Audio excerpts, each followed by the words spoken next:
Good morning, ladies and gentlemen. It is my great honor and pleasure to welcome to the stage the fifth president of Georgia, Salome Zurabishvili. President Zurabishvili has been and still is the strong supporter of Georgian European way, of the democratic, freedom, and security values. Madam President, the floor is yours.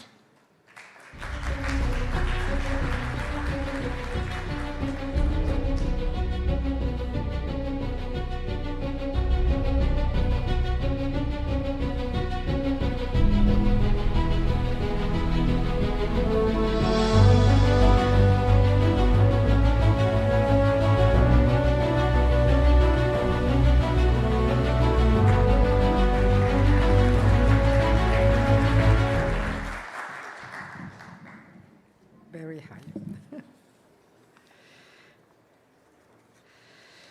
Ladies and gentlemen, distinguished guests, I cannot start today my talk without congratulating from here our Moldovan friends for their big success, which is a victory for them and for Maya Sandu personally, and I want to congratulate her. But it's also a victory for Europe, for democracy, and for us Georgians. It's a signal for hope and for remaining steady in our fight to get back to the same European path, which we had started together, Ukraine, Moldova, and Georgia. And it's no coincidence that Russia's attacks, aggressions in different manners were directed to those three countries, to those three associated countries. So we are talking today about a very actual issue, which is the enlargement of the European Union. And the main message probably that I will try to pass on is that enlargement is certainly a question of political choice for the European Union members. It's a question of political choice for the countries that want to adhere and to integrate. But it's a geopolitical imperative for both Europe, Europeans, and for us around, for those that consider that their past and their future is within the European Union.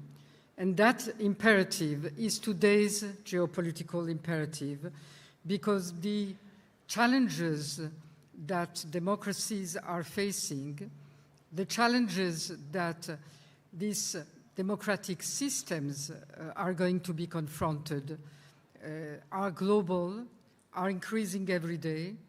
Authoritarianism is everywhere, outside and sometimes inside the European Union, and it's only together and with more and more strengths that the European Union can address these challenges.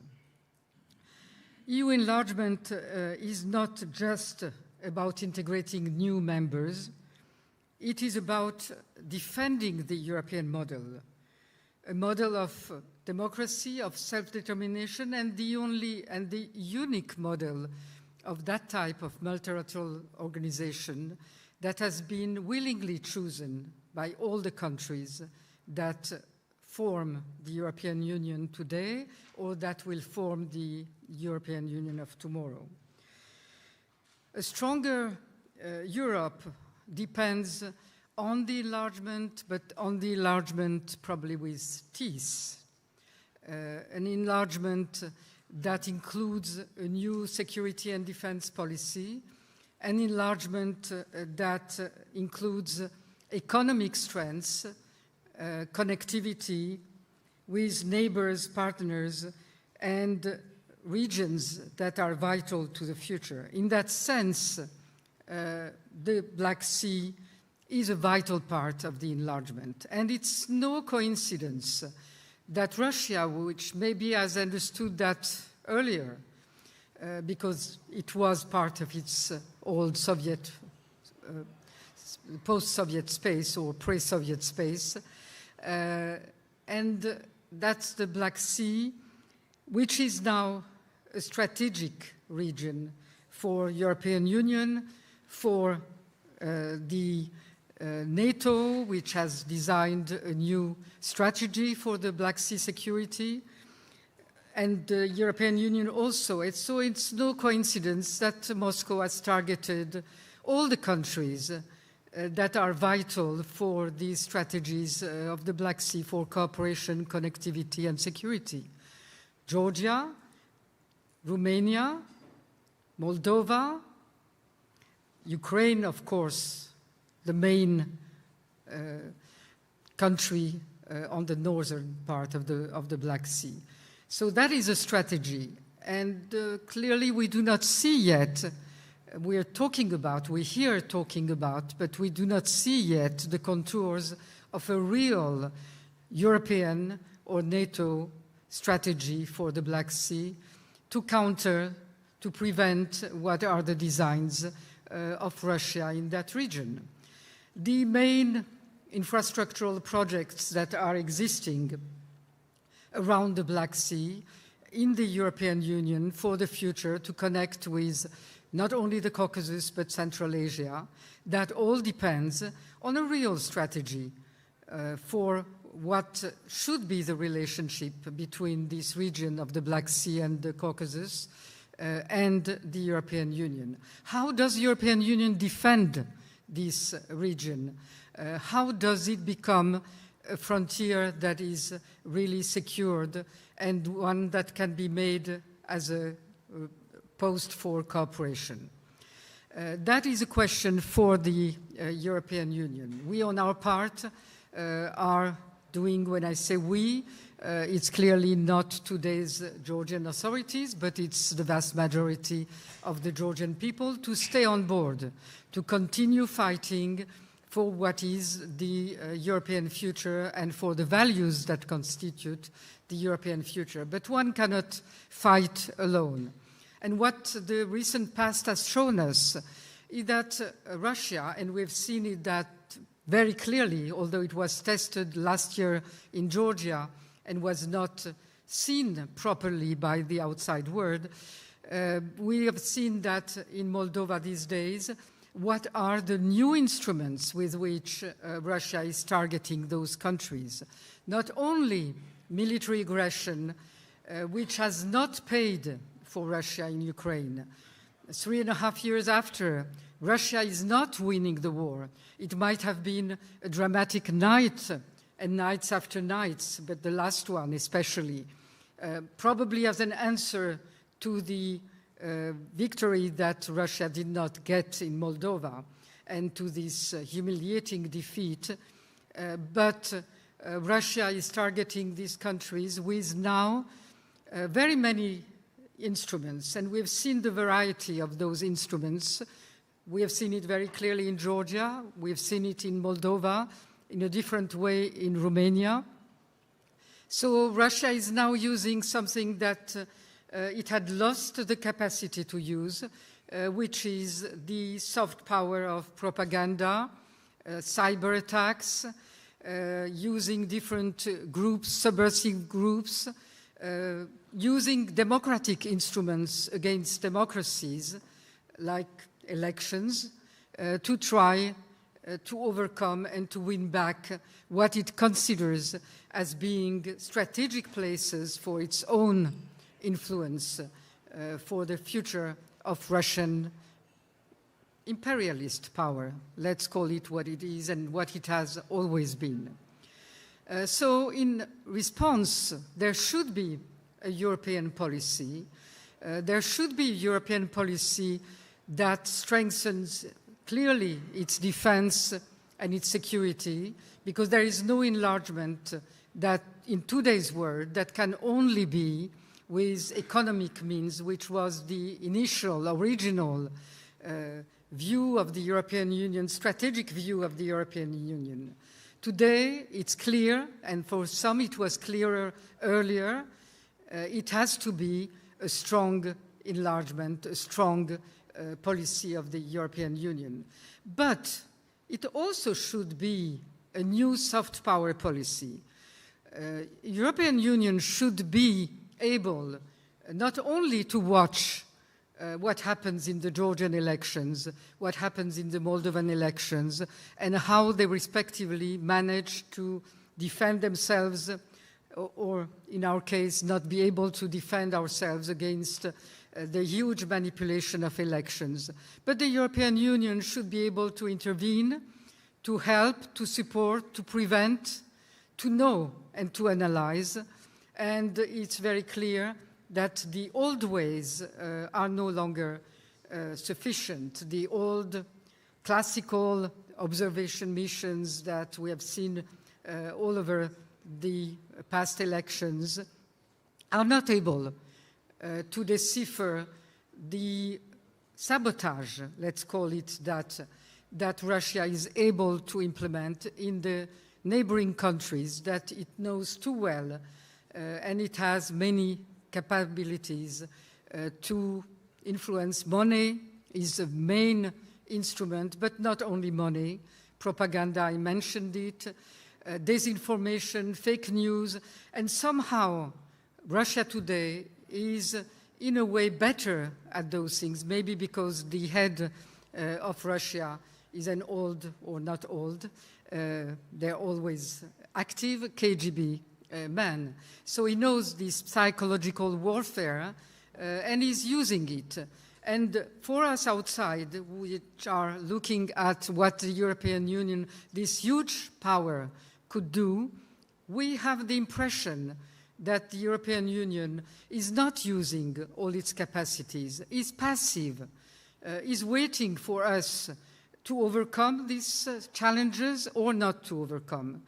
And in the case of Georgia, we were not able to overcome because I, as a president, did not have the executive powers to use the services, the information, to oblige and to make it possible for the diaspora to vote, and all of the things that, and I'm very glad that that was the case, that Maia Sandu could use to defend the votes of the Moldovan people. But when that is the case, then you expect for 1 year the European Union to be saying its word. If not being able to act, at least it should be saying what's happening, qualifying what's happening, showing that this is not acceptable for the European Union. There has not been a clear voice as a collective voice of the European Union on seeing what, and I a little bit disagree with President Zelensky, who said that Georgia was lost to Russia. He overdid it a little bit because I think that we are still not lost. We are still fighting, we are still on the streets. I'm on the streets, I'm in the country, and I continue to be there. But we need more support, more attention, more active attention to what is happening, and the European Union should use all the capacity that it has, as it's using to support Ukraine militarily, and should do more. It should do more in our case too, to support us politically, and that we can see that the people on the street can see that while we're waiting for the future and for the enlargement, that the European Union is present, and if that means that the European Union has to come to terms with its internal problems and internal decision-making, well, that's something that all of us, we expect that the European Union should be able to do, and we believe in that, and we believe in our common European future. Thank you very much.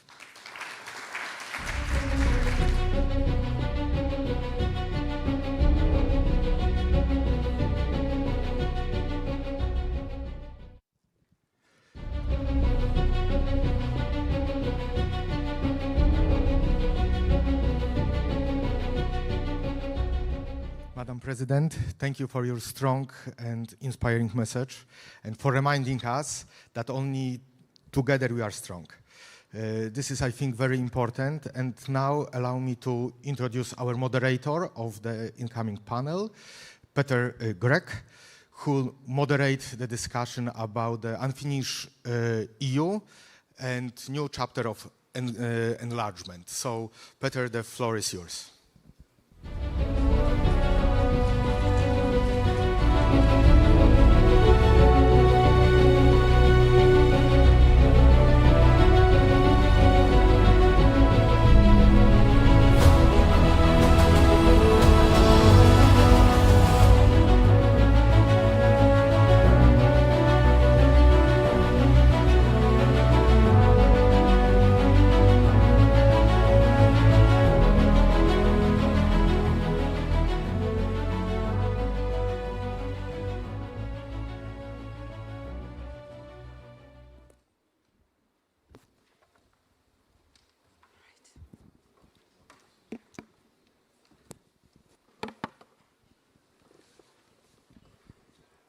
Hello, everybody, for coming to this panel. And of course, first I want to say thank you to Madam President for her important words. Now we have really not a lot of time, so I'm not going to dwell a lot about enlargement because I think this word was used and abused in the corridors of the EU for far too long. So what we would like to speak today is not about the necessity of enlargement. I think everybody, if you would ask the panel the question, do we need enlargement, they would say yes. So let's dispense with this. I think this is already clear for some time because of the benefits and geostrategic role of European Union and all these things that you already know. But we are going to discuss how and when. Because I think at the end of the day, we are slowly moving into the territory where time is very scarce, and if we don't make enlargement now, we probably won't have another chance to make it right. So how and when? With me, I have a wonderful group of panelists. I'm going to just briefly introduce them. First, we have Minister for Europe from France, Benjamin Haddad. We have Natalia Gavrilita, who was Prime Minister of Moldova in 2021 to 2023. Filip Ivanovic from Montenegro, Deputy Prime Minister for Foreign and European Affairs. We have Miroslav Lajčák, who you all probably know. He's the old survivor of the enlargement process and the Western Balkan issues.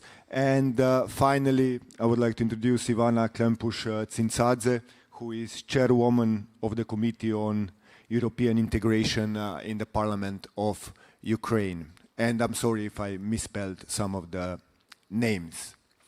I would like to start with, of course, some good news, because I think enlargement needs some good news and push. So I will turn quickly to Natalia.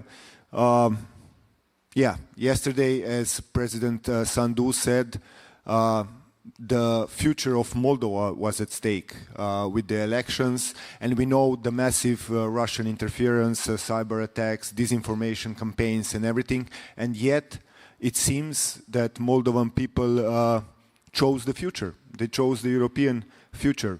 How are you happy with the results and how they are going to translate on Moldova's path towards the European Union? Please. Thank you very much.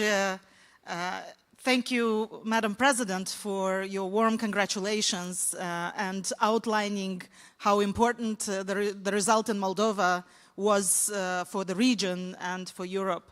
Of course, we all need good news, and I'm very, very happy that my people delivered this good news and demonstrated resilience in the face of very aggressive hybrid attacks. We had massive disinformation campaigns, we had corruption of voters, we had very organized interference in the diaspora, we had cyber attacks, so the entire HostMD domain yesterday was closed because of that. And we have a clear result that's very, very important to outline the 50% that the Party of Action and Solidarity received yesterday is more than what President Sandu received in the first round. of presidential elections. And this is important because we know there have been preparations for destabilization, and a clear result discourages that. Of course, the fight is not over. Of course, we are very determined to carry out the reforms with all the challenges and capacity constraints and so on. But today we celebrate.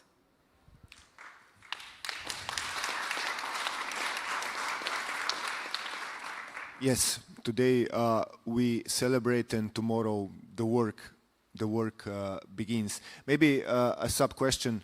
I know it's a tough issue, and it will take you more than 2 minutes to answer. But we were talking about Russian interference, and we know that a lot of, still 30 to 40% of the people voted, I would say, against this European future. How to bring them to the side of Europe? How to change their opinion? Would fighting more or even more successful the Russian interference help these people to understand that for Moldova the European path is probably without alternative if you want to become successful rule of law based country? First, I want to say that this is a very important question, not just for Moldova or the Moldovan government. This is an important question for all European countries and those who believe in liberal democratic values. Moldova has long been a testing ground for hybrid war attacks that have been tested there and then applied elsewhere. We have seen it with doppelganger, matryoshka, with various interference techniques that we then saw applied in elections elsewhere. So I think it's really important to understand and study what has been done in Moldova and design a strategy on how to combat disinformation and hybrid war attacks. So, for example, learning from the presidential campaign, this time we had a lot of investigative journalists who tried to get integrated undercover in the networks that both taught about how to do propaganda online, networks that tried to corrupt voters. We had people in the church who came out to journalists and clearly gave evidence of Russia's interference through the church. We had people in the diaspora. And because this was shown very clearly with video evidence, I think that really helped people to make that connection and say, oh, this is not just an opinion. This is actually a very active interference. But of course, we need a whole of society approach. We need to understand the propaganda. We need to apply advances in social programming techniques, in behavioral science to counteract this attack, but more importantly, to provide alternative content and to actually approach this communication with our people in a very sort of informed and meaningful way. So we need to make all those specialists who work great for the private sector in the West to, understand where products should be placed in a retail store, to actually work on how do we reach our people with the truth and proper information. Thank you very much, Natalia. And, at the end of the day, in spite of everything Russia did, you won. So congratulations once again. Democracy is sometimes more resilient than we think it is. Benjamin, I'm coming to you now. When I was preparing for this panel, I went through all the things that you said in the last year and even more regarding the necessity of enlargement, the necessity for Europe to become a geostrategic power, not just through enlargement, but also through internal affairs. My question is the following. Is France or the French public opinion hearing you. Is this public opinion, who was very, very reserved in the past regarding enlargement, is it going to be, you think, ready when the time for the first countries to become members of the European Union? And we are not talking about, I hope, about the next decade, but we are talking about 2 or 3 years. Tell me a little bit, how do you see the position of France, and France, especially public opinion, on enlargement? Yeah, thank you. Well, first, if you allow me, let me echo the congratulations for Moldova and for the Moldovan public, which gave us a great lesson in democracy yesterday, despite, once again, the pressure, the interference, the cyber attacks, the threats coming from Russia. We were in Moldova a month ago with President Macron, German Chancellor, and the Polish Prime Minister to send a message of solidarity and say that Moldova is part of the European family and we support the European path of the Moldovan people. So this is really wonderful news. On your question, you know, you're right to say that for a long time there was a form of skepticism about enlargement in France because the traditional Eurosceptics opposed it, but in a way even the pro-Europeans were a little reluctant about it because they saw it as a dilution of the decision-making capability of the European Union. They thought we first should reform the institutions of the European Union before enlarging. And it's clear that February 24th, 2022 was a wake-up call for many. And the idea that you cannot let areas in Europe open to attacks, to interference, and they would foster instability on our continent. And I think a lot of us who felt, and going to places in Central Europe, for example, that had shown an incredible lesson in democracy and transition reform in the last 25 years, we felt that the enlargement of 20 years ago was first and foremost a reunification of Europe, of the European continent, after leaving tens of millions behind the Iron Curtain. But I think this, for a long time, was not really shared by many in France, and there was a shift in the last few years in the idea that beyond just Ukraine, but also looking at the Western Balkans, looking at Moldova, enlargement is a geopolitical necessity. It will export stability and security for Europe, but it's also, if we add to this, an economic opportunity. You look at the economic pressure that we're under, trade war coming from the United States, competition from China. We're 450 million people. We could even expand our internal market, and that's also a great opportunity for us. So I think that's something now that is clearly at the heart of how we look at it. President Macron gave this speech in Bratislava. We really embraced this. And the key, indeed, you're right, will be to engage our public opinions on this. We've started doing this work with actually working with the European Commission on engaging publics. And this is where it's clear to me that we don't need to oppose reforming, integrating the European Union enlargement, and what should not come necessarily before the other, but the two need to go hand in hand. We need to have a serious conversation about how can we make our union more agile, more apt to make decisions, more competitive, by deepening our single markets, by overcoming the fragmentation that we already have. We talk about tariffs from the United States, but the tariffs that we put on ourselves, by achieving the capital markets union. We have today 300 billion of European savings that cross the Atlantic every year to fund capital markets in the United States, the startups, the SMEs, the companies, when we have actually a lot of talents in AI, in quantum, in space, in green tech, they're looking for funding. How do we make sure that we deliver on immigration and manage to control our external borders? How do we deliver on defense? Why am I connecting these issues? Because I think that if we show that we can continue to enlarge the European Union to countries that are doing the work, are reforming, and are providing an opportunity for our security, we need at the same time to show that our institutions can deliver on what our citizens are asking for. And I think that's how we will make the case. Is it going to happen? I mean, your assessment, Are we going to be able to deliver on all these topics that you mentioned? I think we have no choice, really. Our competitors are accelerating. We're at a moment of geopolitical and economic transition. We've seen what was in the Draghi report, and let's be honest, things are going too slow.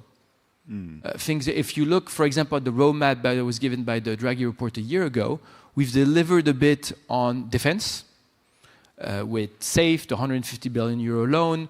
We've started doing some simplification of the rules of the European Union. We have to go much faster. I'm an optimist, otherwise I wouldn't be in politics. And I'm convinced that the pressure that we're under from the war of aggression of Russia against Ukraine and the general threat that Russia is posing to European democracies and the economic pressures that we're feeling from everywhere provides the sense of urgency that was lacking for a lot of the things that I just mentioned. Talk about capital markets union. We've been discussing it for decades. We now know that there's an urgency to deliver because of the pressure that we're under. If we don't deliver, then we'll drop out of history and we'll let others write the rules instead of us. But I think, once again, that if we can move on this, we can move forward by enlarging and being much stronger with actors that, once again, are reforming, are doing the work, and will provide stability for us, and at the same time deliver on what citizens are asking for. Okay. Thank you very much, Benjamin. Now I'm turning to Deputy Prime Minister from Montenegro. And let's get quite real regarding enlargement. I mean, your government, Philip, openly stated, and I think, you are basically betting your government against this date. You openly said that Montenegro is going to be ready to join European Union in 2028 as the first country. Of course, you're going to say this is not a wish, but a realistic time slot. What do the partners in the European Union say? Is this something that is going to happen, or is this just another date who is going to pass and nothing will happen? First of all, thanks for mentioning the year 28. Let me tell everybody that we have a very nice and realistic catchphrase that says 28 by 28, meaning 28 member states by 2028. So this, of course, began as an idea, but now is a very realistic plan with very detailed roadmap that has been agreed between the Montenegrin government and the European Commission. So in order to achieve this, we need to finish the negotiations between Montenegro and the European Union by the end of next year, by the end of 26. So we are doing quite a lot on that path. We are investing quite a lot of energy and quite a lot of hard work with the help of the European Commission, but also of the EU member states. And as we are fulfilling this roadmap and this plan, and if it continues in this pace, and I believe it will, then we will finish the negotiations by the end of next year, and then we will, of course, allow for a year or maximum 2 years for the ratification of the membership. So I'm very confident that Montenegro can become the first next member of EU by 28. Otherwise, I wouldn't be here. Of course, it's not going to be easy, and it's already not easy, but I must say that Montenegro has shown quite a lot of enthusiasm in this work, not just in terms of government officials that are working on the European integration, but of those hard-working people that are in negotiation groups, in the ministries, in different agencies and government bodies, in the parliament, and so on and so on. So this has really produced a lot of results.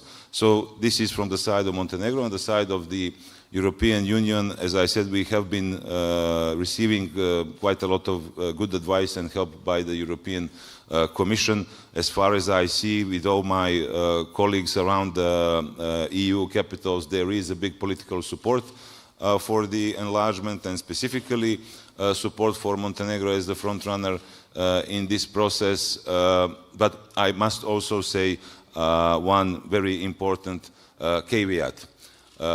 If Montenegro does everything that's needed to close chapters, and if we really get to the point of closing all chapters, then this needs to be echoed right away by EU capitals. So we cannot come into a situation when we are talking about enlargement, we're talking about 2030 as some limit year for accepting more new EU member states, and then nothing happens. Mm-hmm. So we must not forget the promises, because if we fail the promises, meaning both us in Montenegro, but also our friends in the EU, then the very credibility of the European Union will be in danger, and this is something that we cannot afford.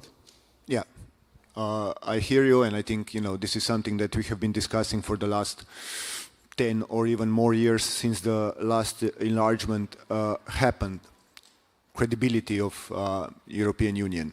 I will turn now to Ivana.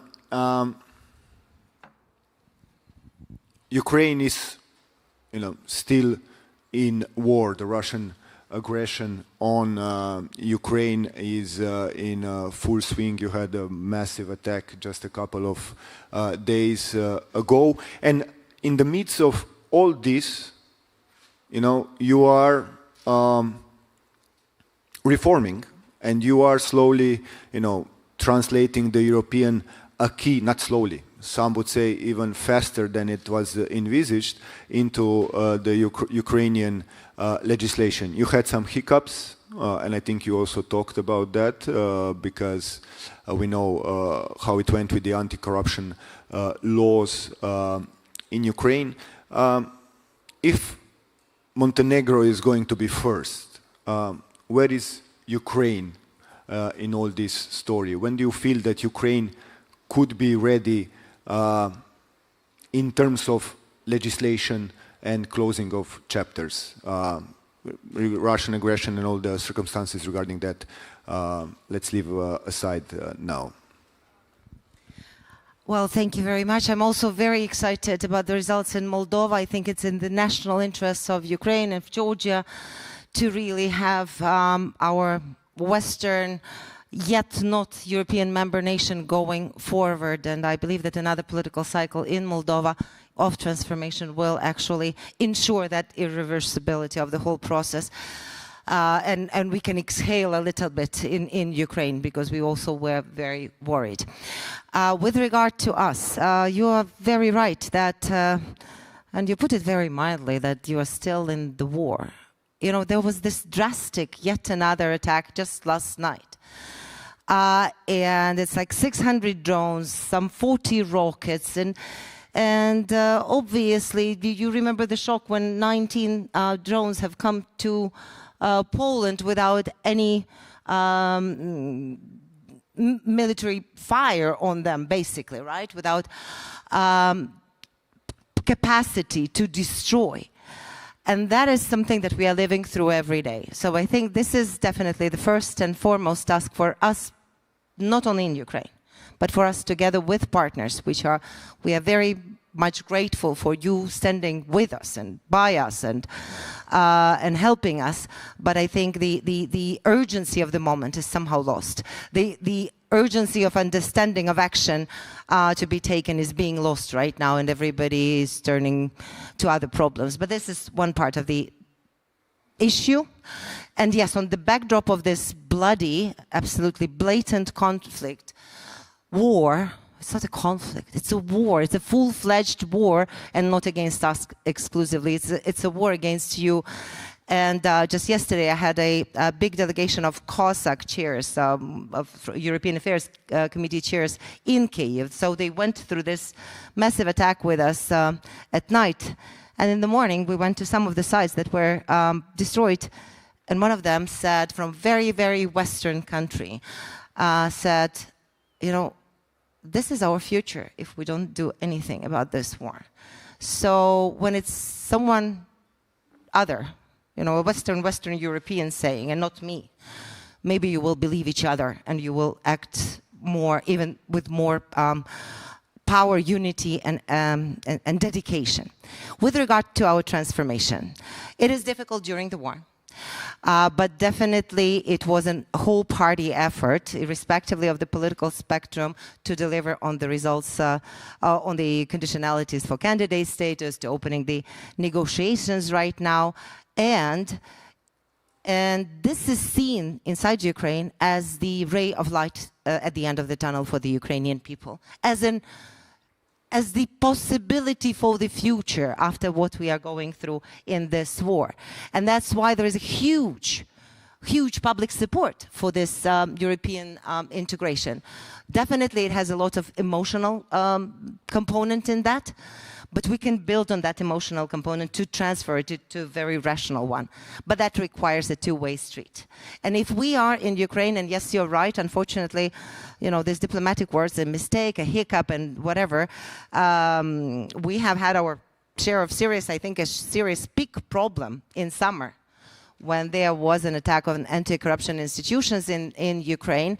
I'm glad that we sorted it out, but right now I believe that it's exactly the opening of the first cluster that would ensure the very, very serious magnifying lens of attention to Ukraine and engagement of the EU that would allow us not to have those hiccups and backslidings and so on, and would ensure that those inside the civil society, in the opposition, in the government who are reform-minded would have the arguments how and why we have to deliver for both for Ukrainian people and for the EU. But it seems that we are losing that dynamics because of some short-sighted interest of one particular country, which is Hungary, that is vetoing the whole process.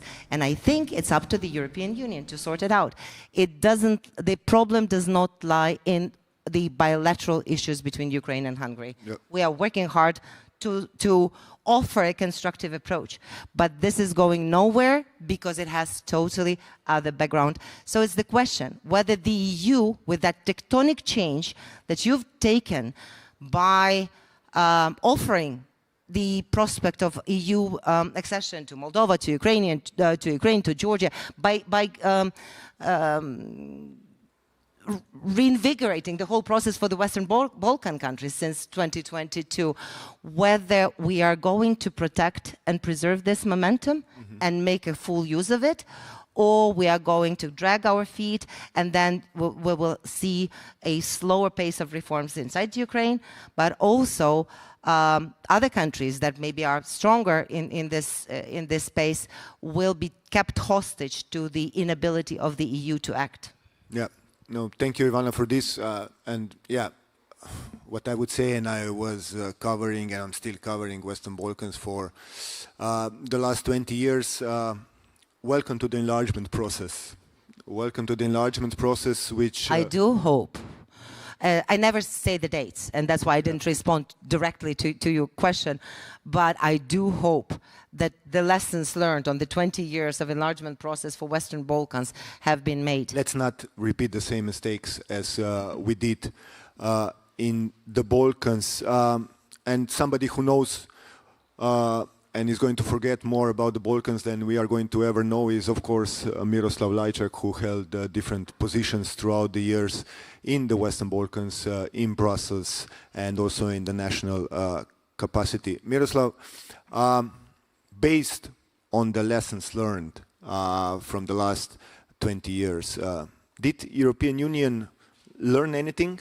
Because now, if we see the situation in the region, you have some hope. Of course, you have Montenegro, you have Albania, who are moving forward, and it seems that they should be ready quite quickly. But then on the other hand, you have the situation in Bosnia and Herzegovina, which is deteriorating.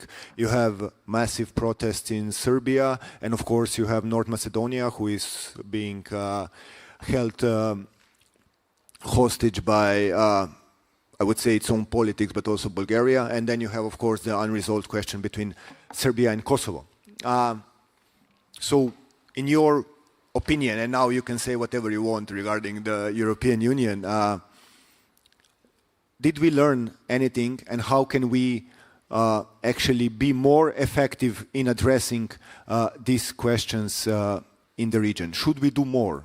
For example, in Serbia, should we support more the protests? Should we engage more when it comes to the dialogue between Belgrade and Pristina? In your words, Miroslav. Thank you. And I also want to congratulate the Moldovan people on the electoral result, which is very important not only for Moldova's European future, but for the entire enlargement process. Because the message that we received from Chisinau was, we did our part, and now we expect you, European Union, to do yours.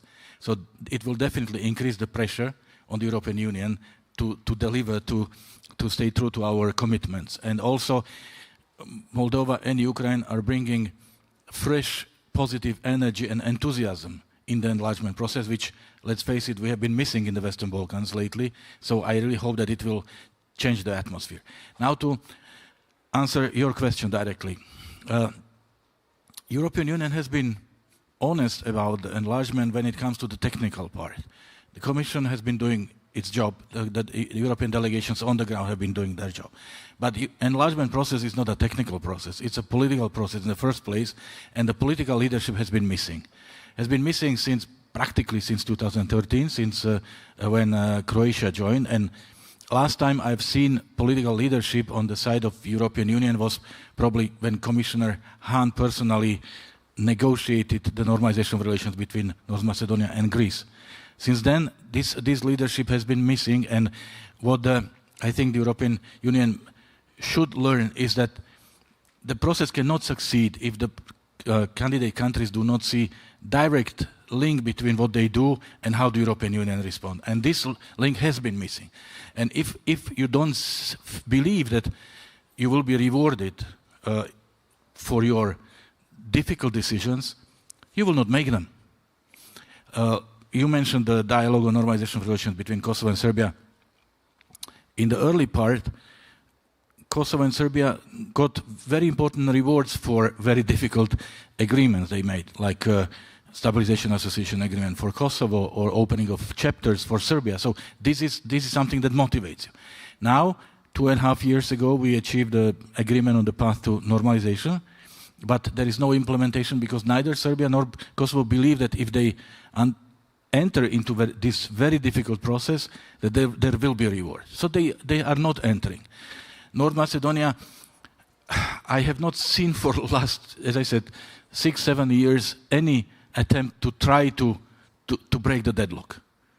North Macedonia is the country that was the very first in the Western Balkans who signed the Stabilization Association Agreement, who got the candidate status together with Croatia, who has done everything by the book, the country that has done absolutely everything they were asked to do, and they were asked to do more than anyone else. And now we are walking around and pretending that it's not our problem. Bosnia and Herzegovina, I don't see any leadership because when I say us or we, I mean European Union. What we do is we commend what Milorad Dodik has said for 20 years. But we ignore the fact that there is no common vision for the state. This is the biggest problem. The nations and the people don't share the vision of the state. This must be addressed, and not to comment what Dodik said yesterday. And but also Montenegro, which is seen like a leader of the process, they are the front runners, but they are certainly not the fastest runner. Albania is running much faster because there is no opposition to EU membership in Albania, but there is an open opposition in Montenegro, and we are silent when we see forces in and outside of politics trying to divide the society, trying to derail the process, trying to bring in issues which are so toxic, related to ethnicity, religion, a celebration of war criminals, and like there is a desperate need to hear a voice from Brussels saying, don't do that, stop this, we will never accept that, and we are silent. So therefore, without this political leadership, political understanding of the importance of the support of the process, not only through the Commission, but at the political level, we cannot succeed. So I really hope that yesterday's elections will help to create this pressure upon us, upon the European Union. Yeah, thank you very much. Philip, I will turn back to you shortly. Maybe just to talk, because Ivana brought it up, and I think it's important to talk about that also, because this derails this political leadership that we are missing. Benjamin, the decision-making process in the European Union. I mean, we have now one country who is actually blocking, and you know, in the past, you had other countries who did more or less the same. How to circumvent that Is there a need to change the decision-making process, or you think that it can be solved internally through other mechanisms that basically the enlargement process wouldn't be derailed by one country necessarily? First, the enlargement process must be merit-based. So it must rely on reforms that are made by these countries. What's clear, though, is that it cannot be hijacked for bilateral reasons by different countries. You mentioned North Macedonia and, of course, the case of Ukraine. But we are always saying that, basically. It shouldn't be hijacked, and it's always hijacked. I agree. And this is why, first, we need to continue to engage Hungary, and I think the Ukrainians have done a lot of effort, actually, to engage on the question of minorities, which is now used in bad faith, I think, in these negotiations. And we can start thinking about creative ways maybe to circumvent. To be frank, if there was a silver bullet answer to your question, we would have found it already. Yep. I hear people talking about let's move to QMV for intermediary steps. Why not? But you need still unanimity to be able to move to QMV. So the truth is there's no clear answers. But if you allow me to add something to what was said and by Miroslav, the glass half empty of this is that reforms should continue regardless. You cannot make the case that because you don't see immediately the move in terms of the process, then you're going to stop the reforms, because the reforms are good for their own sake, and they're good for the country. Whether or not the enlargement process is moving immediately. I do think, once again, it's in our interest, and Miroslav used a word that I like, bringing enthusiasm to the process from Moldova, from Ukraine, from other countries. And it's clear to me that at a time where so many in Europe can be jaded about the EU, you just need to go to Ukraine, to Moldova, to the streets of Georgia, where kids are being targeted because they're brandishing European flags, like in Maidan 11 years ago. You go to the Western Balkans, where it's still at the heart of the conversation, and countries are moving forward with reforms. You can see that the spirit of Europe sometimes is to be found more in candidate countries than in the offices of Brussels.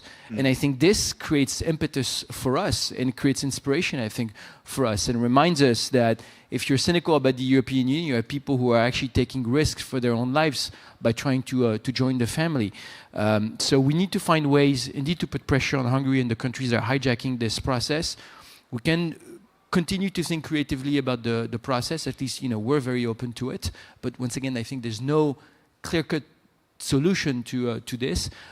But continue to push, even at moments where it's more difficult and more blocked for political reasons in Europe, continue to push the reform process. Okay, thank you, Benjamin. Philip, is Albania going faster than Montenegro? Well, you got right my intention to respond. I would need to say two things. Of course, is the representative of the government of Montenegro and the representative of the country of Montenegro. I need to say, as I said, two things. So first thing is that there is a huge public support in Montenegro for the European Union, which goes from 70-something% to 80-something%, depending, of course, on the polls and depending on the period and so on and so on. Of course, this should not be taken for granted because we have seen it in different times when we are doing these polls, when we are making progress, when we are closing chapters, when we are getting the so-called reward from the European Union, this public support goes up. If something slows down, then the public support goes a little bit down. So we cannot allow for the public support, of course, to go down. Comparatively to that, we have 100% agreement in the Parliament of Montenegro when it comes to the EU. All political parties in the Montenegrin Parliament have European Union as their primary foreign policy goal. They disagree on a bunch of different things. But when it comes to the EU, they agree on it, and things go very easy and very smoothly. And let me tell you, as an anecdote, just a couple of days, I was in the so-called European House in Podgorica, in Montenegro, at a panel, and the moderator told me and asked me, well, in July, there were a couple of dozens of laws that were important for the EU adopted in the Montenegrin parliament. Is it necessary for it to go so fast? Could it go slower? And I said, I need to thank you because you are the first one that is asking me, can we go slower instead of can we go faster? So there is this very big consensus in the parliament, basically unanimity. And all of these laws are voted without votes against. And the second thing, when it comes to the process of enlargement between different countries of the Western Balkans, we encourage, and I actually like this kind of friendly, neighborly competition when it comes to the EU enlargement. But we must take a look at the numbers. We are the country that is closing chapters. Other countries are opening chapters. We are the first and currently the only country that got the positive interim benchmark assessment report for chapters 23 and 24, the rule of law and fight against organized crime and corruption, which you know are perhaps the most important chapters. We got it last year. So we are like the blueprint for the others when it comes to this. When it comes to the reform agenda, Montenegro has been also praised as the front runner 2 months ago with 88% of fulfillment of the reform agenda. Albania is the second place with 80%. So we want to encourage the open door policy for the EU, which basically translates into the following. Every country that wants to become a member of the EU should become a member of the EU once criteria and standards are fulfilled. But if we are doing the job faster, and if we are actually closing chapters and we manage to succeed in this process, we of course want to be the first. And once we are in, we will be the strongest and most vocal advocate for all other candidate countries to join. We have, by the way, very recently signed a memorandum of agreement, or memorandum of understanding on EU integration with Moldova. The similar one with Ukraine is in the pipeline. It will be signed soon. So we actually want to help everybody, but let's not forget that Montenegro is the first and should be the first. Okay, thank you very much. Philip, and I sincerely hope that your words are going to become the truth, and we are going to see the first country inside of the European Union in 2028. Now we have 14 more minutes, and I would like to turn to the public, so get your questions ready. I already see the first hand. Please introduce yourself and state your question. Hi, my name is Marcel Lesik. I am also working in one of the Polish think tank, Jagiellonian Club. I just want to touch on something Mr. Haddad said regarding specifically the political enthusiasm for the EU on the East. Isn't that kind of the problem now within the Europe that basically all the east of Europe, both the current members but also countries who are aspiring to join, has actually the political enthusiasm because they understand their basically their survival as the independent states kind of depends on it, whereas countries on the West are now very much in the process of kind of big discussion about even membership of the EU. We see what's happening in France in terms of this debate, Germany and so on. Because the countries in the West basically concentrate on the economic bonuses of the EU, and they have not really that much at stake in terms of political security, and they're not really, the public is not really that scared of Russia, and that's not their problem. So isn't that the problem in the future when you have an enlargement and how the political landscape will change on that scale? Thank you very much for your question. Anybody else? Yeah, please. Hi, Vlad Glushko, Open Society Foundations. I have a question on Hungary. I think, Benjamin, you mentioned that there are threats of consequences for Hungary for blocking Ukraine. What are those threats? Because I think with people like Orban, just making threats is not enough. I think they have to be made explicit, and the EU has to be able to follow through on them, because otherwise we're in a vicious circle of the EU saying that it will do something. It doesn't say what it will do, and it doesn't do it. So the EU threats are not seen as credible in Budapest. Thank you. Thank you very much, and we will take another one. Please, here in the first row. Lesya Robec, former member of Ukrainian Parliament. European Union has never been formed as the security union, and now it transforms with new threats and reality.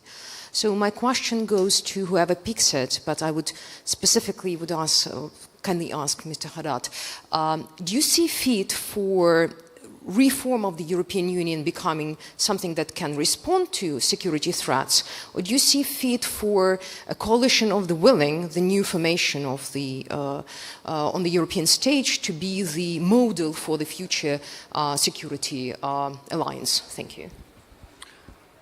Thank you very much. Okay, I will turn now back to our panelists. I think, Benjamin, the questions were turned to you, so I think you can see why the leadership of France is important when it comes to enlargement, and how basically the political will is important to be streamlined by France and other countries in the west of the European Union. So please. Sure. On the first question on the Euroscepticism that you see in Western Europe, that you see kind of everywhere, to be honest, in Europe. But I think, you know, it's interesting because if you look at surveys in France, a very large majority of the population is pro-European. Not necessarily federalist, but at least wants to stay into the European Union and the Euro. And this has even put some of the traditional Eurosceptic movements like the National Rally in a position where they don't advocate, at least officially now, for leaving the EU or the Euro. Marine Le Pen says that she was never in favor of Frexit, even though 15 years ago you see posters of her with the term Frexit. But in 2017, in the second round debate against Emmanuel Macron, she lost ground a lot because she was trying to advocate for leaving the Euro, and the French didn't want this. So even the anti-Europeans have sort of evolved. I'm not saying that they're necessarily honest about it, but they're responding to where the population is. Same thing on Ukraine, by the way. 3.5 years into the war, we still have a large majority of the population that is in favor of military support, economic and humanitarian support for Ukraine, Ukraine joining the European Union and NATO, by the way, if you look at the polls from the population. So this has even put some of the Eurosceptics on the defensive. However, what's truly important, and this goes back to my first point, is to show that our institutions deliver and can protect Europeans on questions like prosperity and growth, on questions like controlling illegal migration, on providing security for Europeans. It's only natural that European citizens will want European Union institutions to deliver and be effective, because otherwise they will turn to populist solutions. And this is the big challenge that we have, I think, all in Europe, is to make sure that our institutions are agile enough to be able to respond to the challenge. On Hungary, you know, there are tools to put pressure on Hungary, but they're more linked to, for example, the rule of law. So when you talk about economic penalties, we've had this already with conditionality, for example, over the recovery plan, and they're linked to reforms or linked to rule of law process in Hungary. And I think on this, we have to be extremely firm. And this is why you have this conversation also about the activation of Article 7 in the European Union that could deprive of voting rights if it were to be activated. But here again, you need unanimity -1. So you need 26 countries to be able Benjamin, to agree on this. just a question. And it comes down back to what Miroslav was saying about political will. If, I mean, this is my guess, if there would be enough of political will inside of the European Union and the strategic decision on the importance of enlargement, probably there are instruments which you can use inside of the European Union to actually pressure Hungary to make the right decision, or not? I mean, if you look at the past experience. You have instruments when it comes to directly EU instruments. You have instruments that are connected to rule of law. So when you think about economic penalties or Article 7, they're linked to rule of law. They're not linked to enlargement or foreign policy decision-making process. And that's something that for some of us, I'm sorry to say, is still important, that you don't stretch into institutions or use them for purposes that are not directly linked to what shaped for. It's also about our own rule of law and the rules. But you can put political pressure. Yeah. You're right that it should be very high on our agenda. We have an informal European Council this week. We have another European Council at the end of the month on the 23rd. And at some point we need to send a very clear message. And there are, I think, other ways to send that message as well. But to isolate Hungary and to say that we won't let that slide. But I would be lying, if I'm being honest, sorry, but I would be lying if I were saying that there was a clear-cut institutional tool to be able to do this. Otherwise, we wouldn't be in that situation. Yeah. Okay. I will come back to you, Benjamin. First, Ivana. And we have 6 more minutes, so please be quick so everybody comes. I'll try to be very brief. First, if there is a will, there is a way. Because when you would ask anybody in Europe on the 23rd of February of 2022 whether Ukraine can get a candidate status in any time, in any near future, everybody, every single politician would tell you this is impossible for the next 10 years and we don't know whether it's possible at all. Something that has become, with your engagement, with your push, with your dedication, has become already history, and now we are on the next stage. So there are ways. I remember also on the 20th, there are a couple of my colleagues sending it right there, I think on the 20th of February of 2022, we were asking a Swedish minister whether Sweden would ever give Ukraine any weapons, and they said, no, never. And you remember, and now Sweden is among those countries that is giving most. So there is a way.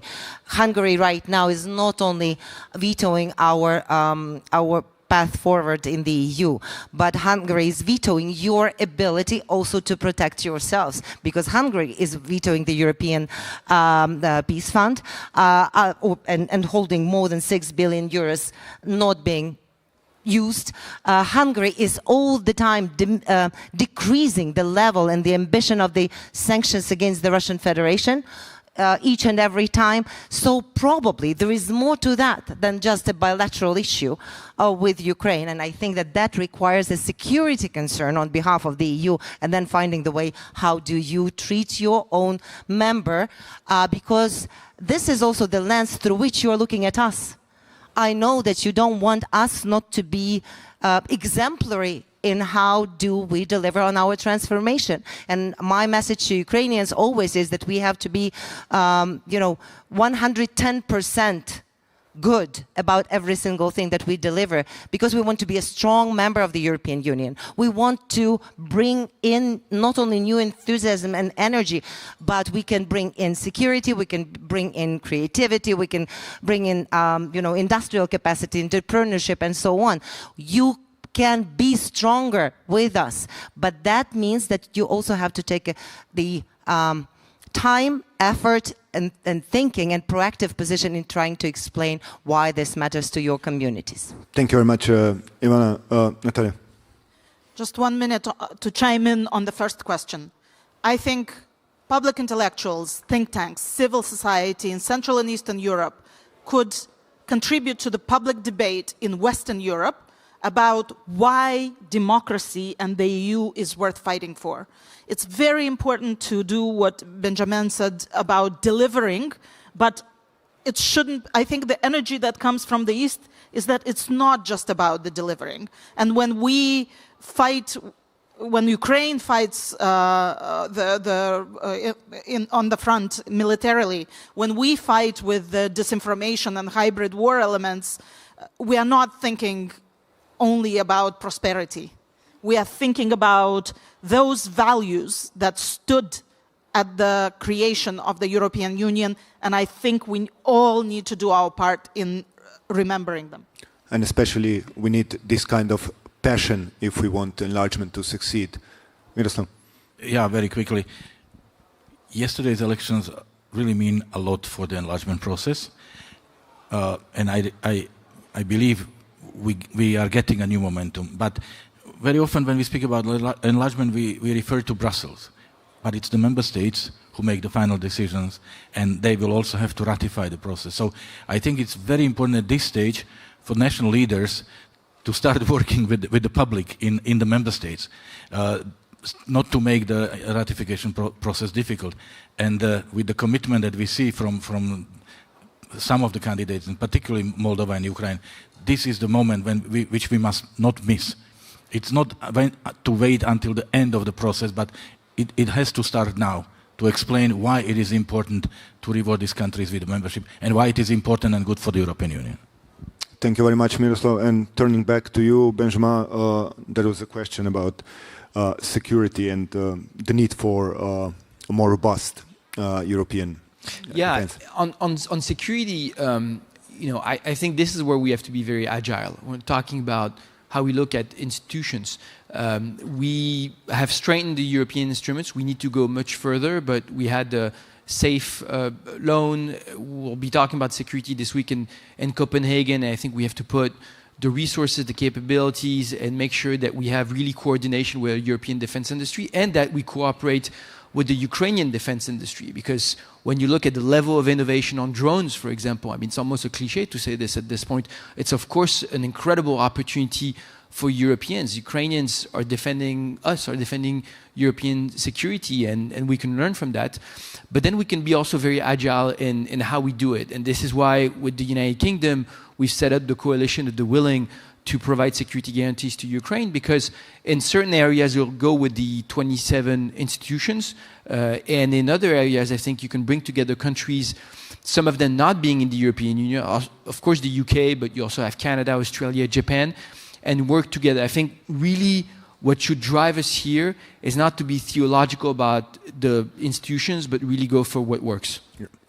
Okay, thank you very much. We have 5 more seconds. So my summation is that we are that close, probably. And you also saw in the panelists the passion, the new political momentum for the enlargement process. So I hope that, what we discuss here, there are obstacles, there are problems, but as Ivana rightly said, where there is political will, there is a way. And we need to find it by 2028 in order to let Montenegro, Albania, Moldova and other countries in. So I thank you for your participation.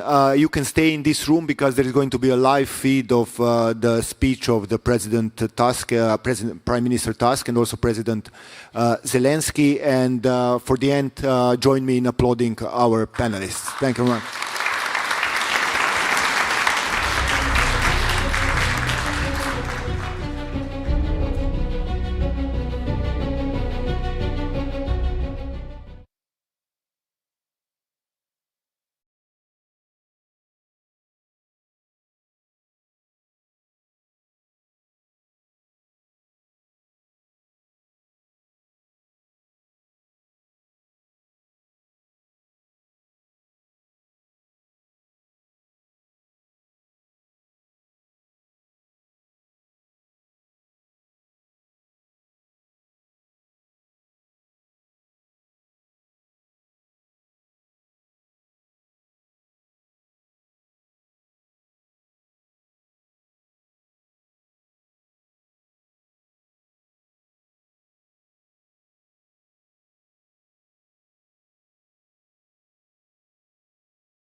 Good morning, Excellencies, ladies and gentlemen.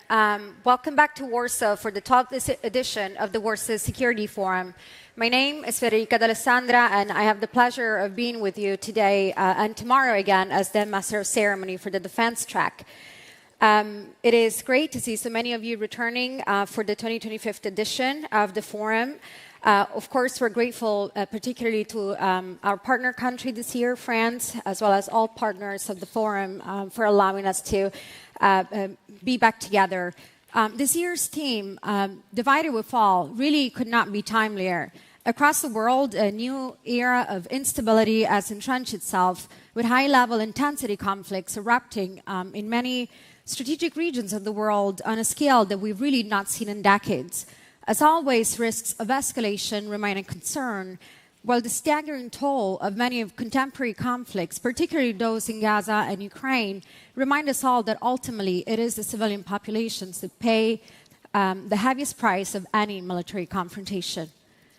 That is why, as exercising restraint, upholding international law, and sustaining diplomatic efforts is crucial to stabilize a world on edge. But we also know that the security threats that we face in this landscape are extremely real and that they demand action. Despite recent U.S. attempts at mediation, Russia remains undeterred, continuing its unrelenting assault in Ukraine, pounding its cities, targeting civilian infrastructure, maiming its civilian population on a daily basis. And it's also growing willing, or at least reckless, to engage in unprecedented risk-taking behavior. In August, the EU and British Council buildings in Kyiv, long thought to be off limits, were struck during one of its countless attacks in the Ukrainian capital. Russia's hybrid campaign against European and NATO members also continues to escalate. Political interference, cyber attacks, information warfare, espionage, sabotage, and other clandestine operations, including against critical infrastructures such as undersea cables, have become more frequent. That is why in January, NATO bolstered its military presence in the Baltic Sea to improve the alliance's ability to respond to such destabilizing acts through Operation Baltic Sentry. And yet, as we saw this month, such acts continue to grow in pace, baseness, and intensity. Over the last weeks, repeated breaches of European airspace, including by Russian drones and fighter jets, led to an even stronger NATO response, including Article 4 consultations and the launch of Operation Eastern Sentry. Additional breaches of European airspace and repeated drone sightings over sensitive infrastructure in EU member states have also led the European Commission to announce plans for a drone wall to better protect the continent through improved detection and cost-efficient countermeasures.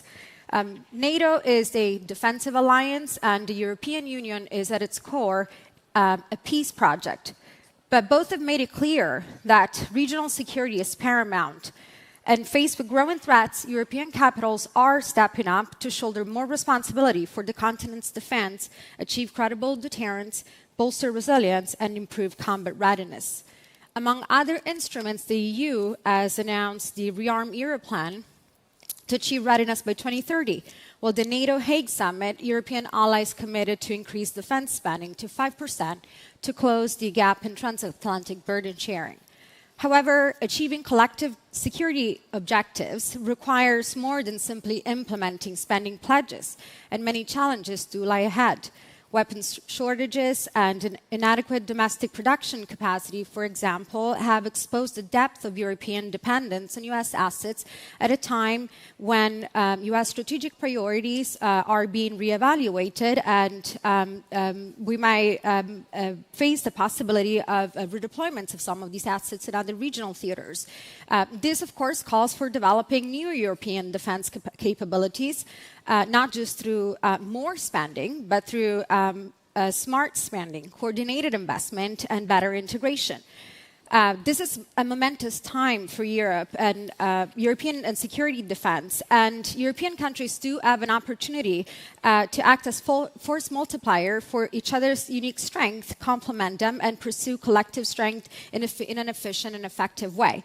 So over the next 2 days, we will be discussing all of this, the challenges and opportunities that this moment presents, right here at the defense track, which will occur here in the Chicago stage on both days.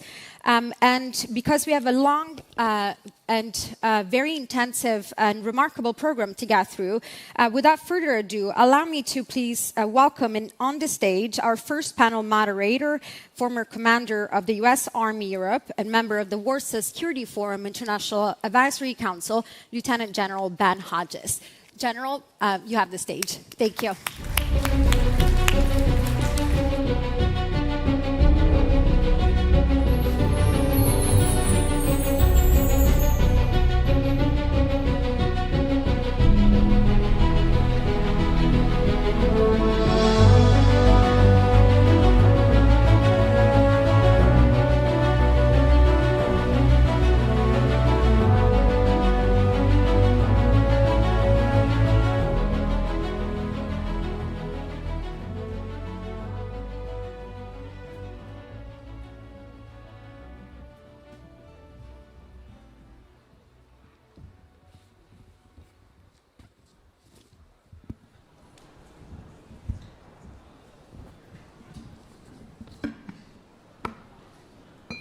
Okay, good morning, everybody. We have 55 minutes to solve all of Europe's security problems. Fortunately, we've got 5 people that have answers on how to do that. So we're going to get right into it. The title, of course, is Levé en masse 2.0, Can Europe Rebuild Its Military Power in the Land Domain? So the focus is going to be land-centric, but we're not limited to or restricted to that because nobody on the land wants to fight without air power and sea power, obviously. I'm going to start off with Dr. Claudia Mayor. She is the Senior Vice President for Transatlantic Security of the German Marshall Fund of the United States. Claudia, I'm glad she just ran from the airport here, so she's probably the only person here capable of doing that. Germany's Defense Minister Pistorius talks about the necessity to be ready for war. Kriegstüchtig. What does that mean, and how do Germans perceive it? It's actually a very interesting word, because when he said that in the German public debate, there was a huge outcry. And the biggest criticism was that he talked about ready to war, not ready for defense. And that actually shows you that although the world is changing, Russia is attacking Ukraine, the US is changing, and we have a huge change in the geopolitical landscape, mentalities change much slower.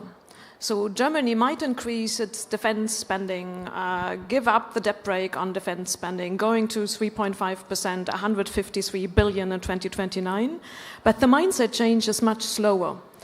And I think one of the reasons Pistorius threw this word in the German debate was to change mentalities, because everybody was commenting upon that.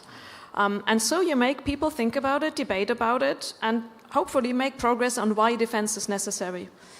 For me, kriegstüchtig, or ready for war, has 3 dimensions. It's the armed forces that are ready, equally equipped, train as you fight. The second dimension is the industry, an industry that can deliver quickly on scale. And the third dimension is a society that understands the necessity of defense and is willing to support defense courses. And if you don't have the society with you, you see it in Ukraine, a long defense effort will not work. So I think it was a really helpful tool to make progress in the German debate, because if you don't change mentalities, you will not get the long-term sustainable support for defense efforts. So the German Bundeskanzler, Friedrich Merz, said that he wanted Germany to have the largest conventional force in Europe. So also bold leadership from the German government. How do Germans perceive that? How do you explain why do we need to have the biggest conventional force in Europe? I mean, to be very honest, my first thought was like, what about Ukraine? What about Turkey? But let's take it as a bold statement from the German Chancellor. I think the first reaction, again, coming back to the mindset change in Germany, was a little hesitation. Isn't it too much? But most allies kind of reassure Germany that being the conventional backbone for deterrence in Europe is actually a task that is necessary, and Germany is good to do that. Can they really do it? I think that's a crucial question. This government came into power in May. So I find it a pretty short time to really assess it. But you could look at the ambitions, and the ambitions that Merz, the new chancellor, outlined are clearly there. Biggest conventional army, and he wants to move Germany from being a sleeping middle power to a leading middle power. So there is a clear political ambition, and if you look at the role that Merz has been playing in keeping the Europeans together with regard to Ukraine, organizing meetings ahead of the Alaska meeting and others, he is playing that leadership role. So there's an ambition, first point. Second point, does he actually have the resources to do so? And there something really amazing happened, I would say. In March this year, Germany decided, or the government decided, to change the constitution in order to exempt all defense spending above 1% from the famous debt brake, and to put into place a 500 billion euro special budget on infrastructure, mainly to fix the outdated infrastructure that is necessary for defense. If your bridge doesn't work, your tank will not move. And with those two financial decisions, Germany put itself in the position to really spend more on defense. And if you look at the all European countries, allies, it is one of the rare countries able to do so. If you look at the Hague summit, we had still 9 countries who don't spend 2%. Many countries who don't want to spend 3.5 or can't afford to spend 3.5. So there is a huge responsibility for Germany to get it right. So ambition is there, money is there. Will they really do it? I mean, this is what we are now all out waiting for. I personally would love to see it more change, more quickly, more substantially. But I think at least the conditions are set, and now we have to keep our fingers crossed that it really works. Okay, well, maybe when we come back on the second round, a couple of specific things that might need to happen in Germany that would reflect changing that culture at the people level. Lord Coker, Minister of State for Defence from the UK. Sir, I live in Frankfurt, Germany, and I have British friends talk about Europe as if it's another place, but yet I always thought of UK being a part of Europe. Maybe it doesn't matter, but what is UK's role for the defense of Europe? Well, we've been very clear with respect to the UK's role in Europe, and we in our strategic defence review, which was published recently, we laid out that for us the priority for the UK government is NATO first. NATO will be the priority. Defence of Europe is a priority. It's not the only thing that we're concerned about. It's not NATO only, but NATO first is that. And so it's a very, very clear declaration of where the UK is. And I think within the context of what we see this morning from the brilliant speeches we had this morning, that is really, really important. And of course, alongside that, we have the relationship we have with the United States. We talk frankly with the United States. They talk frankly with us. And you've seen what our Prime Minister has said about trying to act as a bridge, sometimes with respect to the US and Europe. But we're fully committed to Europe and to that NATO first policy. And we're working hard within Europe to ensure that when President Trump turns around to us and says Europe needs to take more responsibility for its own defence, we can demonstrate as the UK that we're doing that. And as our German colleague just said, Germany and others on this panel are also doing that. Europe is now stepping up in a way. We're in Poland, and look at the magnificent way that Poland is stepping up. But all of us are now stepping up to meet the responsibilities that we have to defend Europe against the aggression we see from Russia, and the UK will play a leading role in that, and explicitly stated that through its strategic defence review. Sure, thanks. And certainly the U.S. Army always counted on the British Army to have a core headquarters, a warfighting division headquarters, and to be a part of the enhanced forward presence battle groups and so on, and you're still doing that. The relationship with France, which is our guest host nation for this particular Warsaw Forum. Of course, UK and France together are in the CJEF, the Combined Joint Expeditionary Force, but UK also leads the JEF, which is the more Scandinavian-oriented. Could you talk about how do you see these sub-NATO regional groups contributing towards deterrence and security?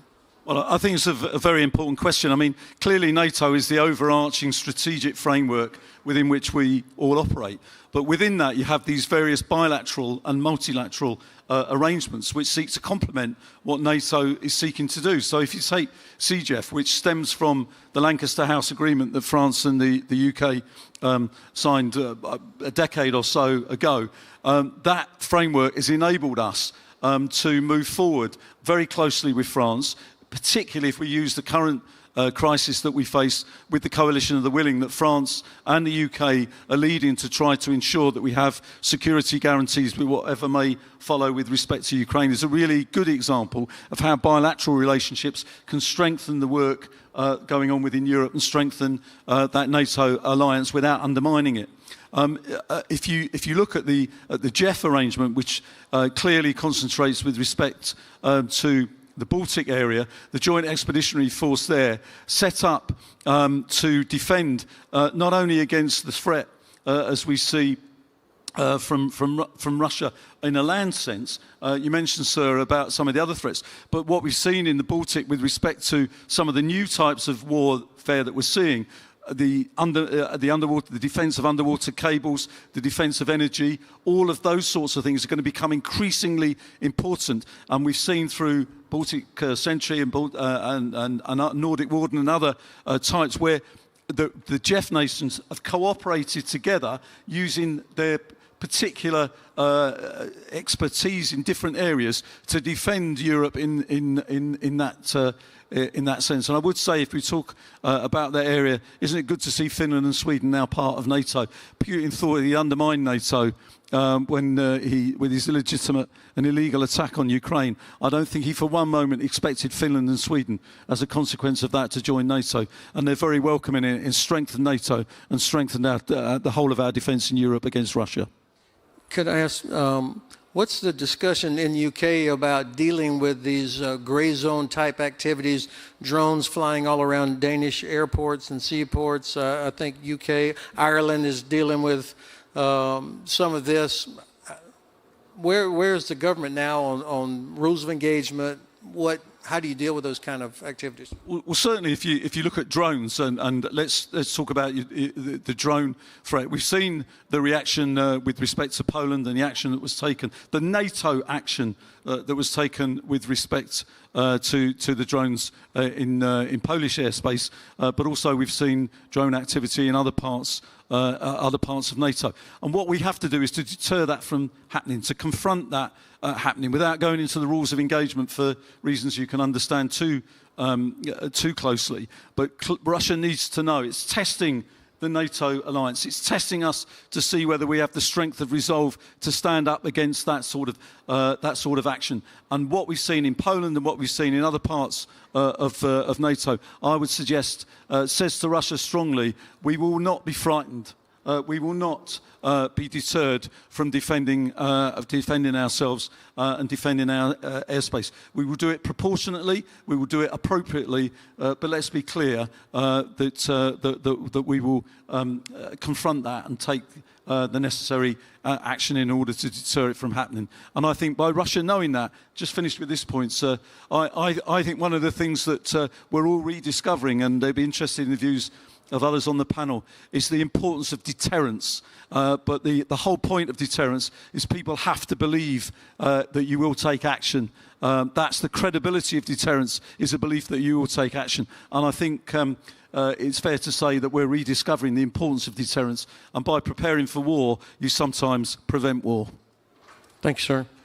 Next is Chris Brown, Vice President of Global Strategy for General Dynamics Land Systems. Chris, of course, there's a lot of work going on in Europe, inside the European Union, but also in the nations for localization, to not be dependent on the U.S. or supply chains with other countries. How does GD Land Systems approach our allies about helping them find the right balance between localization, maybe not so much dependence, but also getting the best possible technology and quality? Yeah, it's a pretty complex question, because what's involved. That's my specialty is really what's hard. Involved there is a series of decisions. I mean, what we've been talking about here is the mobilization of populations in support of increased military spending and growing your militaries. We talked about the importance of deterrence. And behind deterrence is the industrial capabilities to make sure that your equipment is ready to work and it's fit for purpose. And therein are a number of challenges that we're seeing with our customers and we're seeing with our users as they navigate these choices under very compressed timeframes. So last year, their big theme was at this conference, deterrence and ready to fight tonight. So as Poland is going through this massive modernization of their military, and you see this return of the rest of the NATO alliance to this ability to really create deterrence along this eastern flank, what is that industrial base behind it that backs up that team? And you throw that requirement into a politicized space of how you buy military equipment. And most politicians are looking to create jobs with military spending. It's just a fact. It's not a value statement. It's just a reality. And so the balance of creating the maximum amount of localization but getting the maximum amount of military capability into the hands of the warfighter is extremely important. What we've seen in our experience here is that it's, in fact, a balance. You've got to find the best of what a country can deliver in terms of their capabilities, matched with some importation of capability from one of your partners. And frankly, there's this third space, which is there's no textbook for, there's no playbook for, which is you allow partners to evolve and adjust to the situation. We just heard President Zelensky talk about capabilities that are iterating in 30, 60, 90-day cycles. There's no playbook for that. The current threat doesn't allow it.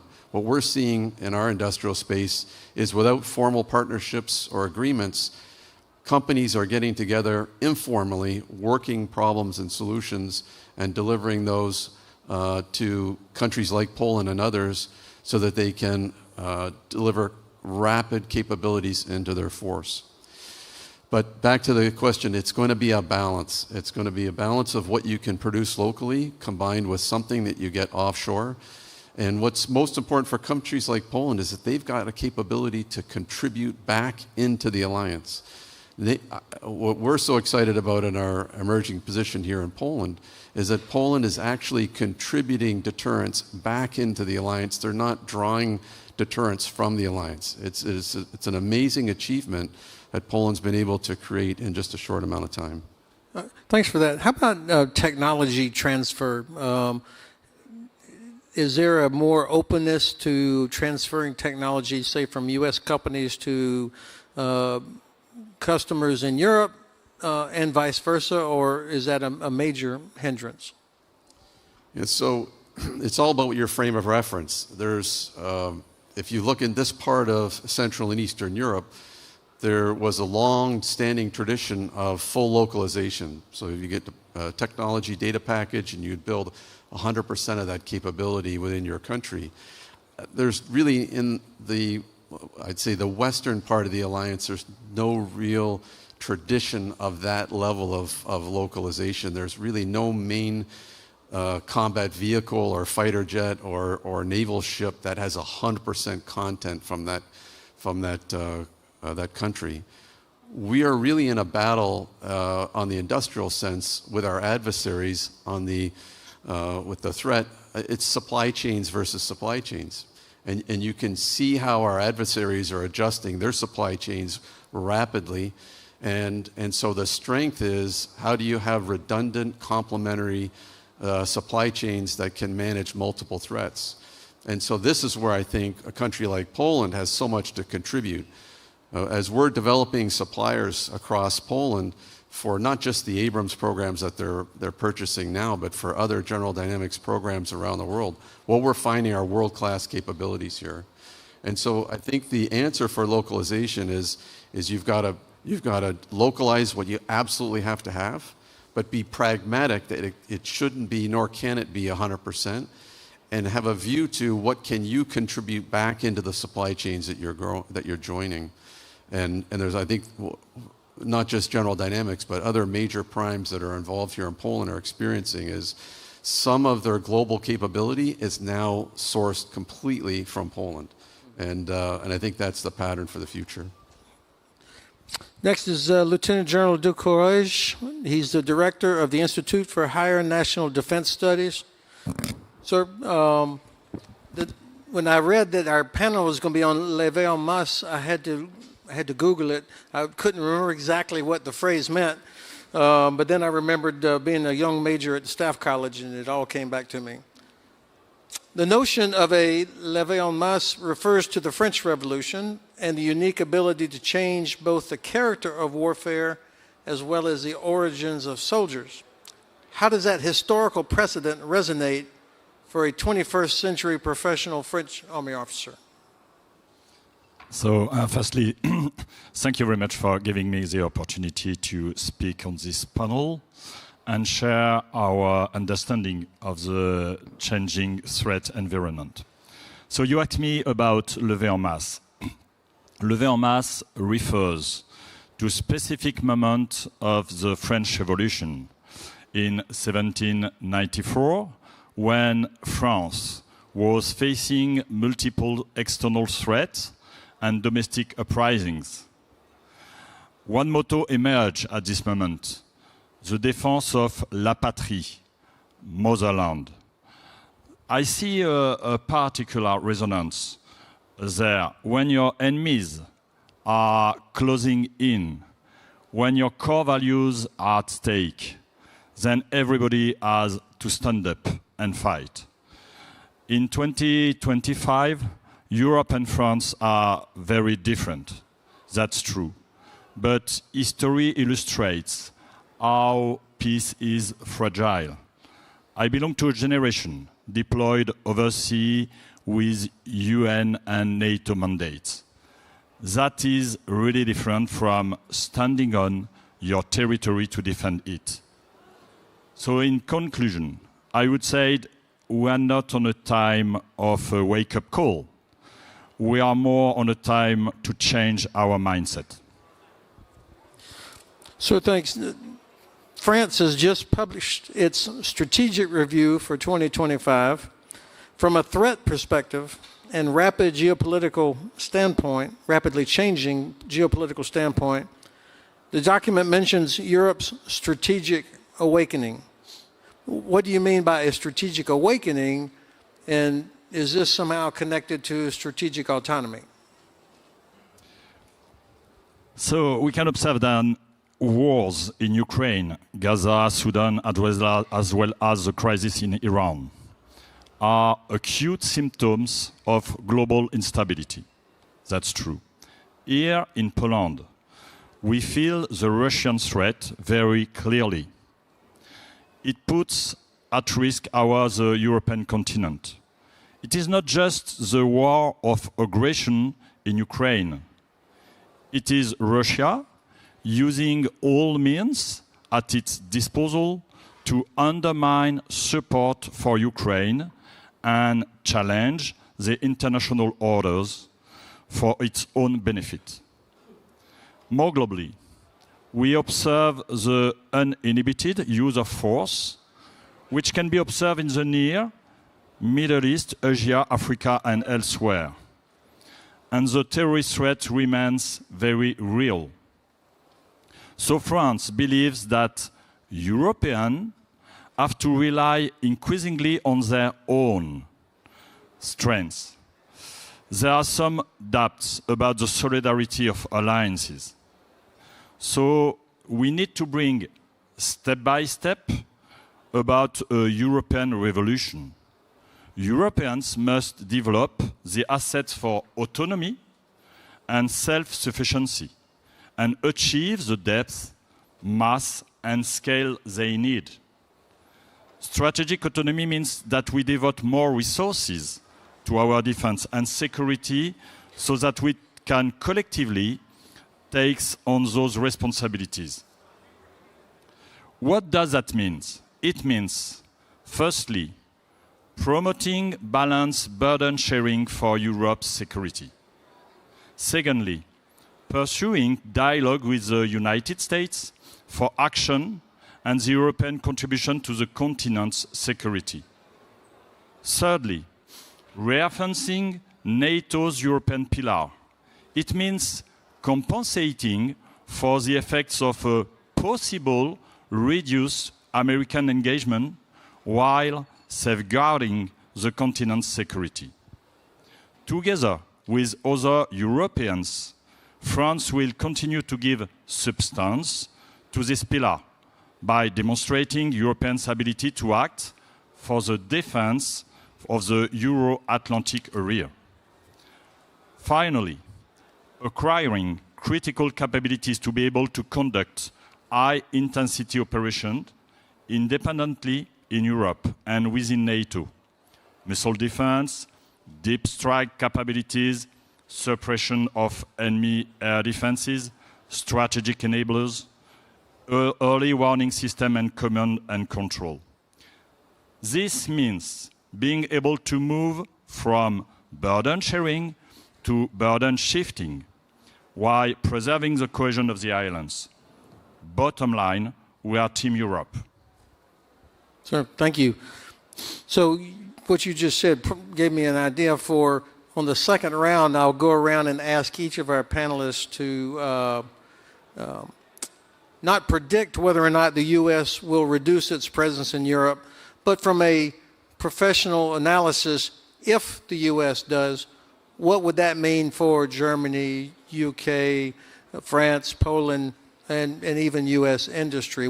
How would you have to compensate, or what would you need to compensate? I'm asked all the time, oh my God, what if the U.S. leaves, or can Europe deter Russia? And I would say the combined economies and industries and technologies and populations of Europe, including not just the EU, but Norway, UK, and Canada, is like 15 times more than what Russia has. So it would seem to be, it's not a matter of those capacities. So I'll ask you just to be thinking about a shortish answer when we come back. And also a heads up to my microphone guys, after I ask General Blajus a question, I would like to ask for a couple of people if you wanted to ask a question here versus waiting till the end, because I want to make sure you have that opportunity. Zeus, General Blajus, who I've known for a long time, is before he had gray hair, just finished a tour as a commanding general of the Eurocorps in Strasbourg, and he's in transition to a new assignment. Zeus, you've been studying Russia for your whole professional life. What is their approach to mass, to a levée en masse, and how do you defeat that? Well, thank you. Easy question as always.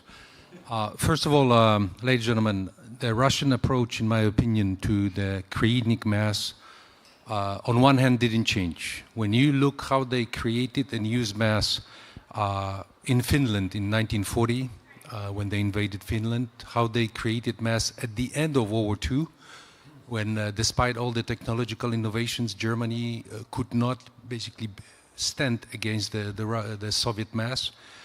This was also the idea during the Warsaw Pact, that even though NATO is technologically advanced, but it has less tanks, it has less anti-tank missiles. So the Russians, the idea was we'll send as many tanks as they have.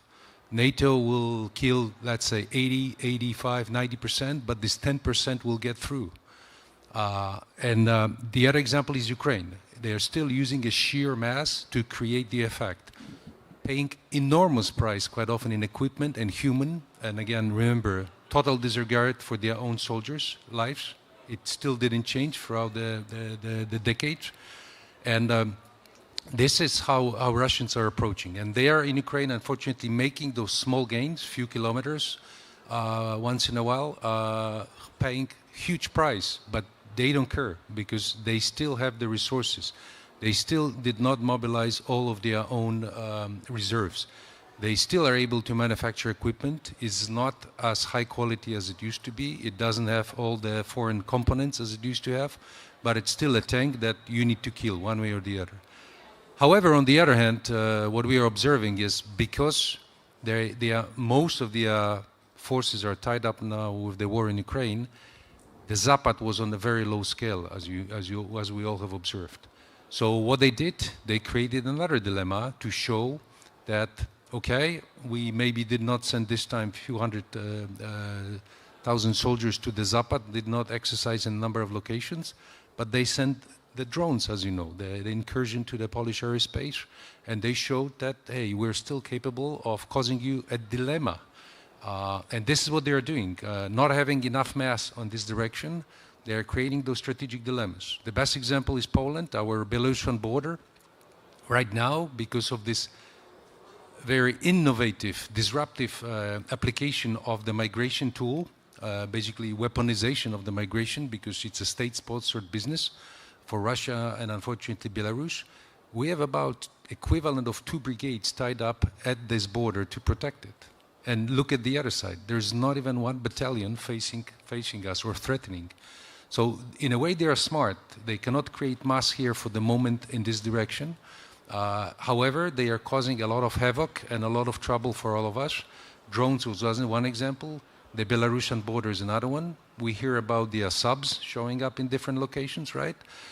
We hear about the cyber attacks. The cyber war is ongoing. If anybody has any doubt, talk to some specialists. This is a daily business for all of our nations and our governments, fighting off all those cyber attacks. And just think about little things, that it doesn't have to be a military threat. Even if you turn off the banking system, meaning the card system, for a few hours, this is terrible for our societies, because most of us do not carry cash with us anymore, right?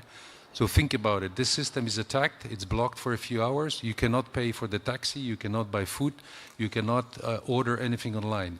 So they have those tools, they are polishing them, and our main challenge is that we're still in peacetime, okay? We're still democratic societies. It's difficult. Denmark now imposed no-fly zone for basically no drone flying during those few periods of the summit that's happening there. But then, are you able to enforce it? And those are our main challenges. So basically, to sum up, I would say that the key to the success to face the Russian mass is obviously the unity. But unity, not only whole of government, but also the industry, the society, all of us have to be on board and understand the threats and basically prepare for them. Don't be surprised that Russians will be finding out new ways of causing this strategic dilemma. They have a lot of advantages. They know our European system. They've been in the system for over 20 years. They've been in NATO. They really fully understand how European Union and NATO operate. And they are finding those seams between us as allies, as member states of the European Union, and trying to explore them. Sometimes they're a little bit successful because, for example, getting an agreement on certain round of sanctions or certain directional directions for support for Ukraine are sometimes very difficult.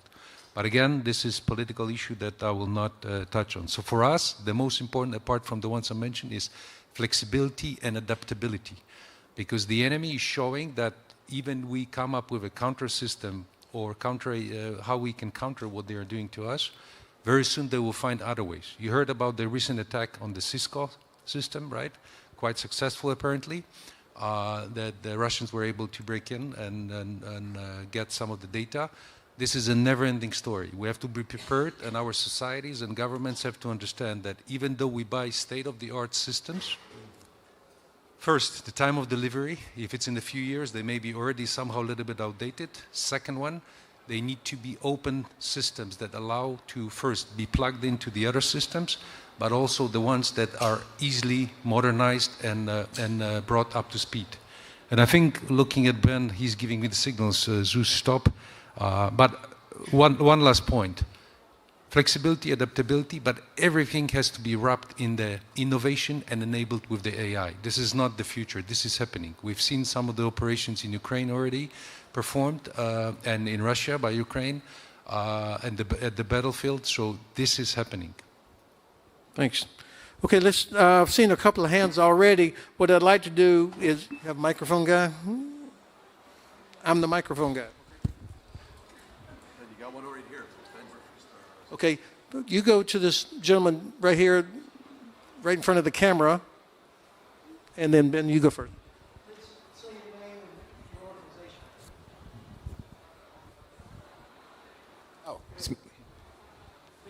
organization. Okay, sorry, Benjamin Tallis from Helsing. Thanks, Ben. It's been great to see Germany now moving far faster and further than it was before. Many of us here in this room have been calling for that for a long time. But Claudia, how does Germany actually get the capabilities that we need for a solid European deterrence in the time we have? And to Lord Coker, how can the UK keep pace with that? And when can we expect to see UK defence spending match the ratio outlined in the Strategic Defence Review of 20% going to survivable, 40% to attritable, and 40% to disposable capabilities? Thank you.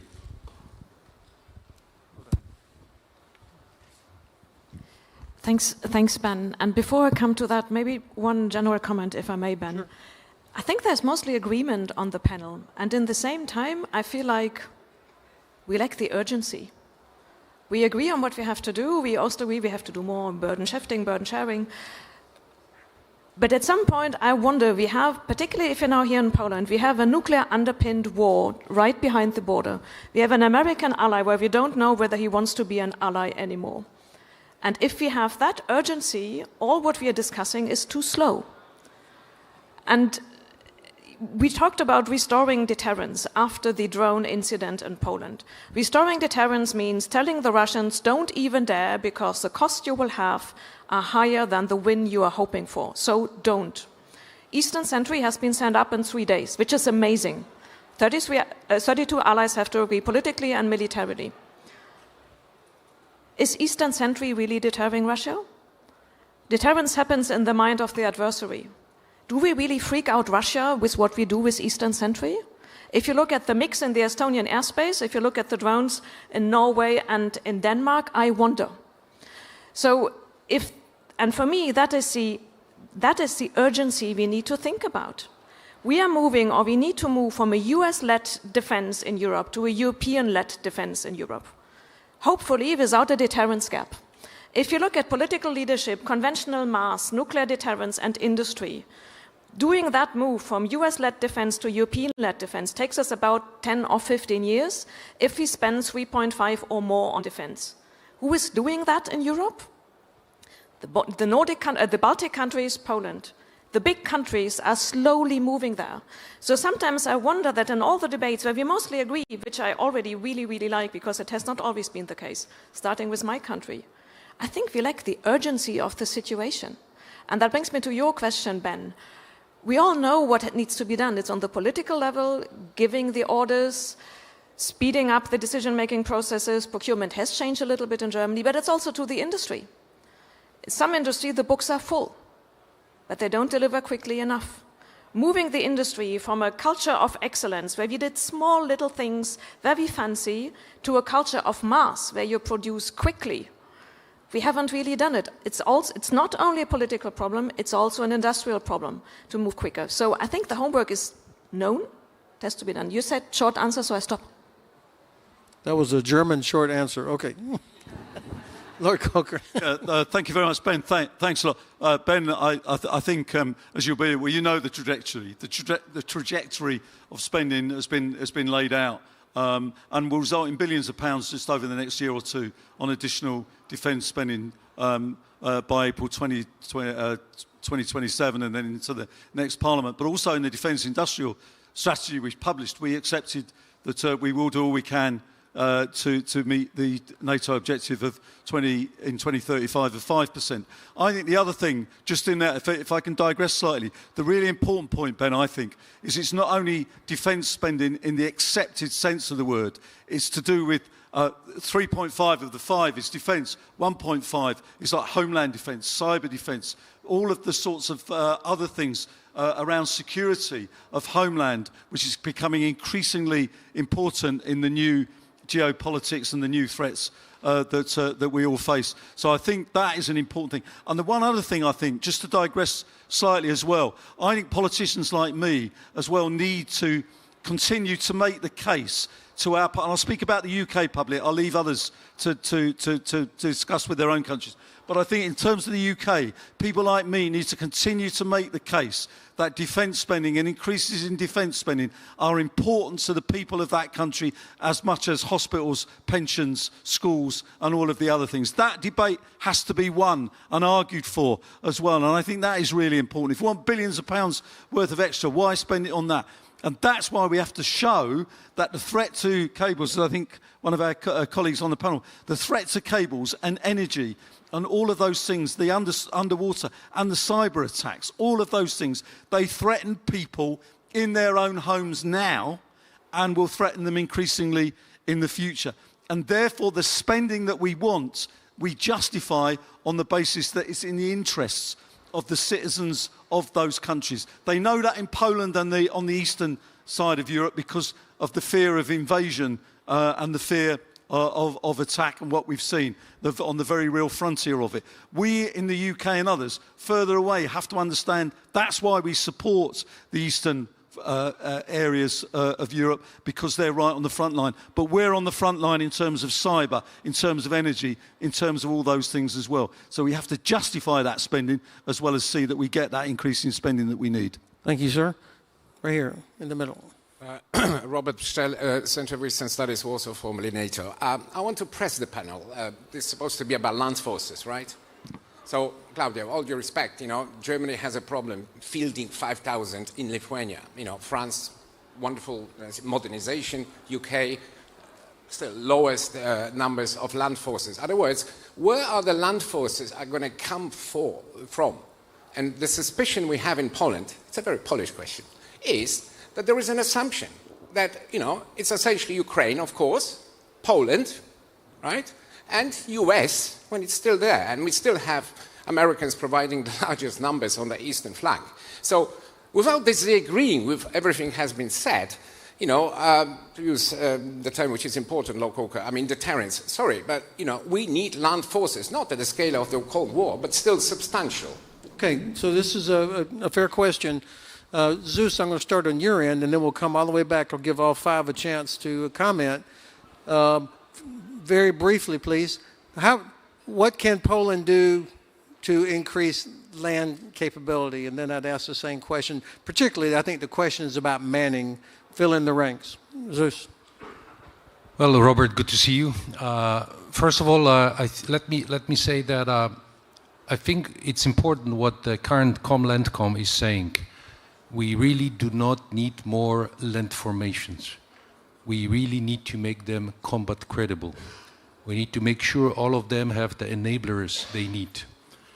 Because having just soldiers will not let us win the war, because we need all this, as we call, logistics tail. We need to make sure we'll have the fuel, ammunition. We will be able not only to receive those troops coming in, but also reconstitute the ones that were in combat. And very honestly, the whole host nation issue in NATO has been a little bit neglected. It always was considered only the host nation responsibility. Nowadays, there's a lot of discussions, a lot is going in the right direction, that we will need also those troops coming in along with the combat troops. What Poland is doing. Poland is obviously increasing the size of its armed forces, but also is heavily investing in new modern equipment. As you know, apart from the special forces, our other expert part is the cyber defense. We have one of the top-notch cyber defense units that it's constantly engaging with the enemy. Along with this, I would mention this idea, this concept, I would say, of better implementing the NATO defense planning. You probably heard the name. In NATO, defense planning is not about the war plans. This is the operational planning. This is more about planning the capabilities for the near and long term. So this eastern flank defense line that's being promoted by the ComLandCom, current one, General Donahue, talks about not creating another concept, not creating another niche. It's rather talks about getting the capabilities we need a little bit faster, but also the ones that can provide the same effect, but could be obtained by the countries faster, cheaper, and much in much bigger quantity than the normal process. Let me get a French answer to the question: manpower. What is France doing to grow the size, or do you think it needs to? Ben, before you cut me off on Poland, I already did. The manpower. No, please, very quick. We are really heavily, we've been really changing our procedures to get the soldiers in. We learned that from the moment a citizen says, I want to join, to the moment when he's or she actually admitted, this is the crucial moment. You need to shorten it to the maximum level to get that person in. Because quite often, if it's longer than a month, that person thinks, no, I changed my mind. Thank you. Sir, France, manpower, how are you doing? Well, we have not to, we don't want to change the strength of our current army, but we want to change the number of reservists. It means the former MOD, Mr. Lecornu, want to raise the number of reservists of 100,000, sorry, up to 2030. Because we have to reinforce the capacities of the army, but when the time asks that. But I think we spoke a lot about industry, spoke a lot about the strength of the army. I think one of the key points is to the rearmament moral, you know. It's to give the conscience of all the citizens of the democracy that they have to deter the enemy. And in fact, the former showed in France, as to say, to win the war before the war. And in fact, it means we have to ask all the citizens to defend their liberties, their freedom, their democratic system. I think this is the key point. It's not the key point, it's not only the strength of the army. It's to give the conscience that all the citizens has to say to the autocrats, we will defend our democratic system.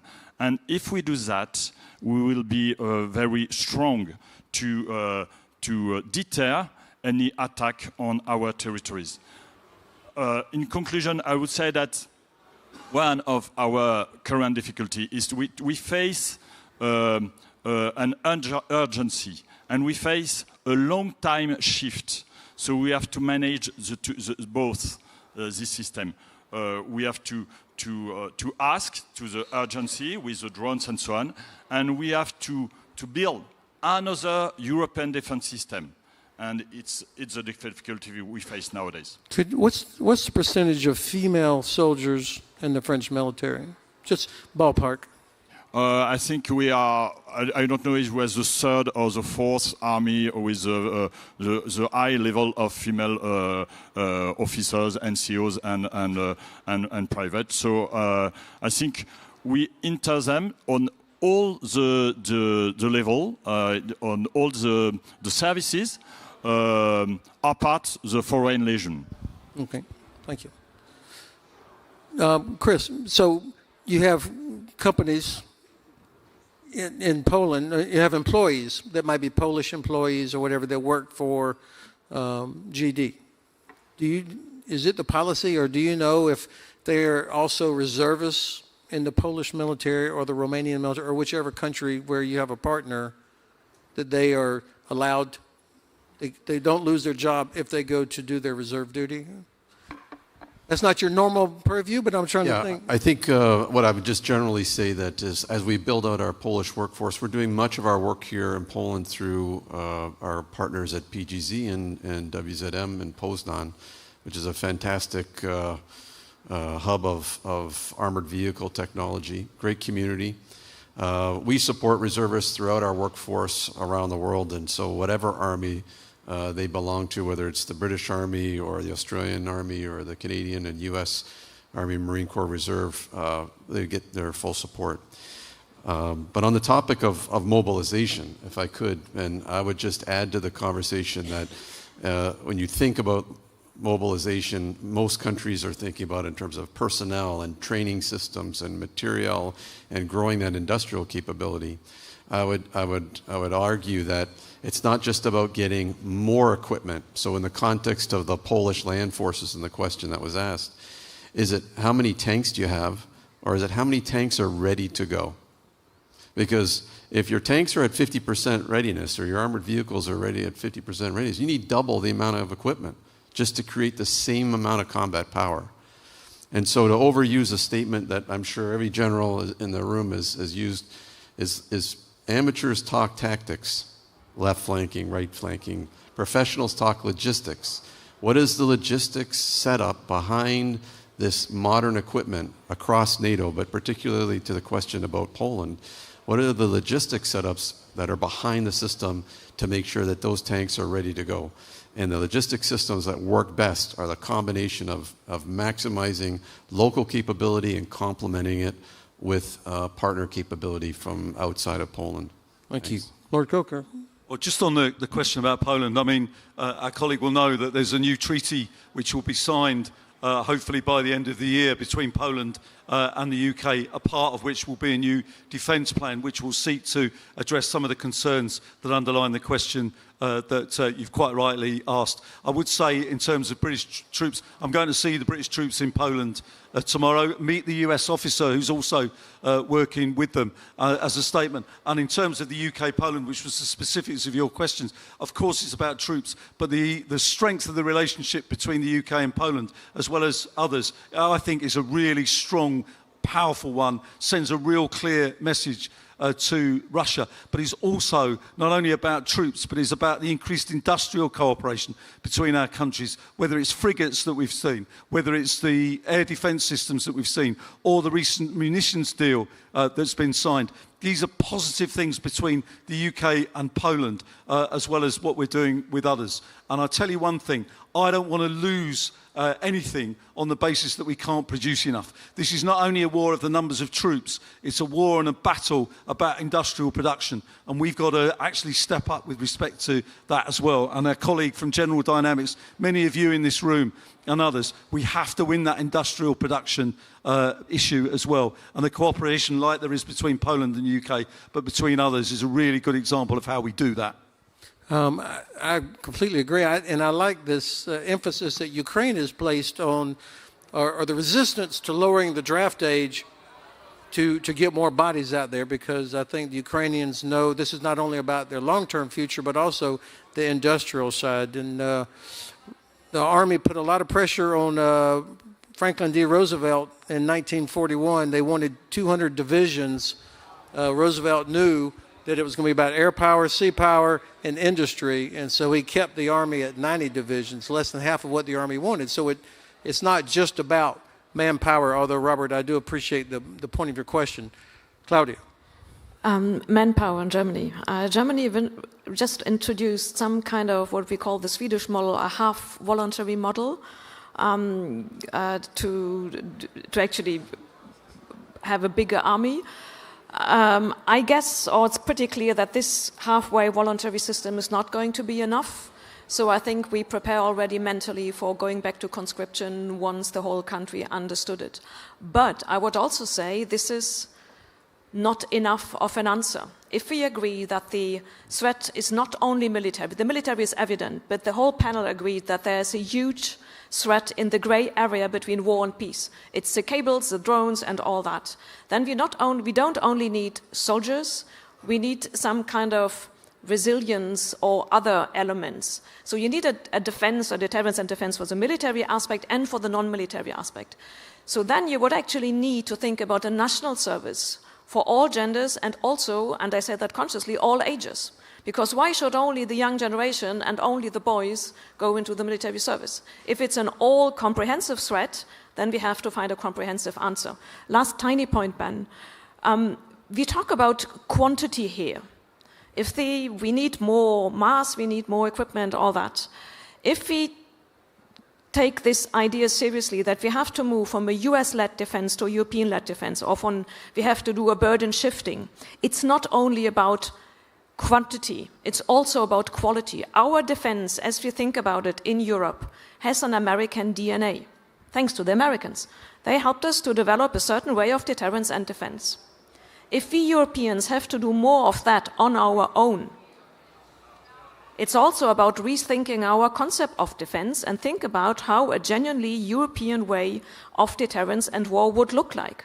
Would we defend and fight in the same way like the Americans without the Americans? Probably not.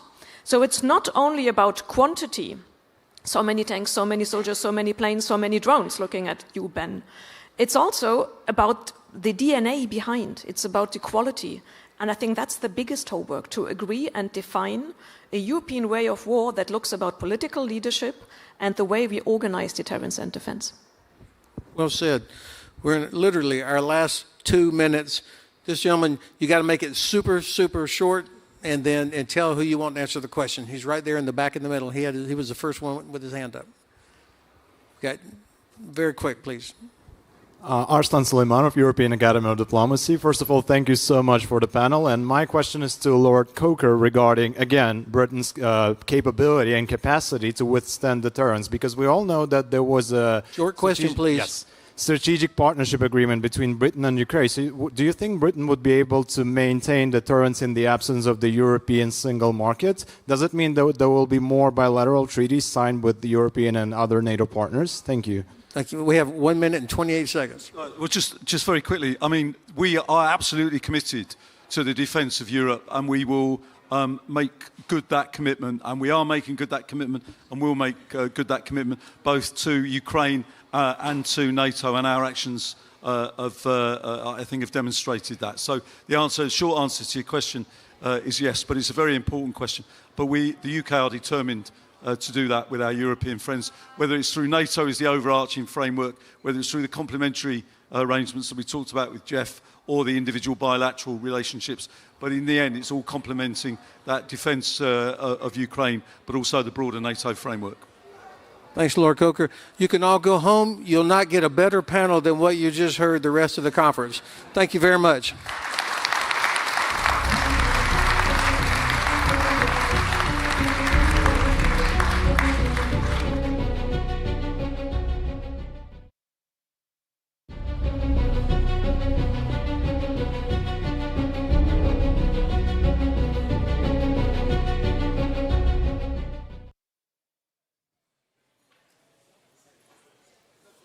Thank you.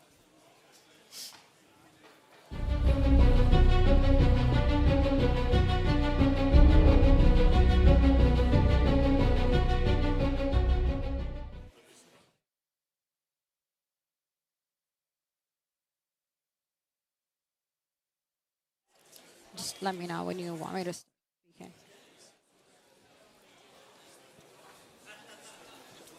And where do you want me to stand? Right here in the center, behind the podium?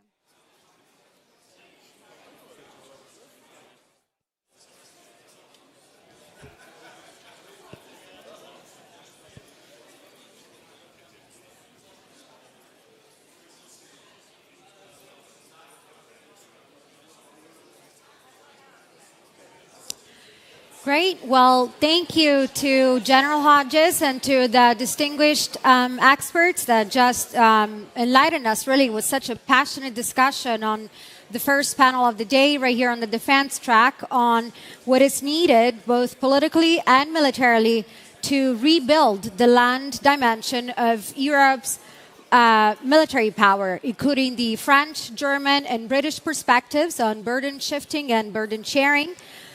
In an hour, really, they touched on pretty much everything from manpower and production needs, including the role of European publics in deterrence, resilience, and defense. The need, of course, to balance localized production with integration and the imperative of rapid delivery of warfighting equipment where it is needed.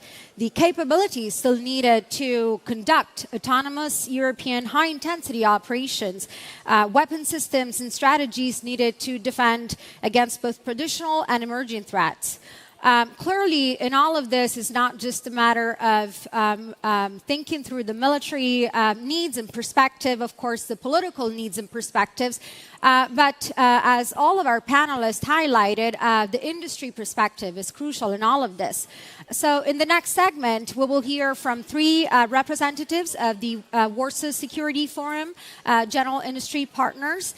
We will start with Michael Johansson, Chief Executive Officer of the Sahab Group.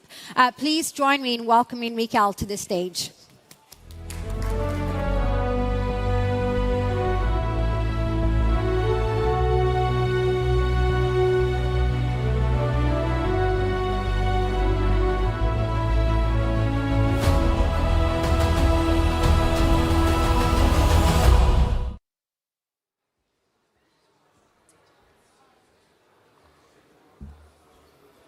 Thank you.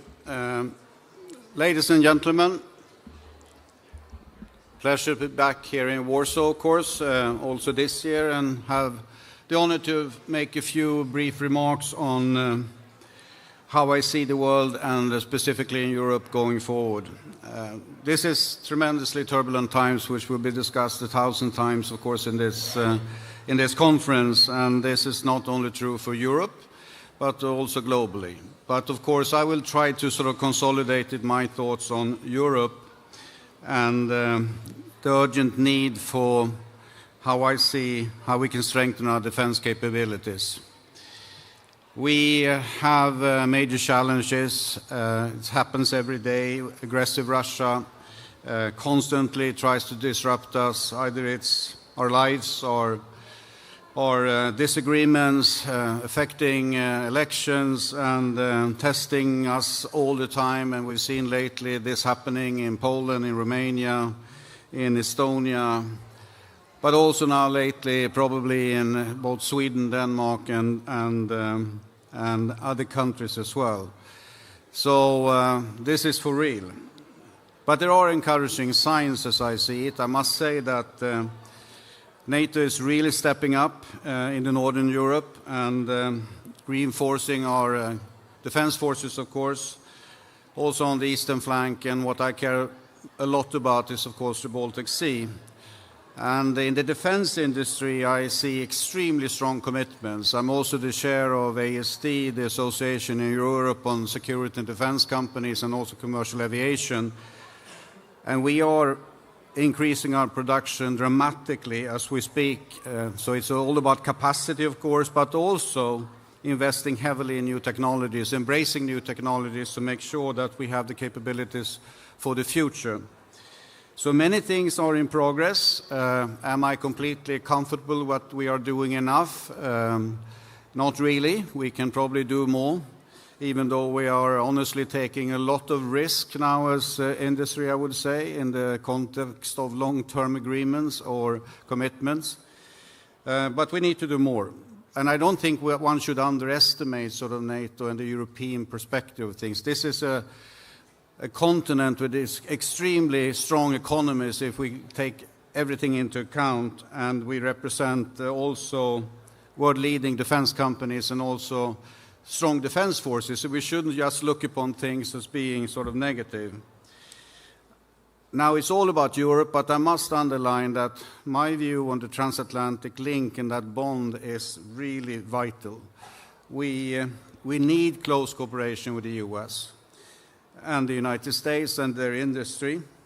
But the reverse is also true. I think we forget that sometimes, that the dependency goes in both directions. We have a United States that's from their defense capabilities also need Europe. We have many of our companies in Europe have presence in the United States where we invest in R&D, we develop capabilities, we manufacture excellent products, we perform research, and we are connected to the deterrence and the defense capabilities in the United States as well.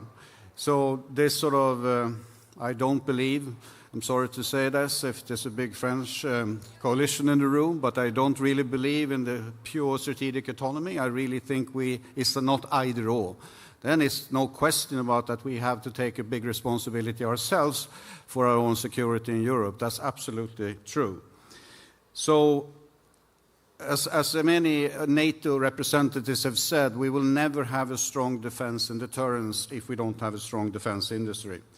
And the NATO summit in Hague was, of course, a big success. And now there are many countries now going from words to actions in terms of spending and committing resources going forward so we can quickly increase our deterrence and protecting our people and societies.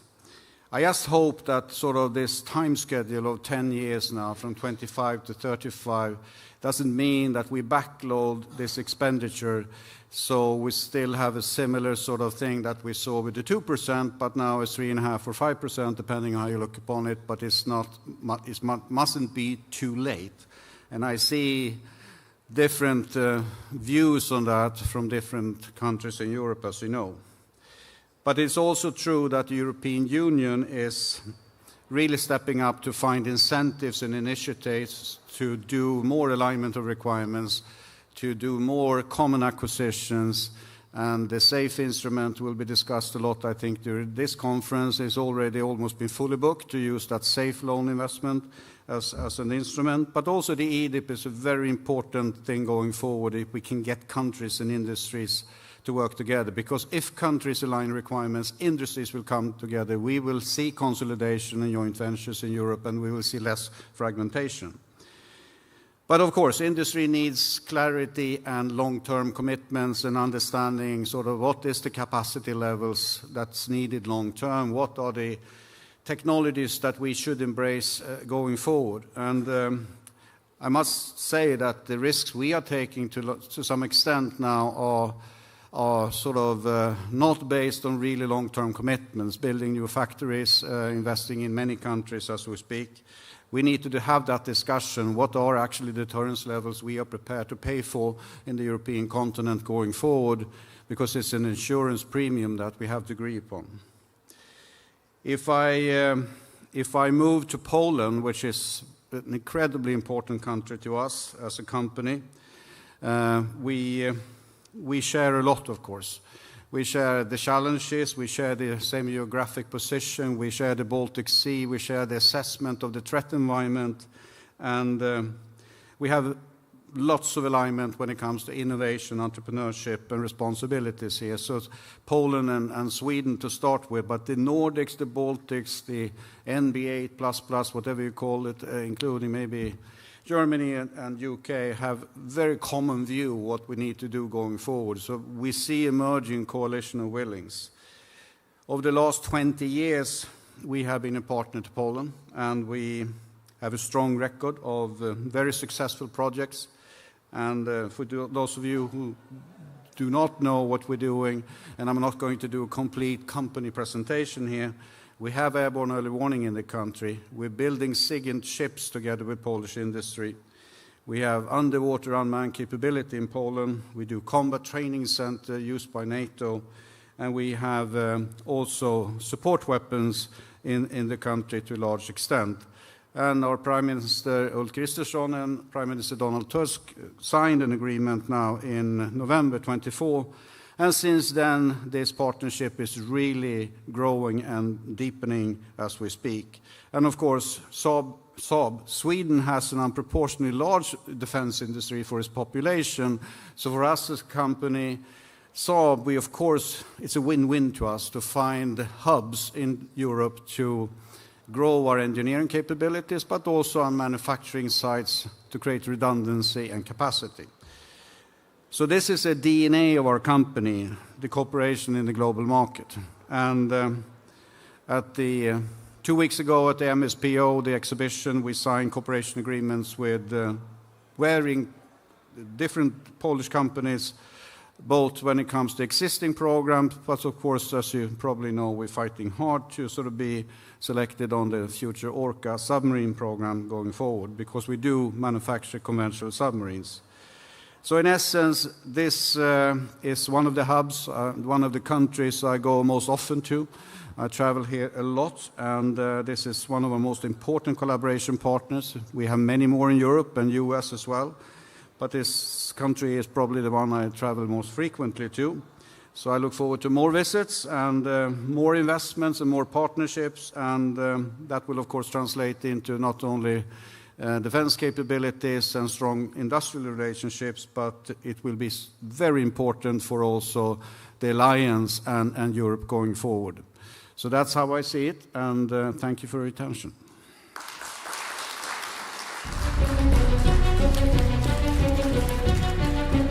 Thank you, Mikael, for your opening remarks and for contributing to this first day of discussions here at the defense track of the Warsaw Security Forum. Gentlemen, ladies, please, it is my pleasure to now welcome to the stage Christopher Brown, Vice President, Global Strategy and International Business Development with General Dynamics. Christopher, please join me on stage.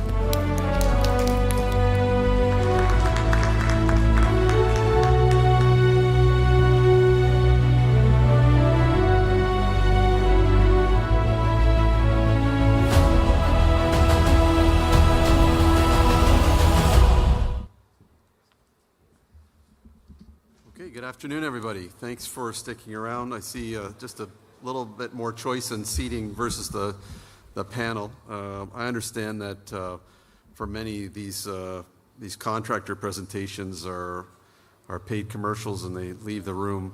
But I'm going to make it worth your while that you stuck around to listen to the General Dynamics story. Okay. So as a reminder, we are the prime contractor for the M1 Abrams main battle tank, and that's entering into service with the Polish land forces. In fact, it's quite a story in terms of how quickly we've been able to pull together that capability for the Polish land forces. Poland is, in fact, the first NATO country to adopt the Abrams. Although it's been in service with the U.S. Army since the 1980s, Poland is the first NATO country to select the Abrams and bring it into service. And we're very excited about that. Soon after that, the Romanians have also selected the Abrams as part of their modernization activity of their army.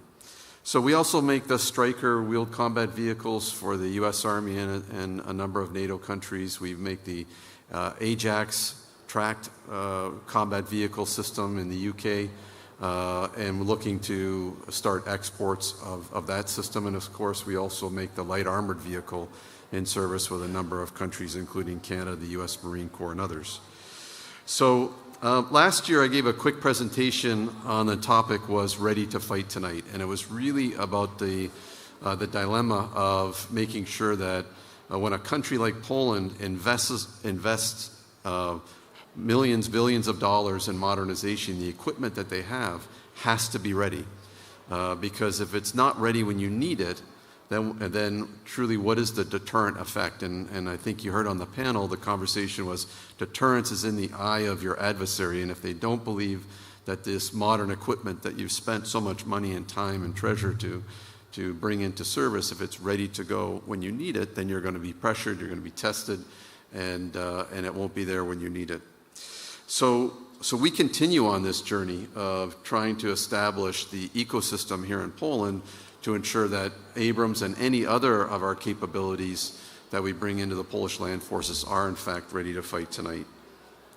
So in a very short period of time, we've learned a lot about how to set up industrial partnerships here in Poland. And it goes without saying, every country, every jurisdiction, every culture is different. And so taking a model that worked in one country and trying to bring it into another blindly is not a recipe for success. And so we've been fairly pragmatic, I would say, in our approach. And I think that approach is really starting to bear fruit. Our partnership is with a PGZ subsidiary called WZM. They're in Poznan, Poland. And they've got a tremendous heritage of armored vehicle technology, repair and return and servicing and maintenance and modernization. And so we've learned a lot with our Polish partners over the last few years. So what have we learned? Okay. We've learned that creating an industrial capability with speed and volume is very complex. And the complexity isn't in the things that you would likely first start off with, right? It's not really about regulations and technology transfer. It's about more softer or human elements with respect to building trust and accepting risk. And so our journey has had some stops and starts and ups and downs, but we are making significant progress, and the team is gaining credibility and capability every day. And it's one that we're extremely proud of, this journey. So the journey involves not just General Dynamics and WZM, but involves a whole range of companies that we call Team Abrams. And so these are suppliers and sub-tier suppliers that support the U.S. Army fleet of Abrams and those of its allies around the world, and they have come to Poland. And we are working in a very unofficial way together, I'd say, without commercial contracts between us, to establish the right level of industrialization and capability here in Poland, because it's the right thing to do. And that young corporal that is in the Polish land forces and is joining a unit that has a brand new M1 tank, joining that, being equipped into that battalion, wants it to work, needs the parts, needs the training. And we have an obligation to that young soldier to make sure that that capability exists. So we've been in the press. You've heard all sorts of, if you've been following the Polish media with regards to the fielding of the M1 program, and is it going fast enough, and are we getting enough capability? Well, let me tell you, our approach has been slow is steady, and steady is fast. Slow is steady, and steady is fast. Don't skip steps. Do the hard things that need to be done to set you up for a long-term capability. And what we found is that despite some early criticisms, in fact, we are outpacing a range of other modernization programs of equal or more complexity, equal or less complexity than the M1 program. And so we are on contract, on time, and delivering capability on budget to the Polish land forces. So we fielded the M1A1 in record time. Our on-time deliveries of the M1A2 SEP V3 continue, and it's really through the establishment and growth of our partnerships across Poland that we're setting ourselves up, I think, for a long-term capability. We have announced at MSPO, which is the Polish Defense Industry Trade Show just a few weeks ago, that we've expanded our partnerships in Poland to an additional 8 suppliers with 52 different contracts. And those suppliers, this is really important, those suppliers aren't just going to be going on to the M1 program. They're going to be part of our global supply chain, and we would envision these Polish suppliers being long-term partners with us, delivering capability not just to Poland, but to the U.S. Army and our other international customers around the world. And there is, in fact, what I think is a great example of real industrial deterrence. Another highlight from the MSPO show was that we delivered our first fully repaired M1 tank that was repaired at WZM back to the Polish land forces. And you'd say, well, what's so new about that? Well, that is, in fact, not a real capability that often exists in a country so soon in their ownership experience with an Abrams. Many countries don't have that capability, and those tanks would have to leave the country to go get repaired. And so Polish tanks need never leave the country to be serviced. The capabilities here, that is our vision. We share that vision with our partners, and that's what we seek to deliver. We also have other capabilities that this ecosystem that we're setting up would support coming in. And so we understand there to be a heavy infantry fighting vehicle requirement in the future for Poland, as well as an 8x8, new 8x8 program. And everything that we've built in terms of capability would enable us to bring other capabilities from our product base into Poland. We have the Ajax fighting family of combat vehicles in the United Kingdom that's entering service with the British Army. We anticipate a declaration of initial operating capability shortly, and that would be a great product to come into Poland, as Poland would be the first partner nation to join the British Army and that capability. So very exciting potential, and everything that we've done really would make that program go faster and increase local content, which I know is very important here in Poland. So we are extremely proud of our progress to date.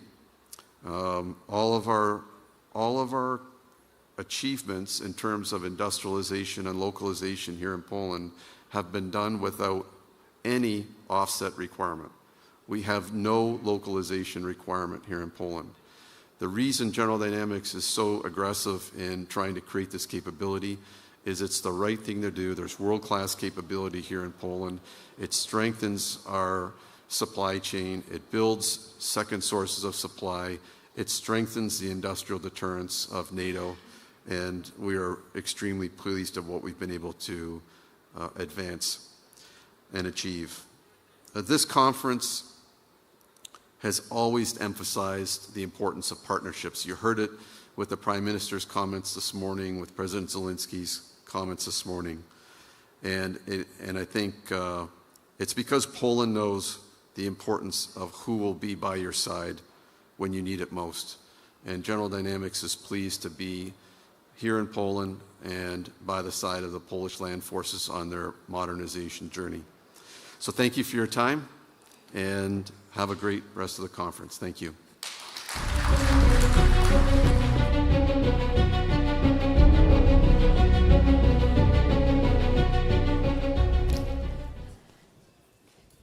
Thank you, Christopher, for, again, your contribution and for sharing both an update and perspective of general dynamics in developing industrial capacity and partnerships here in Poland in particular. It is now my pleasure to welcome to the stage Doug Stevenson, Vice President of Europe and NATO for Requirements and Capabilities at Raytheon and RTX Business. Doug, please join me on stage.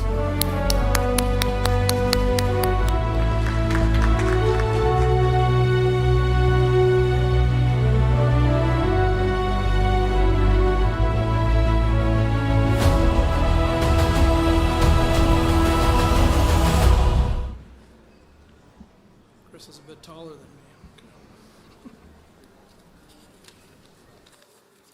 Thank you. It's been a real pleasure here to be at Warsaw Security Forum again this year.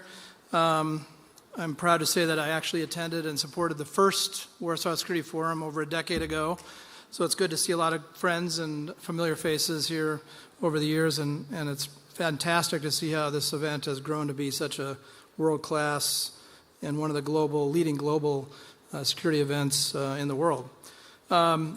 So a few remarks today, probably to echo some of what Chris just said and General Dynamics' successes here in Poland. We've been here well over a decade, and I'll go into a few topics just to share with you some of our experiences as well.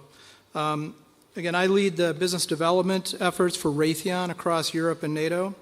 But today I'm going to speak also on behalf of RTX, the broader enterprise of which Raytheon is now a part. And for decades, RTX, through our businesses Collins Aerospace, Pratt & Whitney, and Raytheon, has been a proud partner in Poland. We have been here with over 9,000 employees across Poland. And I'll get into that a little bit in detail as well to show you some of the things we're doing in the country. As everyone's well aware, Europe's facing complex security environment, and we're playing a big part in helping support some of the efforts in Ukraine, of course, and here in Poland. And the security environment is pretty bleak. But it reminds us that collective defense and close cooperation are more critical than ever. The response from allied countries to these challenges, including the coordination of military assistance to Ukraine, a significant new investment in defense modernization, and much more, continues to be impressive. But equally impressive is Europe's determination to invest in its defense industrial base. 10 years ago when I was working here in Poland, the word defense industrial base was never even used. So I'm kind of encouraged now in the last couple of years it's used much more prominently and more regularly. The defense industrial base is one of the reasons in America we have such an established defense ecosystem. And I think now with the talk of growing and building the capacity in the defense industrial base across Europe is a healthy thing. That ecosystem has, been complacent over the years, and the investment that's happening now is critical to building up a credible deterrent on the industry side in Europe. So we're proud to play our role in Europe's and NATO's response to the current threats by providing many of the capabilities that have helped both Ukraine and the rearmament of Europe in preparation for today and future contingencies. Ukraine's military has actually employed at least 15 different RTX capabilities, ranging from the Patriot air missile defense system to Pratt & Whitney's F-100 engine to munitions like Stinger, TOW, and Javelin. So we have product that's in the fight, but it's more than just product. And we'll talk a little bit more about the partnerships and cooperation that we've embarked on across Europe and here in Poland. We're working with many governments represented at the forum this week to meet their defense and security requirements, as well as the new NATO capability targets. Whether this is in best-in-class air and missile defense systems, engines and effectors for F-16s and F-35s, counter-UAS platforms, or even space-based systems, Across the spectrum, we ensure that our customers have the capabilities they need to protect their sovereignty. RTX's commitment to Europe goes far beyond product. We are committed to investing in Europe, partnering with European companies. With approximately 21,000 employees and 12,000 suppliers across Europe, and deep partnerships within aerospace and defense companies across the region, we are an intrinsic part of this European aerospace and defense industrial base. But take Poland, for example. We have, as I mentioned, over 9,000 employees here in Poland, making it RTX's largest employee base anywhere in the world outside of the United States. We are committed to our presence here. We are also a founding member of Poland's Aviation Valley and are one of Poland's largest civil aerospace exporters. Our Pratt & Whitney site in Rzeszów builds components for the F-135 engine, and our Collins Aerospace business produces F-35 landing gear. Additionally, we are investing in and co-producing with Polish companies. 10 Polish companies are already part of the Patriot air missile defense system supply chain, the global supply chain, and we are expanding this cooperation even further under Phase 2 of the Wisła program, which is now under contract. On September 16th, we supported the Polish MOD in their successful live-fire exercise of the Wisła system. Based on the combat-proven Patriot air missile defense system and the PAC-2 GEM-T missile, Polish operators successfully used the system to detect, track, and engage multiple complex targets at a Polish range up north. This was the first time Patriot had been test-fired out of Poland, and it's only the third location across Europe where Patriot actually has been test-fired. It includes Romania, the island of Crete in Greece, and now here in Poland. So they have this capability here, and we're very proud that that was a successful event this past month. Earlier this month, our Raytheon business also signed an agreement with WZE to provide energy storage assembly modules for the lower-tier air and missile defense sensor, or LTAMs. This will position WZE as the first international supplier on this critical U.S. Army program. So, and as the Polish Air Force looks to modernize its fleet, Pratt & Whitney stands ready to support should the Air Force acquire additional F-15 platforms or F-35s, or select the F-100 powered F-15EX. Should the Polish government choose the F-15EX, and I know this is a decision that's pending, and choose it with the F-100 engines, Pratt & Whitney would see significant opportunities to expand its presence here even more. Beyond Poland, RTX is working also across Europe, and we recently announced in late 23 a partnership in Germany to build new German production line for Patriot GEM-T effectors. This goes into the Patriot system, and also our recently signed MOU with Germany's Diehl Defense signals our intent to co-produce again the Stinger missile in Europe. And I would be remiss if I didn't mention the new agreement that Pratt & Whitney just announced with the PBS group headquartered in Prague to develop the next generation auxiliary power unit for commercial military applications. That was just announced a few weeks ago. This next generation APU will enable new aircraft design opportunities and additional capabilities across military and commercial applications, including additional electrical power, enhanced thermal management, electronic warfare technologies. So, RTX is clearly an integral part of the European defense industrial base. We support policies that strengthen the European defense sector. No single country possesses all the technologies, talent, or resources required to meet today's demands on its own. Now more than ever, we must co-develop, co-produce, and collaborate across borders. As Chris said in his speech as well, this cooperation is an intrinsic and invaluable part of the deterrent that industry brings, the defense industry brings to credible defense across Europe.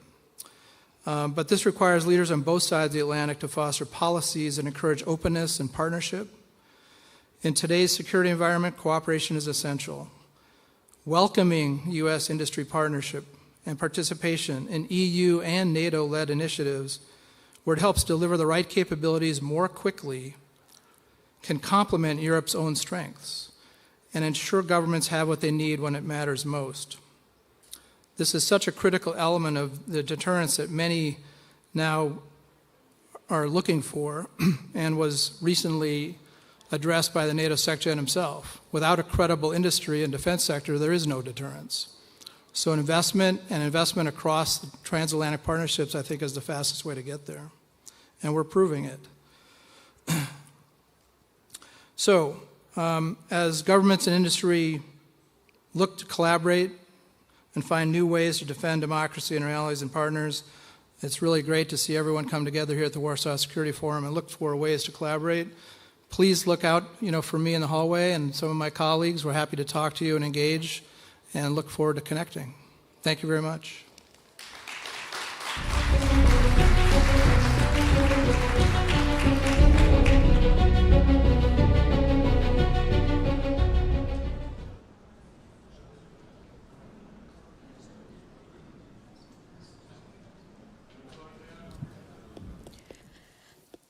Well, thank you, Doug, once again for contributing to our opening with your perspective and the perspective of RTX. Now, it is my pleasure to introduce the next panel, which will be discussing the challenges of multi-domain skies and key lessons learned from the recent Allied response to Russia's violations of NATO airspace and how to build air defenses for a saturated threat environment, as it currently is the case with European airspace. To moderate our next panel, it is my pleasure to introduce the indomitable Terry Schultz, reporting on NATO and EU from Brussels. Terry, please join me on stage.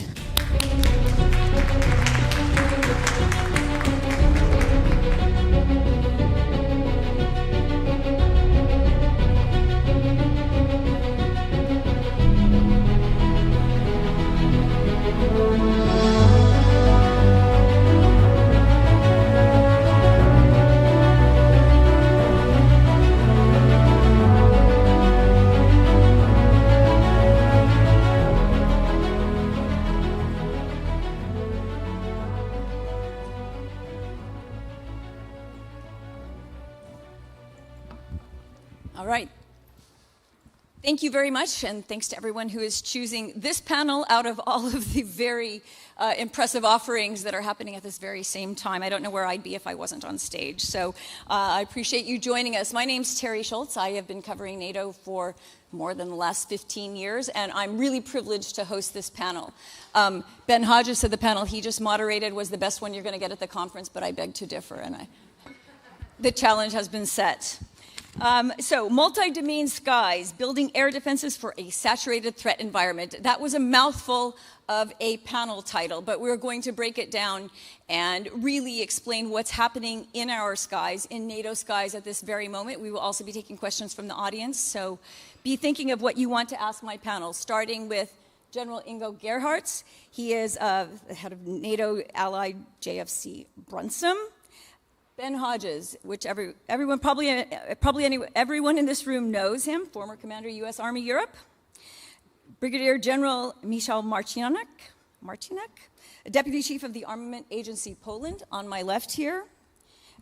Steve Shepro, another general, Steve Shepro, who is now Vice President of Pratt & Whitney and used to be Deputy CMC at NATO headquarters, and Janis Zilch, the Vice President of Multi-Domain Command and Control Programs at Northrop Grumman. So I was worried, as I was speaking with General Hodges, about that I wouldn't make it home from Denmark last night to make it to this panel this morning because of all of the airspace closures. Since Monday, a week now, some of Danish airspace has been closed virtually every day, every night. So this just made it all the more relevant, the panel that we're having today. And of course, I felt guilty even thinking about this very minor inconvenience, and want to mention out of deep respect for our Ukrainian friends that, of course, when we talk about these kind of things, we have the luxury of not doing it under fire. So I just wanted to make that point at the very beginning of our panel. We will be talking a lot about NATO airspace. I'm sure Ukrainian air defense will also come up. But I think that it's important to note that these are, again, we have the privilege of discussing this while we're not under fire. So at the moment, we have a frigate from Germany that just pulled into the Copenhagen port. We have counter-drone equipment coming from Sweden and Germany to Denmark, and we have other various unspoken defenses coming to protect 2 top-level European summits in the Danish capital this week. And that's where I want to start with General Gerhardt's. I actually thought we are seeing right under our very noses a real-life, real-time event creating a multi-domain layered air defense to protect the Danish capital in light of these summits, General Gerhardt's.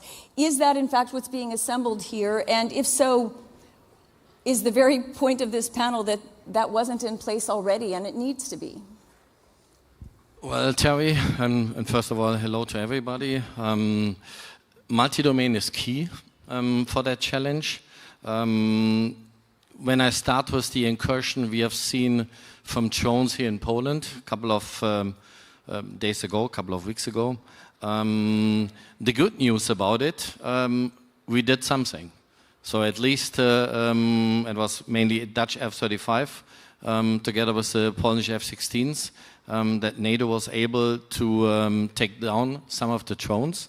I mean, they had all different timings and how far they flew into the country. So it's not like out of 20 we only took out 3. Some of the drones went really down quickly. So I think that was a good news. That was a success that NATO was able to act. So thanks to the Polish armed forces, Dutch F-16s, NATO Aircom, and so on.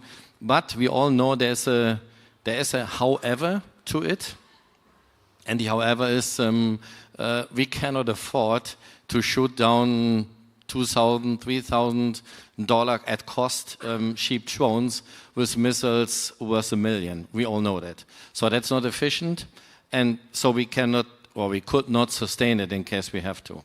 And so now we have to come up with other solutions, and there are different domains. Putting more assets in there, more fighters, that's good, gives us a good feeling.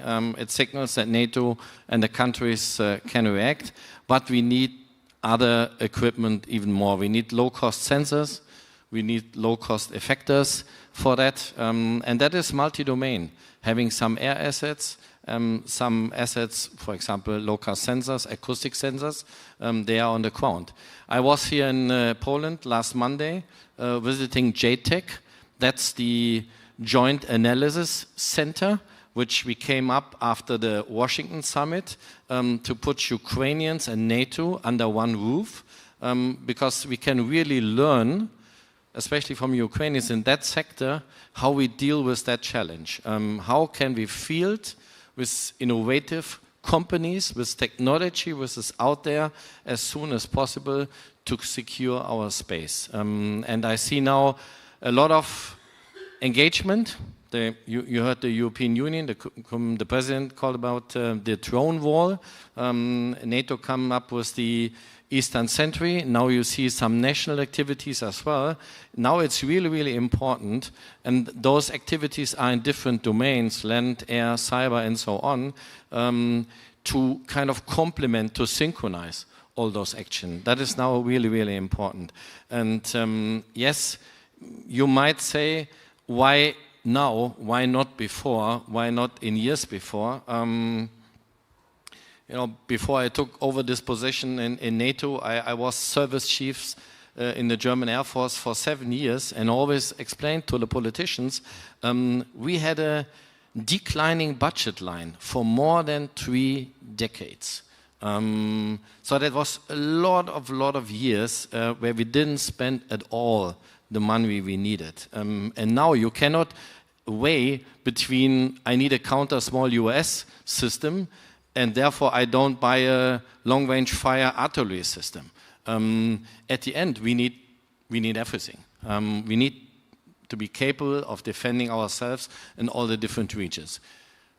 The thing is, and I'm looking forward to hear the other panelists about it, and especially Michael, the way we procure those systems, which technology which is out there, that's something we really have to do much faster.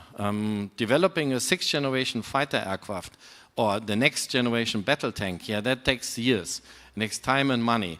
But a counter small US system, a counter drone system, that's technology which is out there. And that is something we really have to field now, not in years, it has to be fielded in months, in a multi-domain approach. And General, back to my original question, while this is not all NATO's responsibility, it's also Danish responsibility, are you certain that the capacities that have now been assembled at sea, at land, electronic warfare, is it possible to secure the capital with all of the European leaders coming there on Wednesday? I mean, if that's a national question. That's actually, it would be a question from somebody from Denmark. But if you see it from a NATO perspective, which takes care of a more broader view in case of you have incursions by missiles or aircraft or whatever, yes, sure, we are ready to defend. Okay, thank you very much. I'm going to move on to General Hodges now. You have called what others are calling incursions, you're calling them operations, both in Poland, in Estonian airspace. I'm curious as to whether you think these latest, so far non-attributed drone appearances in Denmark are of the same ilk. One question, and just to front load you here, also you and I have spoken many times over the last years about how you believe it would be better in the case of Ukraine, for example, to, as you say, take out the archer, so you're not shooting down individual arrows when it comes to not just specifically missiles, but the very capability to have these strike measures that Russia is able to use on Ukraine. Does that also apply to NATO? Is it possible to take out an archer that threatens NATO? Both of those questions for you, sir. Well, that's the reason NATO exists, is to deter those archers, and if deterrence fails, then you kill the archer. So the metaphor, it's better to kill the archer than try to intercept all the arrows, is obvious. You would expend too many weapons trying to take down every single drone, or every aircraft, or every cruise missile. So it was actually General Phil Breedlove who coined the phrase, it's better to kill the archer, and I just have certainly adopted it. For Ukraine, anything that we can do to help them destroy the factory from which their drones are produced. Germany just, so still back to Denmark, Germany just seized a vessel that was in the Kiel Canal that apparently was being used by Russians as a drone platform. So that's the archer. So you take that thing out either by seizing it, like Germany did, or finding other ways to disable it. The point is, in air and missile defense, it requires comprehensive integrated air and missile defense. You got specific weapons for specific incoming targets, but also the ability to connect everybody's radar, air traffic control systems, command systems, and then, of course, we should all be confident having a guy like General Gerhardt as Commander JFC Brunsum that has responsibility for, half of Europe. So the point of your question, these are operations. And this is not a semantics thing. Incursion sounds kind of harmless. It's like, well, somebody incursion, like, your dog made an incursion into your neighbor's yard almost. Okay, it's an operation. Means it's planned, it's coordinated, it's resourced with drones to go achieve a specific effect. Now, whether that effect is to cause distrust and anxiety and concern in Denmark, for example, or for the Russians to demonstrate they can go anywhere they want, or to test how long does it take us to get ready. If we think about them as drones, then I think it changes our response, our sense of urgency. Think of them as operations, not some sort of accidental incursion. So are you surprised the jury's still out on whether, especially the Estonian incursion, was accidental or on purpose? I bet if you ask any officer in the Danish Armed Forces, he would tell you in 1 second, of course these were Russian drones. And in Estonia also, that this could be the an accident. Estonians are not confused, that's for sure. That's true. Okay, I'm going to come over here on my left now. General Marciniak. Of course, especially here in Poland, Ukraine's experience informs your war-fighting plans every single day. And now with you responsible for procurement, I'm interested in how the 19 drones, in addition to the Ukrainian experience, how does that change what you are doing, what you're procuring, and the lessons that you can integrate immediately into what Poland is doing. And right now you are modernizing your forces and you're going shopping, so I'm wondering what's top on your list. Yes, thank you very much. First of all, we are building our multi-layer air defense since last 7 years, 8 years. It is a real multi-domain approach from the medium range, short range, very short range. And what happened a couple of days ago in Poland, to be honest, it didn't change our approach. What we are looking for is the number of the effectors we can deliver to the battlefield. The only one, there are two issues I'd like to discuss. The first one is that we were focused on the very advanced equipment, which means it's quite expensive. At the end of the day, it appears that such type of the threat could be engaged by the very cheap cannons instead of the missiles. So it means that the cost-effective issue was very, very important. On the other way, we still have question about drones and the counter-UAV systems. The question, where is the limit of the drones? When we are talking about counter-UAV systems instead of air defense systems, and it's not defined anywhere. In our approach, we ask this question, and the answer is that if we engage using non-kinetic equipment, it's counter-UAV systems.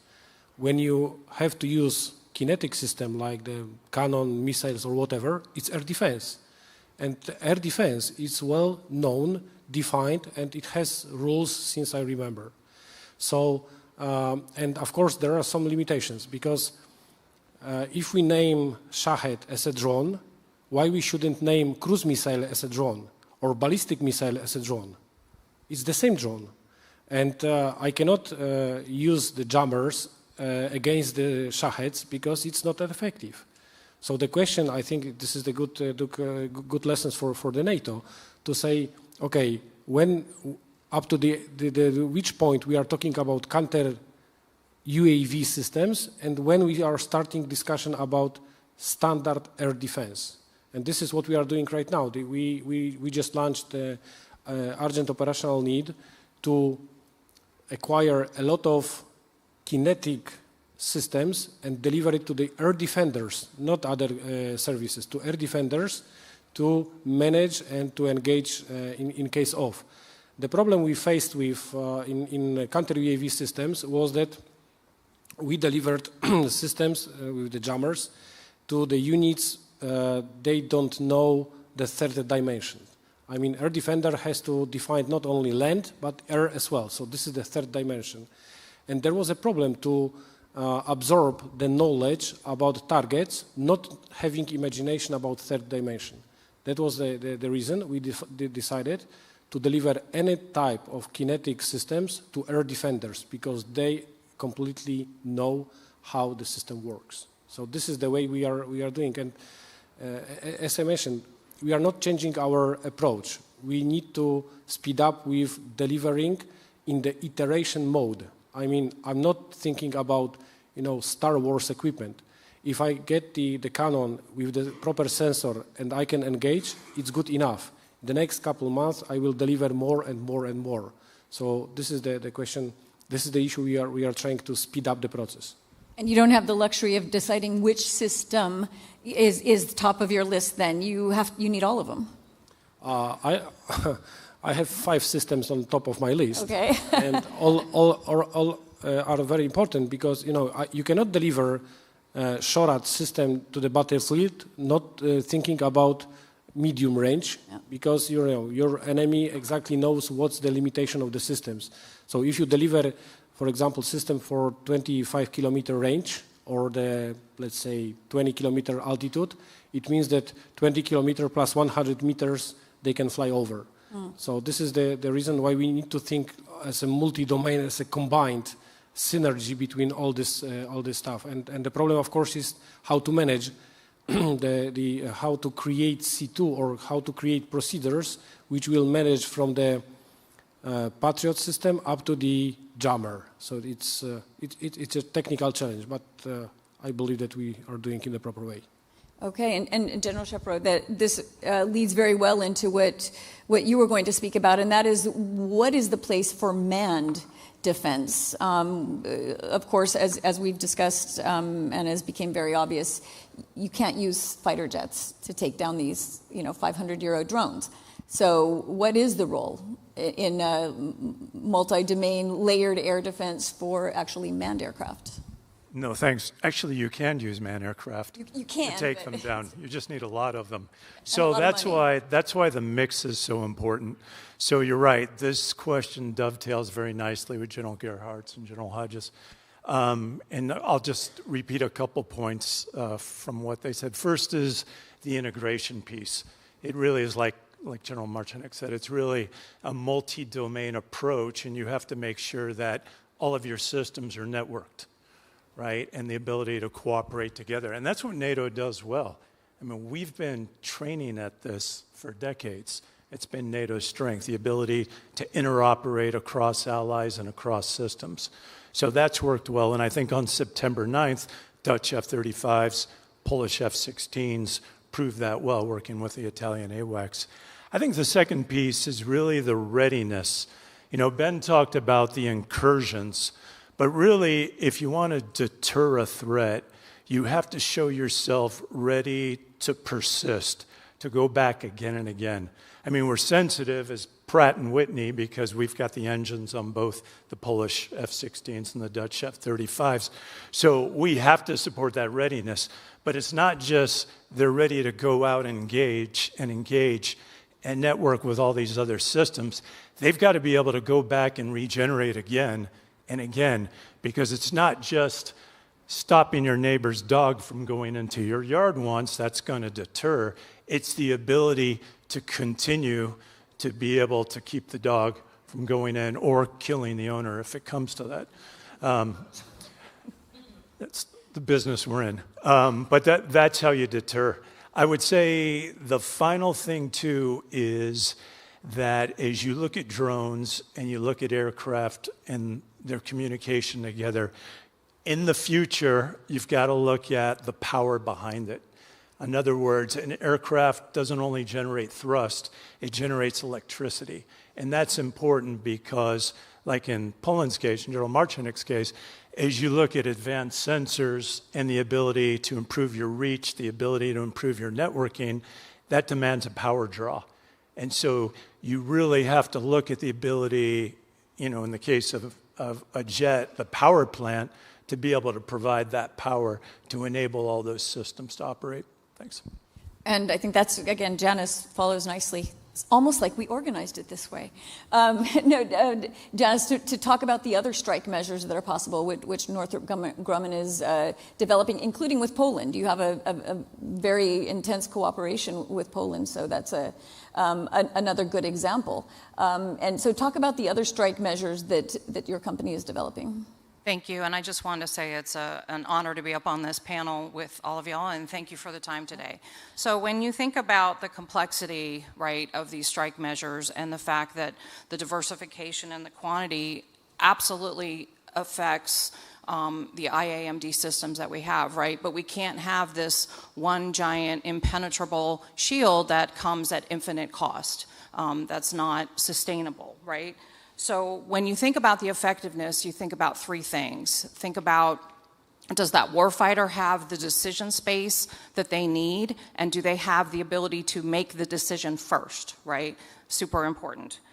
Does it make the optimal use of all of our effectors, right? The kinetic, the non-kinetic, the ground, the air interceptors. And then finally, is it a deterrent to our aggressors, right?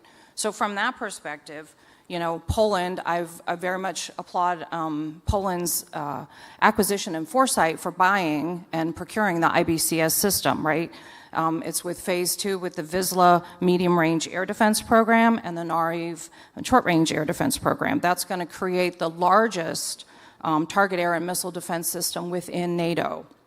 Poland looked at this capability and understood it was transformational in terms of what it brought from an open mission systems perspective and the ability to scale and the ability to keep at the readiness levels that are needed and to keep at that technology pace, right, to keep that roadmap going. So from the integrated battle management command system, you can add a platform such as the E2D Advanced Hawkeye, right? As the threats diversify, as you have that need for that multi-domain command and control framework, that air sensor gives you that 360-degree surveillance. It gives you the comprehensive common operating picture. So it really adds, with a radar and mission computer capability, that situational awareness and the tactical decision aids that you need to be effective. So what can industry do, right? I think there's a number of things that we are working to do in terms of how we integrate the diverse set of sensors, how we integrate the diverse set of hardware and software solutions that we all bring, and that takes government and industry cooperation. We have to integrate our AI and ML tools to be able to scale quickly. You keep hearing speed, and that is absolutely essential that the systems that we are procuring now have to have that open mission systems architecture so we can scale, so we can put new capability in fast and field it. You have to amplify the ability, and I call it the 5 inches between your ears, right? The operators with those tools then have the best decision aids and can make those critical decisions. You have to merge your IAMD and your precision long-range fires missions to move that kill chain left as well. We as a defense industry also really need to embrace the commercial industry, which you're seeing more of every day as we continue to work with the disruptors, if you will, and we need to also disrupt and make sure that we're getting ahead of our adversaries. And then finally, listen and collaborating with our warfighters to make sure we understand what they need and bring them the command and control system that works best for their requirements. Would any of my panelists like to follow up on any of that before I come back to General Gerhardt? You want to try to delay that? Yeah, I fully agree with Janice. And Michael talked about it as well. It is all about the layered, full integrated air defense. And when I see what the countries are now and procuring, and the NATO capability targets were an increase of missile defense systems of about 400%. So the point I just wanted to make, and that is something we still have to work on, the way we field, the way we procure highly sophisticated long-range missile defense system like Patriot, for example, is still a bit the process and the way we procure a system to defend small drones. Kind of the traditional way, we come up with requirements, and then we come up with a concept of operations, and then we go to industries. That's the way you have to do if you have to develop technology. A lot of technology we need, especially to tackle this challenge of countering small drones. That's technology you can buy almost in a supermarket. That's technology which is out there. And the way we field those systems, the way we procure those systems has to be much different with the technology which is already given than the systems which are really high complex technology has to be developed. And that is something I see all the nations and as well the organizations to it, like EU and NATO, we have to be a bit faster on that one. Well, General, Steve, I'll give. Yeah, I was just going to tail General Gerhardt's comment because I think it's an important one. You know, the current Chief of Staff of the U.S. Air Force, General Dave Alvin, talks about the difference between build to last and build to adapt. And we're thinking much more about how you build to adapt, right? So especially, you know, our company, one of the advantages we have is we make a lot of small engines for like business jets. They could be quickly adapted to any range of drones, you know, cruise missiles, long-range weapons. And it doesn't take much, but like General Gerhardt said, we've just got to be able to collaborate and say, we need this in the field fast. And that's all it takes is a commitment. You know, business loves predictability. If you say, that's what we need, and we need it in 2 years, then you can get it to the field quickly. Well, you know, Secretary General Rutte said that NATO, and just to repeat that figure again, he said that NATO needs to increase air and missile defense specifically by 400%. Okay, so that either means you guys were way behind, or the threats have jumped 400%. I mean, help me deal with the number here. I mean, why do you need to jump 400% if you know, NATO was well integrated and everything was going well, and you have these impressive systems? Yeah, good question, Terry. I elaborated already before on that one, especially in the area of missile defense. The cuts beyond 1990 were the most. I just, you know, I'm a NATO commander, but now taking Germany as responsibility, as an example, we had 36 Patriot units all over the country. Now we have 9 left. And you can take that in all the other countries, as well at the countries like in the former East. They all had a lot of missile defense systems, and especially the cuts. And the cuts were like for 3 decades, were really, really high in that area. That's why those capability targets are very, very high. The money we take now in our hands, the 2.5 for the core defense spending, together with an industrial base, and if we are collaborative, is not every nation is going on his own track. If we say, okay, where can we go together? And if the systems, whatever, if somebody buys whatever NASAM system and somebody is buying an IOST system, it doesn't matter as long as it is integrated. And that is possible, and industry can help us on that one. And then I'm with you. Yes, 400%, that's quite a number, but I'm sure the job is we can do it in very soon time. And General Marciniak, Poland was one of the countries saying that NATO needed to do more on air defense. I mean, all the frontline states have said this. So they were behind. And I mean, is it possible to catch up 400% so that you feel safe? Yeah, fortunately, we don't have this measure in our mind because we have started with 0. So even if you multi-type 0 by 400, it's still 0. And the good thing is that during next 15 years to the Polish air defenders, we will deliver more than 53 batteries. So it means that in the air defense we will be quite strong. Well, but how many do you think you need? 53 is a big number unless you need 1,000. No, I don't think that I think the management of the air defense, this is the key, not the number of the missiles and the launchers. Having IBCS as a new generation system, I don't need to create small air defense cities to protect anything. So I can the number of the batteries planned for the medium range, for example, in Poland is of course it won't be enough. But it's good enough to protect what we have to protect. But what I'd like to mention, the acquisition, the numbers of the deliveries, is not the biggest factor right now in my mind, of course. The first is that we are still in the peacetime. We are building our air defense for the wartime. So the issue is that I have airspace closed. No one is from the civilian part is flying over my country. I can shoot to anything I can see. The problem we have right now, especially with the drones, is that we are still living in the peacetime and we have peacetime regulations. You know, for testing sensors in Poland, I need to have special permission to radiate because most of the society cannot make phone calls because I can interrupt this issue.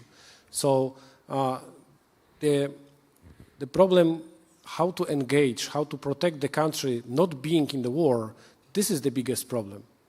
Living in the peacetime is the worst case for the soldier, for sure. Well, I'm not sure I'd agree with that. I mean, worst situation. My procedures, of course.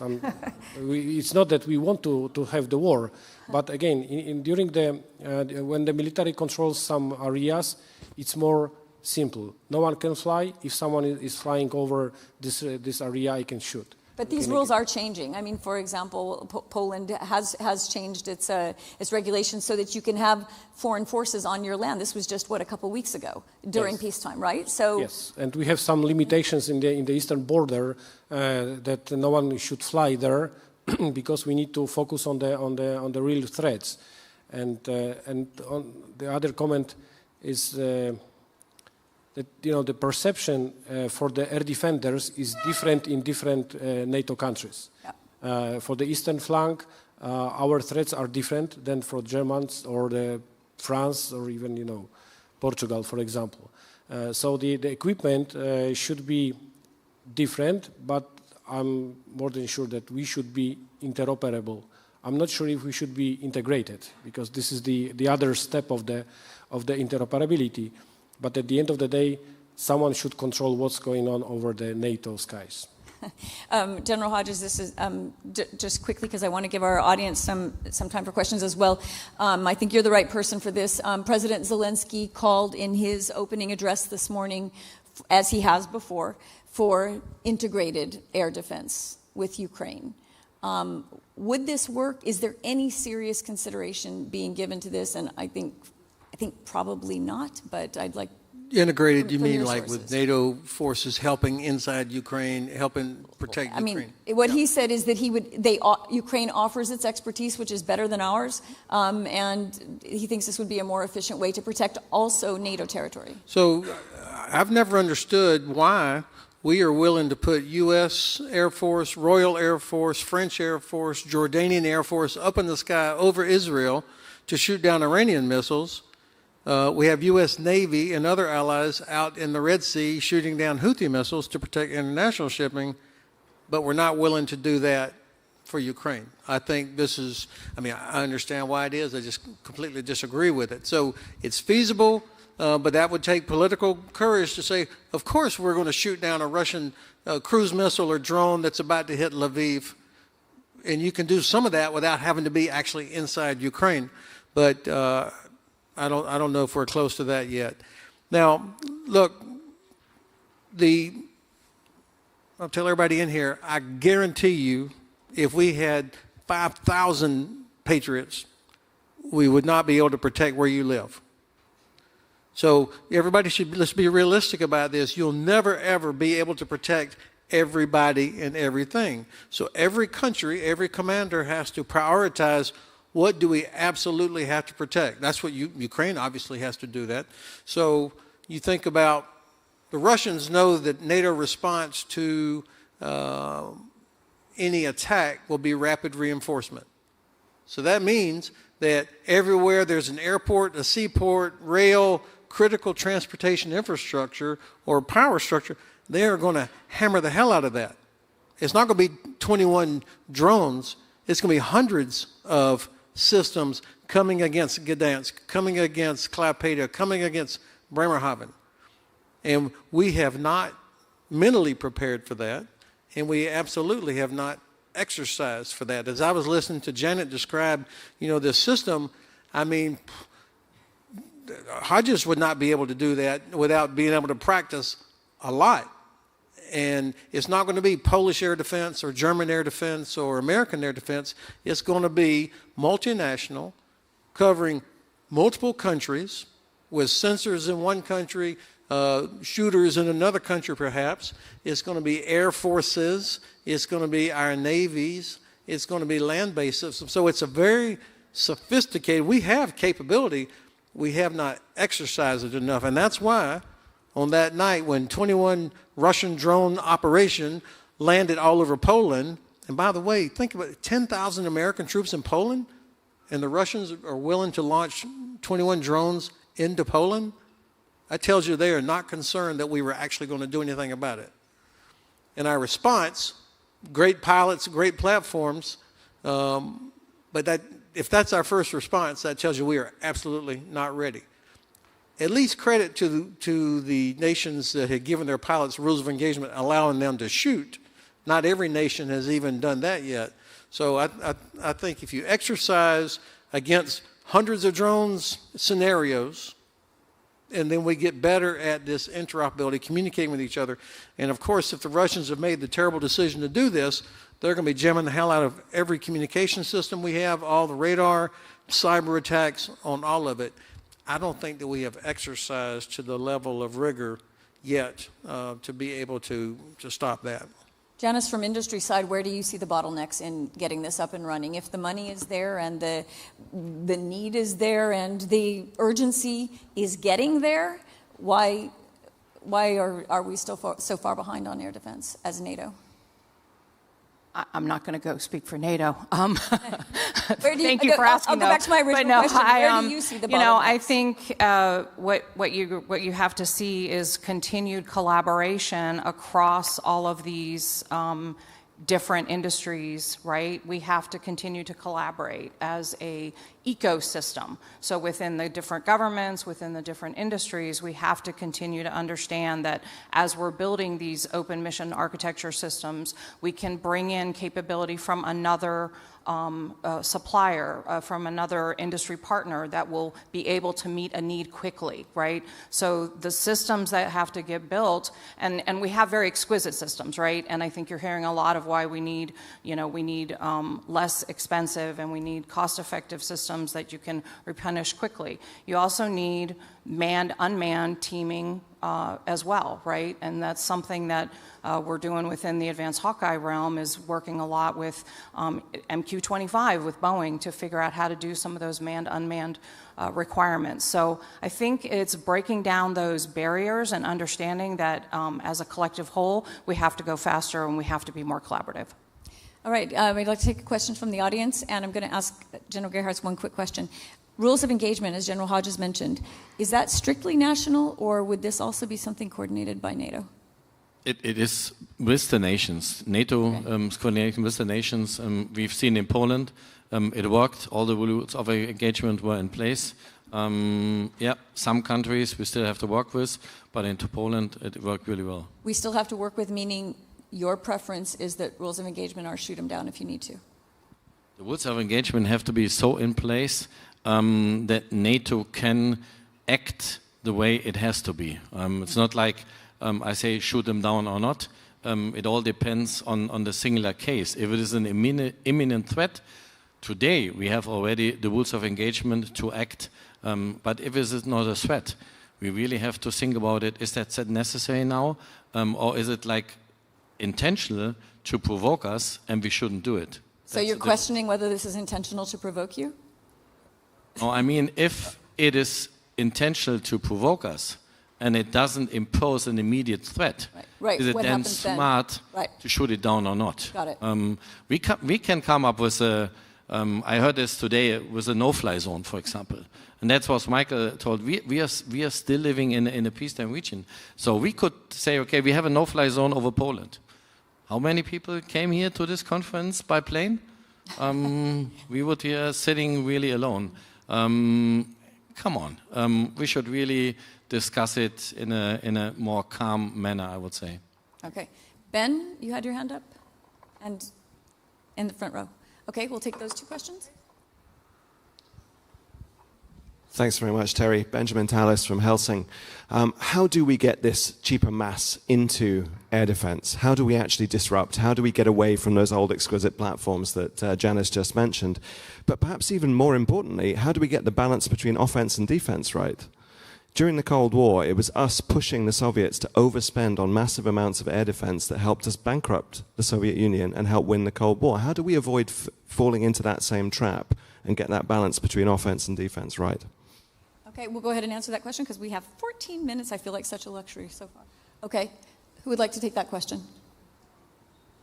Yeah. Okay, first of all, we need to define very precisely what are the threats. And having in your warehouse very sophisticated missiles, which will, I believe, sitting there for the whole life, but you can use it in case of. Especially with the long range, when you can keep the aircraft and the other threats far, far away. On the other way, deliver what we are doing right now is we asked our industry, what do you have? and how long does it take to deliver it. And how, using the experience from the Ukraine, we could find that, the old-fashioned air defense artillery could be good if you equipped it with a little bit modern sensors and C2, because at the end of the day, bullet is just a bullet. I'm not sure if I can answer this question, because probably it would be Nobel Prize if someone would find that answer. But again, especially right now, we are collecting what we can achieve during, in our case, 3, 6, 12, 24 months. And the Ukrainians have shown in spectacular ways how that can be done. Yes, but I'm very careful with the absorbing their experience one-to-one. I want to have system in the air defense instead of the improvisation like they are doing, because they have to do this. Yeah. On the other way, we expect from the industry that they will be reactive enough to follow our ideas, not to overestimate, over-testing, over everything. Okay. Oh, yeah. Let me just add to that point. I remember when NATO started just incorporating experimental industry systems into exercises. So we talk about the need to train more in NATO, and there is a lot of capability that we could just bring to an exercise. So on the propulsion side, for instance, we have a little turbojet called a TJ-150. We could actually print that now. So what would be a better exercise than to print these turbojets at the point of need and have cruise missiles where you could do a low-cost integration and fire them off? I think that would be an example, but tons of ideas like that industry could bring to a NATO exercise. But then why isn't it? I mean, why doesn't that happen? I'll ask a NATO commander. General? Oh, I don't know why this small engine is not 3D printed. But coming back to the question, offensive and defensive. Look at the capability targets. We talked about... They're classified. We talked about the 400% of missile defense, but there are a big increase as well on offensive capabilities, deep position strike. So now we should really be careful in just reacting to the challenge we had now the last weeks. We have to. No, don't get me wrong, but not kind of like overreacting now to one side and totally forget the other capabilities. And the whole broader perspective and the whole spectrum of those capabilities, we have to go forward. And yes, in some certain aspects, we have to be faster. I buy that one. Yeah. Lesya Robec, Ukraine. I want to address my question to Ben Hodges. You've been advocating the Sky Shield for quite a long, and while the panel in that room discusses whether politicians are already brave enough to unite forces, Ukraine and NATO capacities, you've been already putting the plan forward how to do things in more effectively in a military way.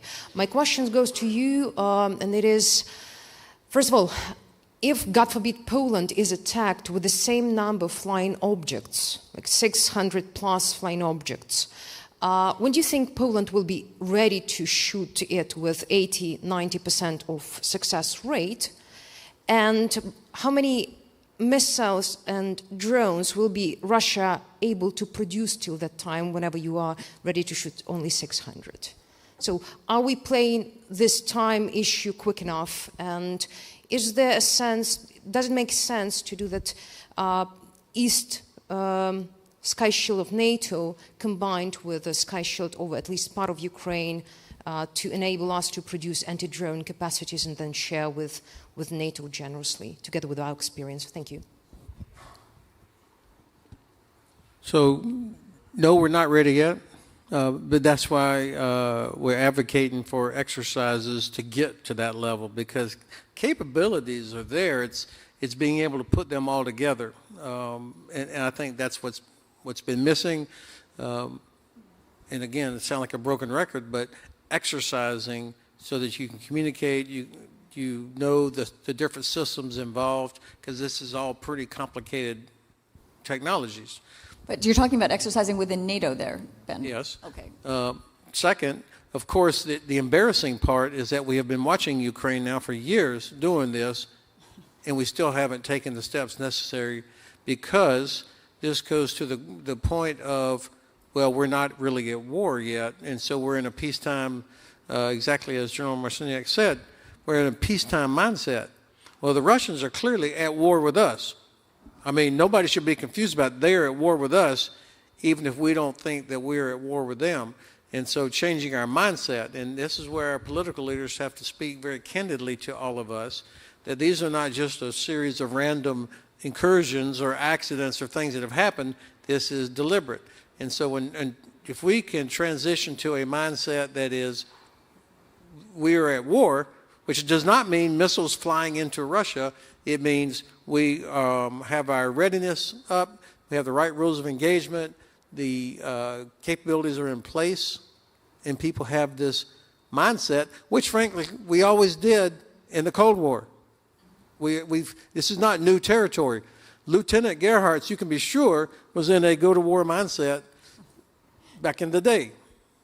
And we can go back to that and I think improve the level of deterrence. And then finally, of course, we should be, if you're a Russian pilot launching a missile at Ukraine or Poland or Denmark, the air defenses between us, I think, should be seamless, totally integrated. It's one piece of the sky, and being able to hand off targets between Ukrainian radar and Polish radar or wherever. And I know I sound like an infantryman talking about this right now, but that is technically something we ought to be able to do, and that should be our objective.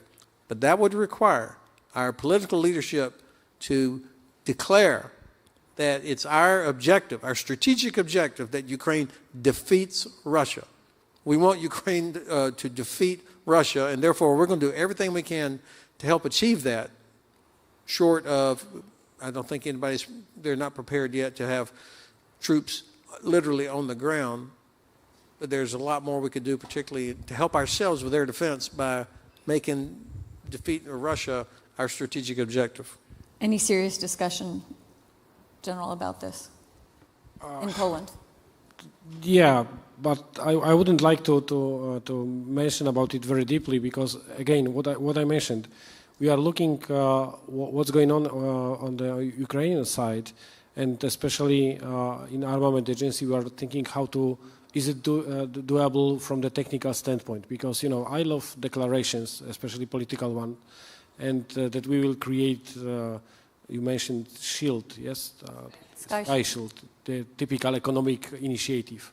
So how can we use Sky Shield to protect Poland, and how could we cooperate, for example, with Ukraine, especially that we are in the NATO, we have our own standards, we have the classified information exchange. This is the biggest problem. I cannot imagine today how I could exchange classified information with Ukraine if I cannot do this with the NATO countries, without any bilateral agreements, without any month preparation. We had a couple live exercise in Poland when we have started 6 months before this exercise to be able that one C2 shelter will talk under the NATO secret, the same standard, with the other countries' C2 shelter, and we had to spend 6 months to prepare paperwork to plug in one to the other. So we love bureaucracy, and this is the NATO. General Gerhardt, no one has time for that anymore, do they? Yeah, this time should be over.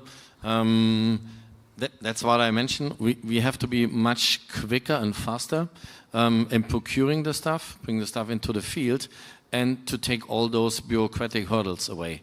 There are areas where it works really, really well.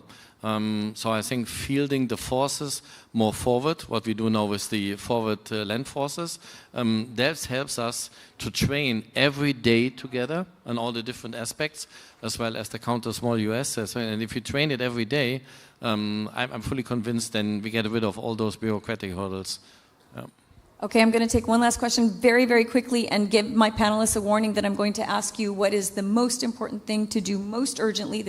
Will be our final 30-second round to make our air defense more effective. That will be my last question. And there was somebody in the back row. Yes, sir. Quick question and hopefully a quick answer. Yeah, Marek Świeczyński, Polityka Insight. I would like to turn this to the beginning, to your question, Terry. Why only now? I mean, all evidence was there that Russia has acquired this technology from Iran, domesticated it, developed it, enhanced technologically, and put in mass industrial production, turning into the prime tool of war fighting. So why only now? Everybody's going to leap up to... I think it's more of a... I mean, we talked about it already. Yeah. And if you see, especially the missile defense systems, now I go back a bit out of my NATO chair, back in my former national chair as air chief. I gave all my IRIS-T SLM systems to Ukraine, and more than 50% of my Patriot systems together with the special missiles. So, and the other nations did the same. So it's not like we didn't do anything in the past, okay? Okay, I'm going to start with Janice. What's the most important thing to make NATO's air defense more effective today? What can we do today? I would say holistically, we need to continue the allied industrial cooperation, right, and strengthening across our industries and across our allies. That develops discriminating technology, and then that also builds sovereign defense capability. Okay, thank you, General Marciniak. I think that there is no the golden answer, but I would say that define priorities. So if we define that air defense is really priority in the NATO or Europe or whatever, it means that we stop compete and start collaborate. And this is what we are asking industry since last couple years.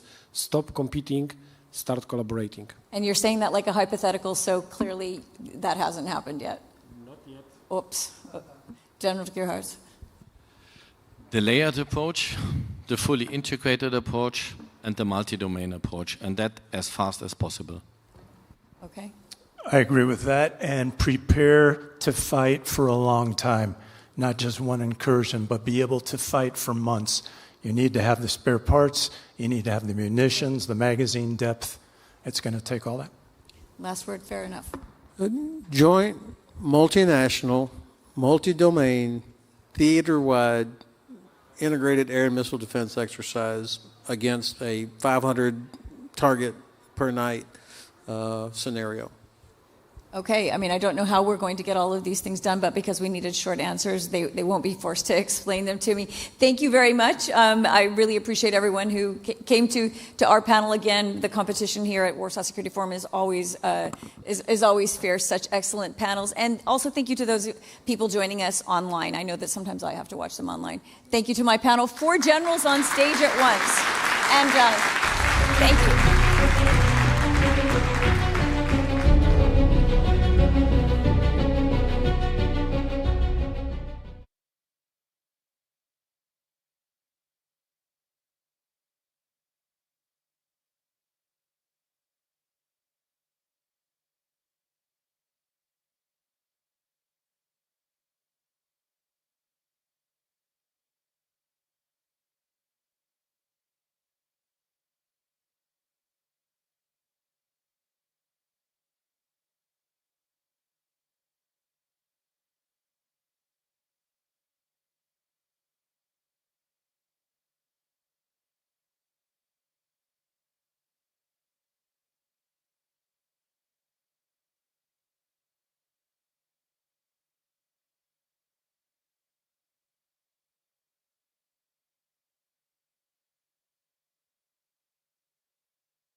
Great. Well, thank you again to Terry Schultz and all the distinguished experts in our last panel discussion. It was an insightful and clearly timely series of reflections on the needs and complexities around how to restructure Allied air and missile defense systems to effectively defend against saturation attacks and develop a wider range of applicable countermeasures in a way that further strengthens the layered, interoperable, integrated, and multi-domain features that these systems need to be effective. We talked about different strike capabilities, kinetic and non-kinetic factors, manned and unmanned elements, and the need to navigate the challenges and overcome the limitations of operating across a political, military, and industry ecosystem that is often confronted with a different sense of urgency driven by different levels of threat perception. And since we've been speaking about a much-needed shift in mindset, it is now my pleasure to introduce our next panel discussion, aptly titled Awakening the Giant: Can Europe's Industry and Finance Rise to the Challenges of Continental Defense Needs in the Current Strategic Landscape? To moderate the next panel discussion, it is my immense privilege to introduce Joanna Lugansku, former NATO spokesperson and now distinguished fellow with the Royal United Service Institute in the United Kingdom. Joanna, please join me on stage.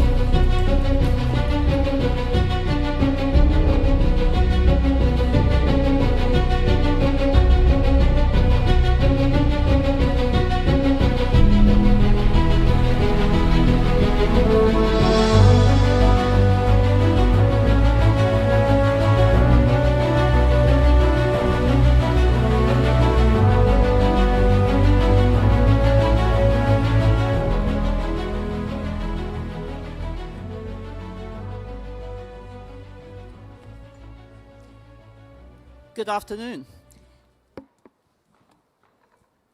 Let me start with a figure, 4.2 trillion euros. That's the estimate of the peace dividend in Europe since the end of the Cold War, the money not spent when Europeans pushed the snooze button, not just after the end of the Cold War, but also after the illegal annexation of Crimea by Russia in 2014. Now, with Russia's escalating aggression and the return of great power competition, there is now a rude awakening for Europeans. And we're here to discuss some of the aspects and whether we're actually fully awake, or do we still need some time. In terms of money, I think we're making great progress, not least with a package of 800 billion euros, including 150 billion euros for the SAFE program in the European Union, and of course the decision of NATO allies at the Hague summit earlier this year to spend 5% of GDP on defense, which is basically a return to Cold War levels of defense spending. So all of this sounds like a massive boost to the defense industry, but the question is, are we actually shifting from speeches and panels, indeed, about defense to defense contracts? Have we got the money? Have we got the political will? And have we got the time to do it? Finally, can Europeans do it all on their own? And can we do it without the Americans? What happens if the Americans are no longer there? So these are some of the questions and more that I'd love to discuss with a very distinguished panel. And as we were talking just before, it's not a manel for once. It's probably the most female-dominated panel, sorry Harold, at this conference. So well done for that. Sadly, also because our Polish participants, Minister Gołota, had to drop out at the very last minute and is leading a Polish delegation to Asia, which also shows something about the strategic challenges and opportunities that we face. But it also means for us it's an opportunity because we'll have a bit more time, and clearly you will also have more time to ask your questions and engage in the conversation. So I am joined on the stage by Hélène Conway-Mouret, who's the Vice President of the Foreign Affairs, Defense and Armed Forces Committee of the French Senate, Stacey Cummings, General Manager of the NATO Support and Procurement Agency, NSPA, Harold Reuters, Deputy Director General, Head of the Task Force for the SAFE Instrument in the Directorate General for Defense, Industry and Space at the European Commission, and last but definitely not least, Beth McGrath, the Global Leader for Government and Public Services at Deloitte. Hélène, let me start with you. Of course, France has been the driver of the idea of European strategic autonomy for many years. Do you now feel vindicated? And do you feel that there is now an agreement among Europeans on what all the money that we mentioned before should be spent on? What are those priorities? Does it work? Yes, it does. Well, thank you very much for the question. I'll just, if you allow me, just for 30 seconds, would like to congratulate the organizers of the event for the title they have chosen for this roundtable discussion. As indeed, I think Europe is a giant. It's a soft and lazy giant, which has been asleep for 70 years and was not woken up by the kiss of a charming prince, but by the bite of a white bear coming from the east, which hasn't let go yet. And sleep for 70 years. Okay, that's yes, 70 years. Yeah, well, 80 years. Yeah. But anyway, so now, yes, the first question: are we awake? I think we are, and it's not just because of Russia. It's also because of all that Europe has to sustain today in terms of sabotage, attacks of, in various forms. And France's position was a bit unique insofar as after the Second World War, indeed, France made the decision not to have foreign troops on its territory, that we were going to enter a space program, which has allowed us, with time, not only to build satellites, but be in a position to launch them as well from our own launching site. And in terms of deterrence, to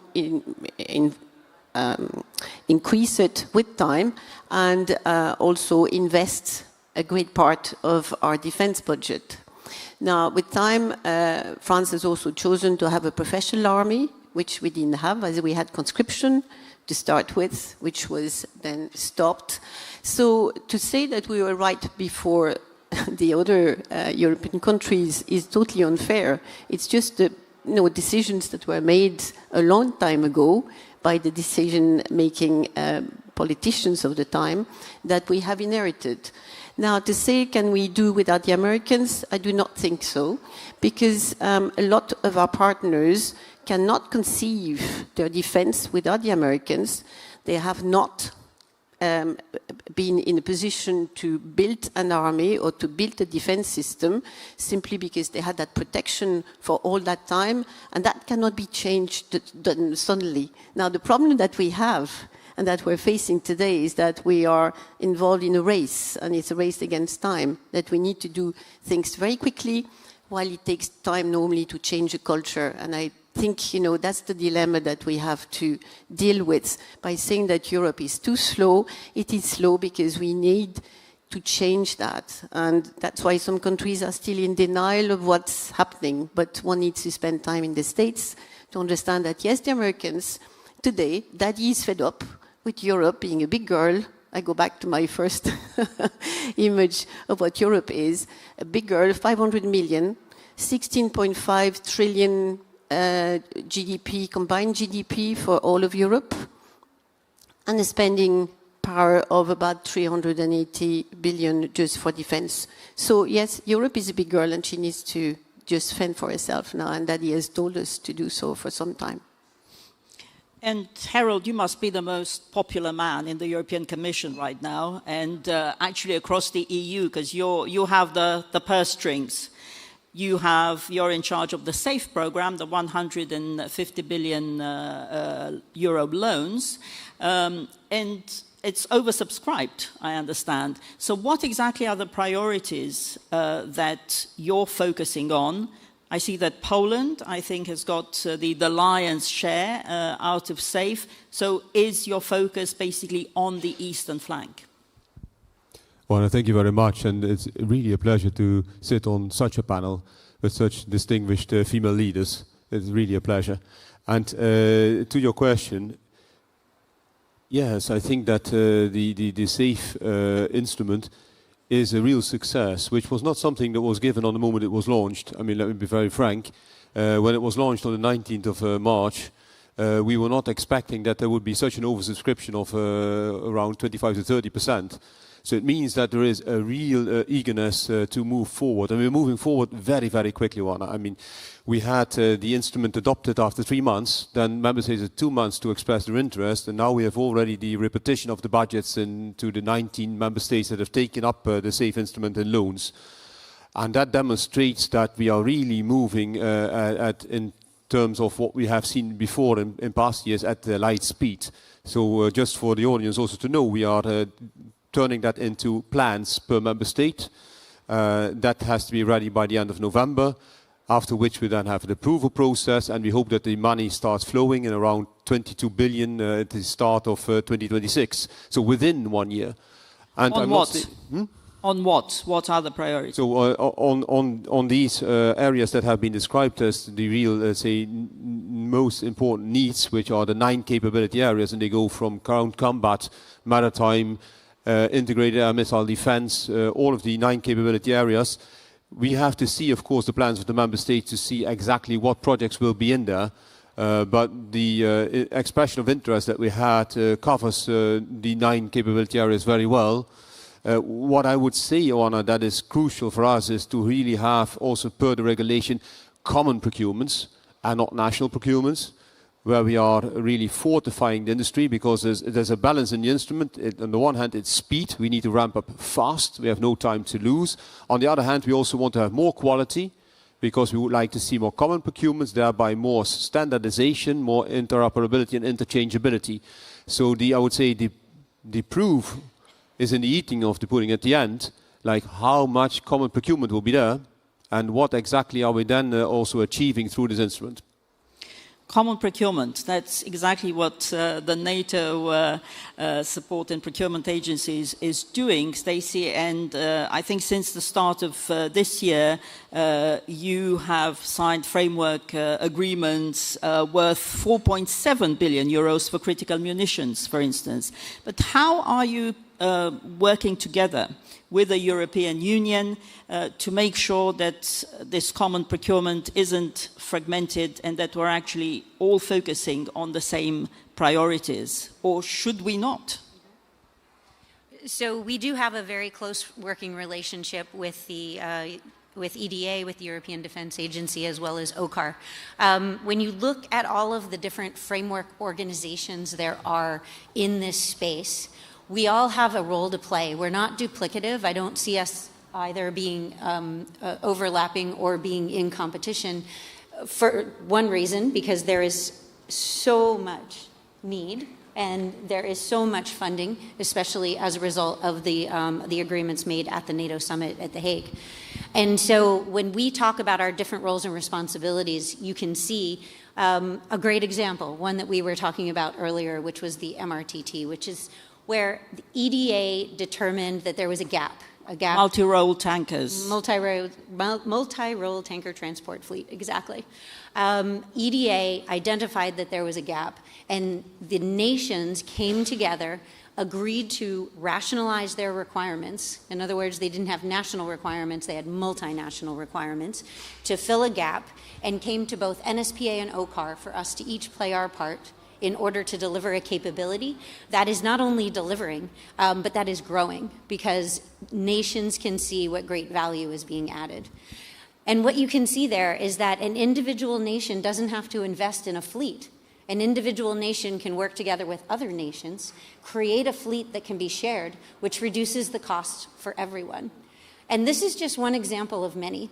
So for me, when I think about how we're going to be we are going to successfully meet the requirements of the future, how are we going to send a signal to industry to invest, and how are we going to send a signal to our adversaries that we're together, is by aggregating demand, doing that as early in the life cycle of a program as you possibly can, and competition. And so having competition as early in the life cycle as you can, and to maintain it for as long as you can, is how we challenge industry to deliver the best possible technical capability. We challenge industry to work together, so not to come with delivering exactly the same thing from different companies, but working together to deliver the best capability. And of course, to get the best possible value. Because when industry competes against each other, as opposed to nations competing for a limited amount of production capacity, the government, we get the best possible price, and we get the best possible capability, and we get it on schedule. But is that what's happening now, Beth? I mean, isn't the risk that having so much money out there at once on defense will actually just deliver higher prices and slower delivery dates for capabilities? Well, I hate to say that, from an industry perspective, again, we're talking about conventional warfare is really the examples that have been given in terms of armaments and tanks and air defense. And so I do think, Stacey's right in terms of this aggregated demand will, I'll say, create a very strong demand signal to industry that, I'll say, government is serious. And it's not a short game, it's a long game. So, companies are interested in the long game. They want the, I'll say, knowledge and confidence that it's not just, one bit at a time, and then a year from now, there's a lot of ambiguity. And so there is this sort of commitment, if you will, from the government in this demand signal. I do think that it is sort of national standards versus NATO standards. We have to come to grips to how are things going to be procured. I'm sure Stacey will fix that as in her role at NSPA. And but I do think that the competition will breed not only efficiencies but higher effectiveness, to the point that's been made.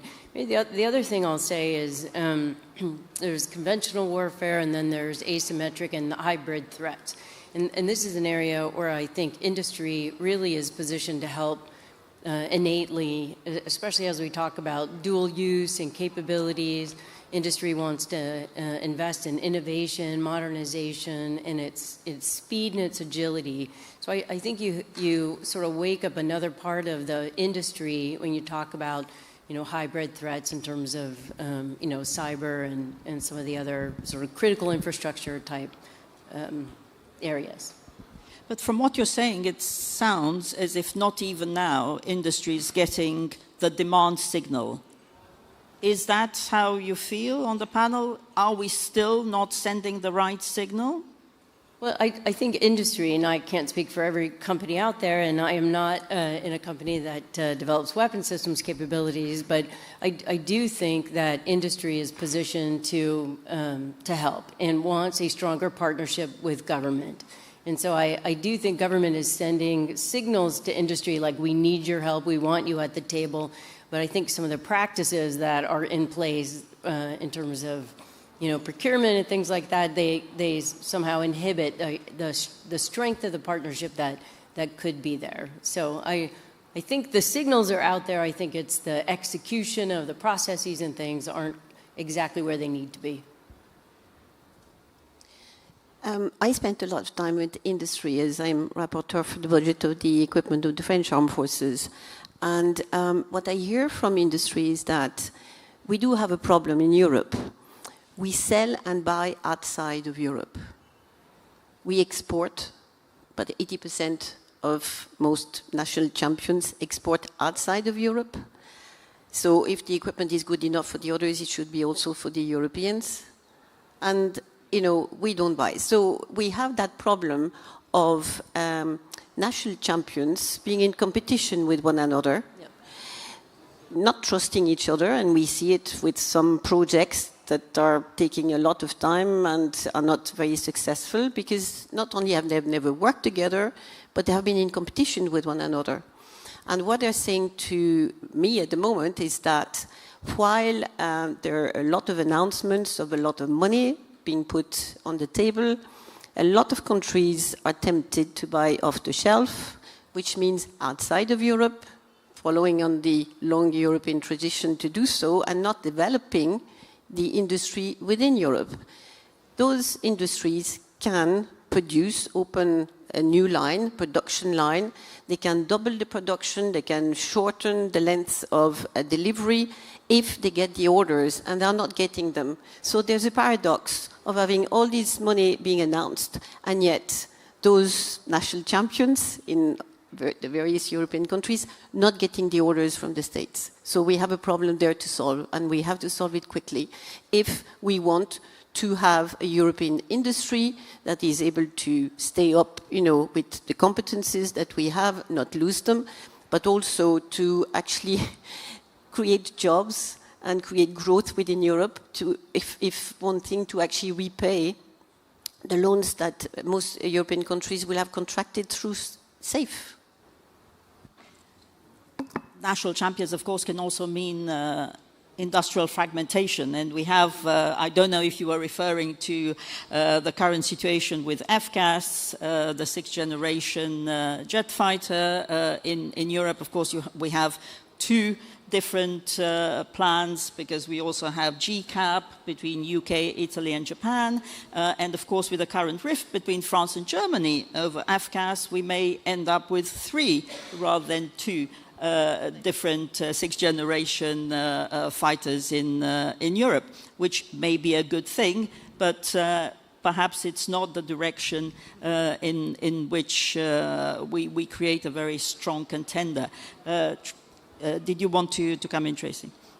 Absolutely. So I think there needs to be multiple paths going at one time. And so the idea of buying military off the shelf and doing so in order to ensure that we're investing in readiness today as soon as possible, I think is critically important.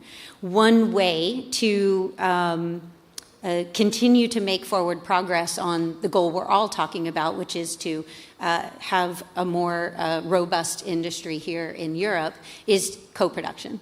So we have some great examples of co-production, and to me, the biggest benefit of co-production, in addition to having jobs, having assembly be closer to the point of need, is this idea of technology transfer. And so bringing the technology of military off-the-shelf systems that are working today to European companies here in Europe is a great step. As is some of the things we talked about, which is building in interoperability and commonality by building the weapon systems of the future together today. And to that end, NSPA established for the first time an acquisition program directorate last year. And the idea is to create a platform where we're bringing nations together to give up some of their autonomy from a requirements perspective, because we rationalize requirements across multiple nations. Those nations agree to give the authority to the agency to, on their behalf, compete with industry for the technology of tomorrow. And so I think both of those paths are important to be doing concurrently. So we can't simply rely on military off the shelf, because then we're not going to build up the capability. We're not going to build up that capacity. But by doing both of them at the same time and contracting in a way that we're moving intellectual property and we're moving technology, that technology transfer, that will help as we're building the weapon systems of the future to take technology to the next level. Harold, we heard earlier from the German Defense Minister Boris Pistorius basically calling on the European Commission to simplify the regulatory framework for the defense industry. Not totally uncontroversial, but is this something that shows the direction of travel for the EU? No, that's ongoing. I mean, you have the simplification omnibus that has been proposed, and where we have already now gone through the first stages of the procedure, so we are thinking that will move very fast.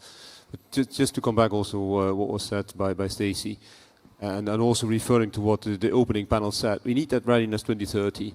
So the SAFE instrument is giving like quite a little bit of a shock that we do not want to continue the way we have been doing so far with all these national procurements. I mean, the basic rule of SAFE is common procurements, thereby reducing the number of, let's say, specs for every country different and non-interoperability and interchangeability. So we really need to move. And I think what we are confronted with is so big that we have no other choice on that. I mean, we really need to make that step now. It's uncomfortable. You need to go to specialization. You need to go into areas where you make choices. That's not going to be easy, but I think that the SAFE instrument is giving that first puncture that is needed. The next MFF, which has also been proposed by the Commission, the next period of financing, 2028-2034, has been proposed in July, 131 billion in grant components, so different, magnitude of real money, will go further in that direction. And there is no other choice there, because we will not be ready by 2030, like we have been clearly saying in the package of March 2025. So I would say there's no choice.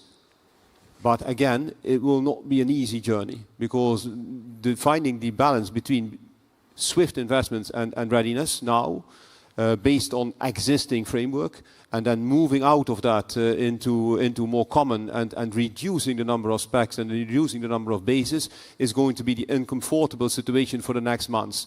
And meanwhile, with every week or every day something happening, we become more and more acutely aware that we need to step out of that old-fashioned system. We have no choice. Even with all the industrial base that we have in Europe, we will have difficulties to still cope with that. So that's very clear. And don't we need to step out of the mental frameworks also of our own organizations? Because, of course, the European Union is not Europe. NATO is not the whole of Europe, and certainly it has North America. And of course, Ukraine is the one country that is driving innovation when it comes to the sort of capabilities that we all need. So how do we go about opening these frameworks and working much more closely in terms of innovation, in terms of expertise, in terms of the capabilities that we need with countries like Ukraine, but also looking beyond to Norway, the UK, when it comes to the EU, Turkey, South Korea, Japan, Australia? Beth? Yeah. Oh, for me. Oh, I thought we were changing the government rules here in terms of enabling this, I'll say, interoperability by design, which I think is what we're talking about. And I spent 25 years working for the U.S. Department of Defense, so I understand the bureaucracy all too well. But I would also say that as we communicate to industry this aggregated demand using a standards-based approach, understanding that we want to build up industrial-based capability in many different countries at a national level, that those things take time. And they take a long time. And there is this right now need in terms of we have an urgency, I'll say problem. We need stuff today. And so I do think there is this longer game. I talked about, this aggregated demand sends I'll call it the right signal to industry that we're in this for not just today, but tomorrow, the next day, and many years to come.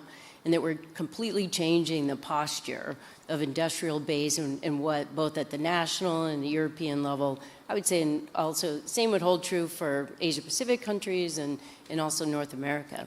But as we approach the dialogue, I think there also needs to be how do we procedurally, I'll call it, when we issue contracts to companies, allow for multinational. You just defined the EU doesn't include the UK, but we want UK experience and expertise to actually work on some of these contracts. But right now, the rules don't allow that. The rules make it very difficult for sort of U.S.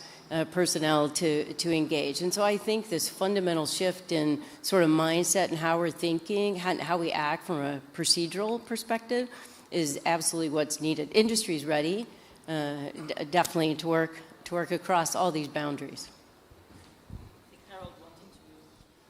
Just with regard to Ukraine is fully eligible already at this moment in SAFE.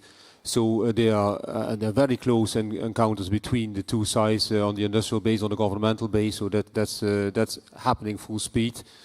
I mean, the SAFE instrument wants to give a puncture to the European defense technological industrial base, but doesn't mean that there is no cooperation with the others. And we are having negotiations right at this moment with UK and Canada that they can come beyond the boundaries of the 65-35%. And we have, of course, the wish that we can reach out to the traditional partners in that sense, but we need to build up also that European capacity.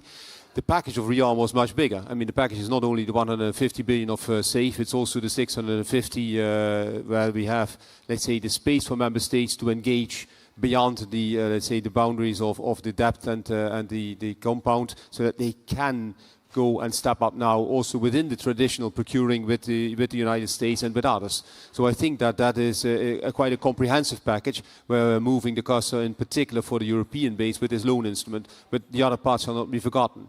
And I think Ukraine is of course essential now to get the innovation inside Europe and to have joint ventures and invite also the Ukrainian companies even to come and produce within Europe, and afterwards perhaps for counter drones and other capabilities to redonate them to Ukraine and to be used as fast as possible.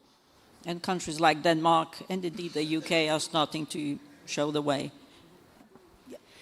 So one of the unique things about the framework of NATO is that from a competitive perspective, competition does mean across all of the industry, across all 32 allies. At NSPA, it also means that when a partner nation is participating, their industry can also participate in a competition.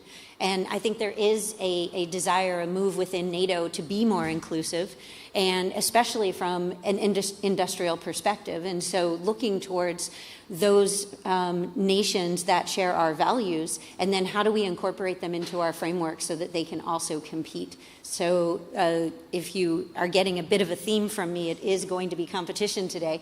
But the more companies that we can include in our competition, which means the more nations that, again, share our values, the better capability that we're going to have. And again, I go back to that idea of some of these nations that are not allies, but that have industrial, technological benefits that we want to bring in. We can find mechanisms to do that. What I would be looking for is customers who will help us do that. So what nations want to come work with us to incorporate these nations' industries into our programs? And as long as the nations agree with that, I think we have the right frameworks to be able to do that. Ellen, do the nations agree? Yeah, it's very difficult to do it all at once, you know. It's like looking at a puzzle with all these various pieces, but they don't quite fit yet.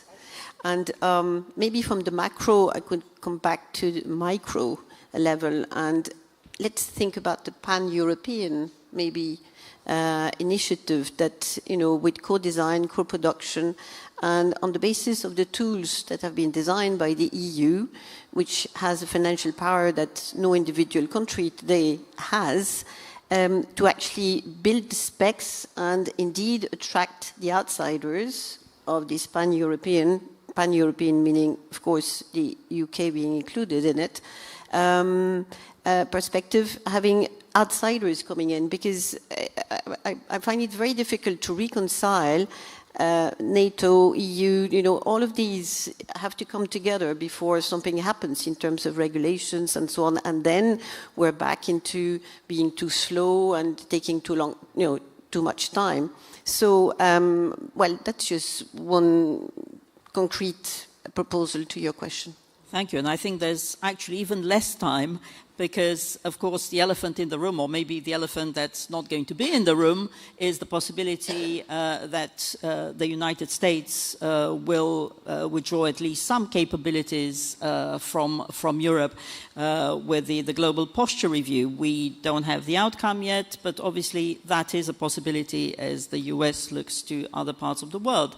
So that means that, you know, we're now just getting our ducks in a row, but the rows will change very fast, perhaps. How do we plan and prepare Does it mean changing the NATO defense planning process and to focus on other capabilities?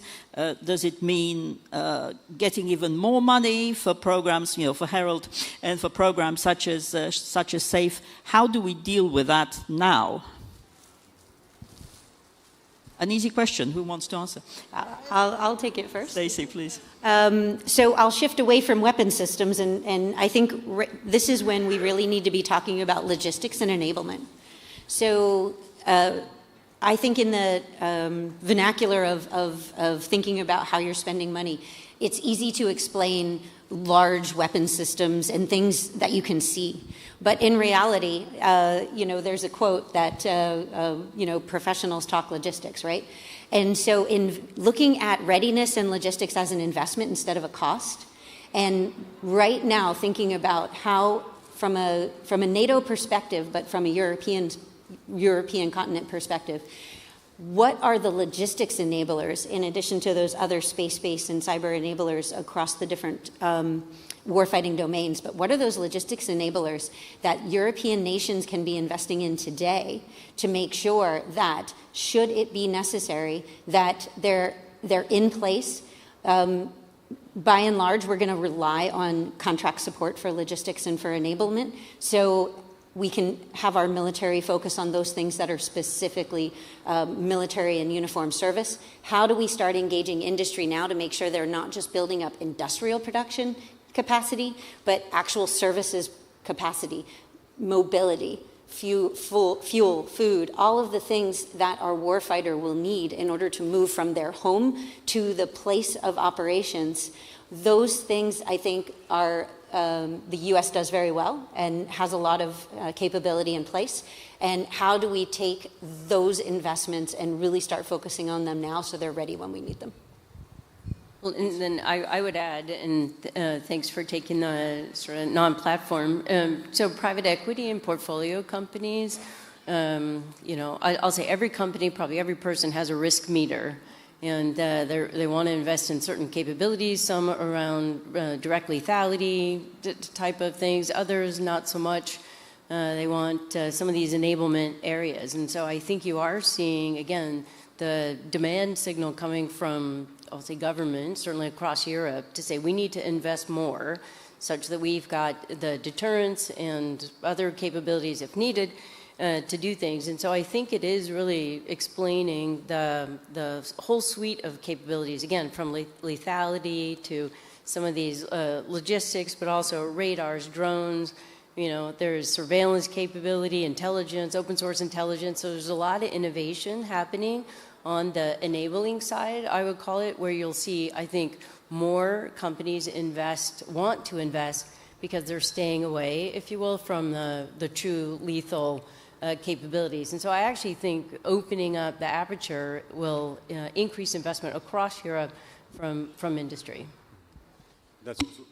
That's also what's happening through SAFE. I mean, the previous panel with the four generals brilliantly concluded that this has to be multi-layered and multi-domain. It's also within SAFE. I mean, it's baked in there. We have the 9 capability areas which are in, and so also military mobility, for instance, is included, but also everything that is in the enablement, whether it's areas where we are relatively perhaps not so strong yet from a European domain, could be developed also with the SAFE loans, like AVAX or like refueling planes and so on.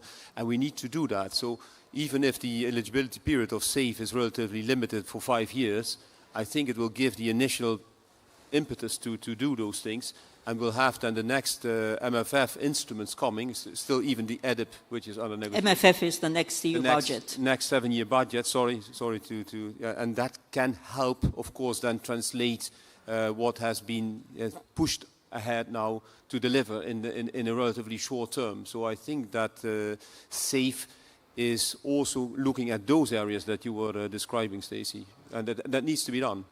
Quick answer from Hélène before we open the floor, so prepare your questions. Yeah, we've been talking about big investment, public money, but I think the private sector has a huge role to play here, because there is limit to what governments will spend, given that there is a massive rise in populist trends, nationalist parties and so on.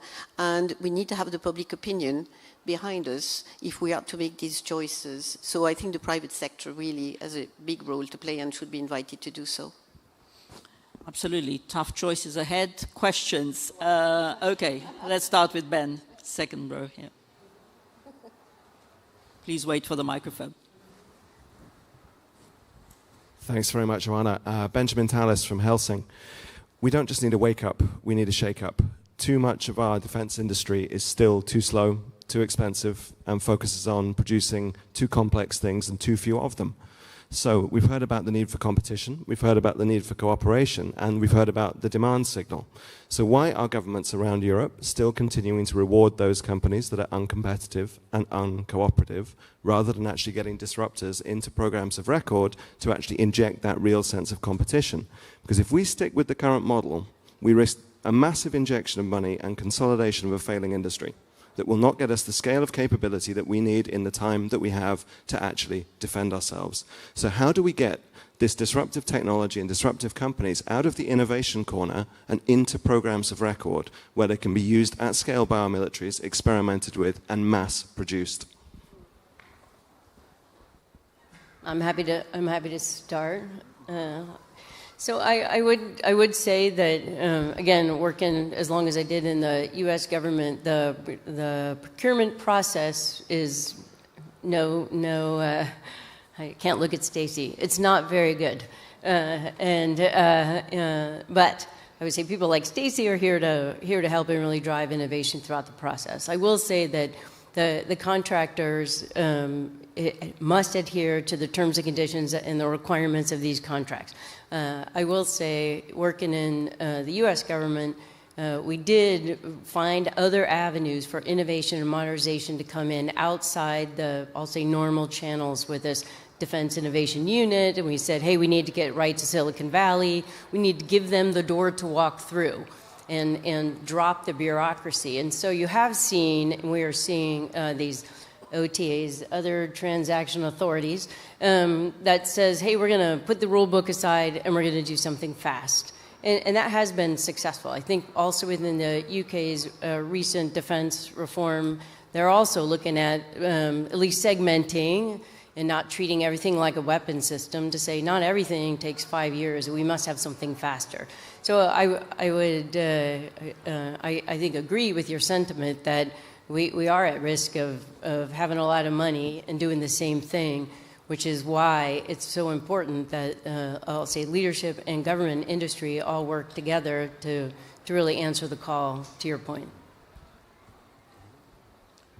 Okay, gentleman in the third row.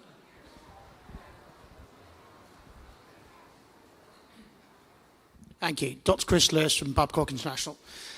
If NATO were required to fight tonight, how would the panel see the military-industrial complex changing? Changing. Sorry, you mean by changing that the countries will have a real war economy, which is not the case today? How would you see it changing from that procurement to the current state and survival? How would you see it? If we're fighting tonight, how would you see the relationship with Israel changing? Well, Stacey. Yeah, sure. Happy to jump in. So what I would anticipate is that the regulatory frameworks that we all operate under would hopefully immediately be pushed aside, and hopefully, and I know we're doing this at our agency, we're already looking at how do we prepare now so that should there be an emergency, we don't have to go ask permission. We have the rules and regulations in place that all we need is a check mark, and when that check mark happens, we do things differently. Now, just like Beth, I spent most of my career in the U.S. system, and in my last several years with the Department of Defense, I became very well familiar with the Defense Production Act. And so I know that there are mechanisms and ways that, from a national perspective, nations can have a particular relationship with industry that changes when there is an emergency. And so those are the types of things that I would anticipate happening. So rule books go to the side. We do more contract award pre-negotiation, so we get things moving. We continue to protect the nation's taxpayers by ensuring we're spending the money well and auditing, but we don't insist on doing that before action happens, we do that after action happens. And so those are the types of things that we want to put in place. We're working on that right now. But yes, I think that the relationship has to change significantly and be far more directive. Absolutely. Harold, did you want to say something about the EU? Well, there are lots of questions, but I think that we can be relatively sure that we can do that. I mean, when I just cite the example of ASAP, where we had 300K of production of 155, within a year we had 2 million plus. And so this is the capabilities that we do have. Sometimes I think we are perhaps too modest, or we are perhaps too shy to simply see what the industrial base in Europe is, and it's very big. And it is also innovative. I mean, let's also be clear that the EDF, the program that we had for research and innovation, it was only 8.7 billion. I mean, frankly speaking, it is far too small. We have been complacent for too many years after 2014, start of Crimea, to wait to get a new budget in place that is, let's say, in sync with the needs. Now we have a proposal on the table that is more or less in sync with the needs, at least what we're thinking. It might be even too small. But now clear choices have to be made that we also maintain that budget and that it doesn't go up into agriculture and cohesion again, because these are basic choices for society and for democracy that we have to make. Too many years we're in the domains of transport, energy, defense, so key assets we have not been investing enough, we have been too complacent on that. We can go, of course, also for very innovative procurements, and I have no fear that also the small and medium enterprises, because we have all special programs for that, like with incubators and all of those things, that they can deliver very swiftly with the big primes. They can. But the shock, I mean, sometimes I'm wondering, I mean, does the bomb have to fall on our own heads to really move fast enough? I mean, I can tell you I'm willing to move as fast as possible with this 150 billion as given to us. We can. We really can. Okay, lady over there, second row. Yes, hello, dear speakers. So in a few words, my name is Aurélie Sismazia. I currently work for AllRail, a European association representing the rail sector. So I had a question. Knowing that Russia has multiplied different actions in Europe, has led different intimidation campaigns, do you think, as of today, that the European defense industry is ready within a short amount of time to face these challenges? Thank you. Well, from a legislative point of view, we have passed legislation to entice and force somehow companies to protect themselves from cyber attacks.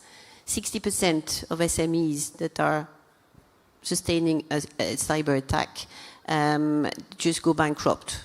After a few months, they just have to let go because all the data has been stolen and so on. So it's a very serious problem, plus the fact that each company has to devote about 10% of its budget, which is enormous when you're a small company, to actually protect yourself from cyber attacks. So yes, it is a problem, but it has been recognized, and I think it is possibly within Europe one area where Europe has to spend money to come together to sustain and to fight back what is coming at us, which is organized at state level. And no, small company can protect itself from these attacks today. So yes, it is part of the spending which is going on. And possibly, I would say, for countries to engage, countries that have never worked together or companies that have never worked together, to actually come together in this kind of new space, a new area where no company today has a monopoly. And I think that may be one way of getting European companies to work together and enter space, cyber, drones, all of these areas. And if I could add just quickly, I do think globally we've done a lot better with cyber defense and cyber defense detect and respond capabilities because we had to.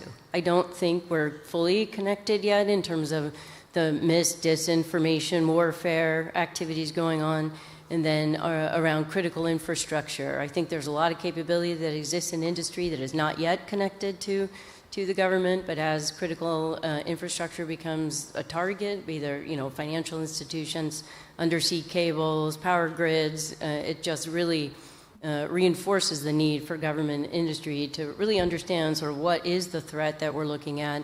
Is it real? Does it exist? And how do we work more closely together? And the 27 real systems, so about time to put an end to that.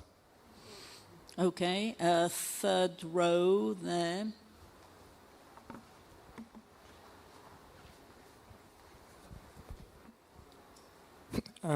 I'm Oleg, I'm from Kyiv, Ukraine, and I want to quote you a bit on putting the rule book aside, because the defense industry is far from being the cleanest one. And we have an example of Denmark either violating or just putting aside 10 local laws to build the factory for producing solid rocket fuel for Ukraine's needs. My question to you is there a visible European-wide progress in this area to make some exceptions for defense companies, for defense industries, to avoid these regulations on the green production? It's the question that we had also before on the omnibus, where we are really trying to accelerate, but within a legal framework, so that you are still respecting, for instance, all the environmental impact assessment legislation or procurement legislations, but with the possibility to accelerate. So it's not about putting them really aside, it's about having a framework where you can really, in a controlled way, accelerate. I mean, very often in the past we have been blocked in certain of the, let's say, executions by procedures that were not, let's say, in sync with the urgency that there is. It's not about putting the urgency on top of everything, it's about putting it together and making quicker progress. Lady in the first row, Alicia. Promise, very quick question. Thank you. Alessia Vinicius de Souza, NDC, NATO Defense College. I'm going to switch to the demand side and ask, how do you encourage more risk-taking in procurement at the national level? Thank you.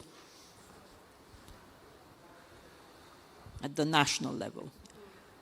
So one thing that I think would be really, really useful at the national level from a requirements perspective is to shift away from I want this to I want to achieve this. And so moving more towards performance-based requirements, working with military users to better understand the what it is that you're trying to achieve, not how to get there. Industry can be so innovative if we let them, but too often I think we drive them down a technological solution, and it takes away their ability to be innovative and give us back something that would not only solve our problem, but solve our problem in a completely different way.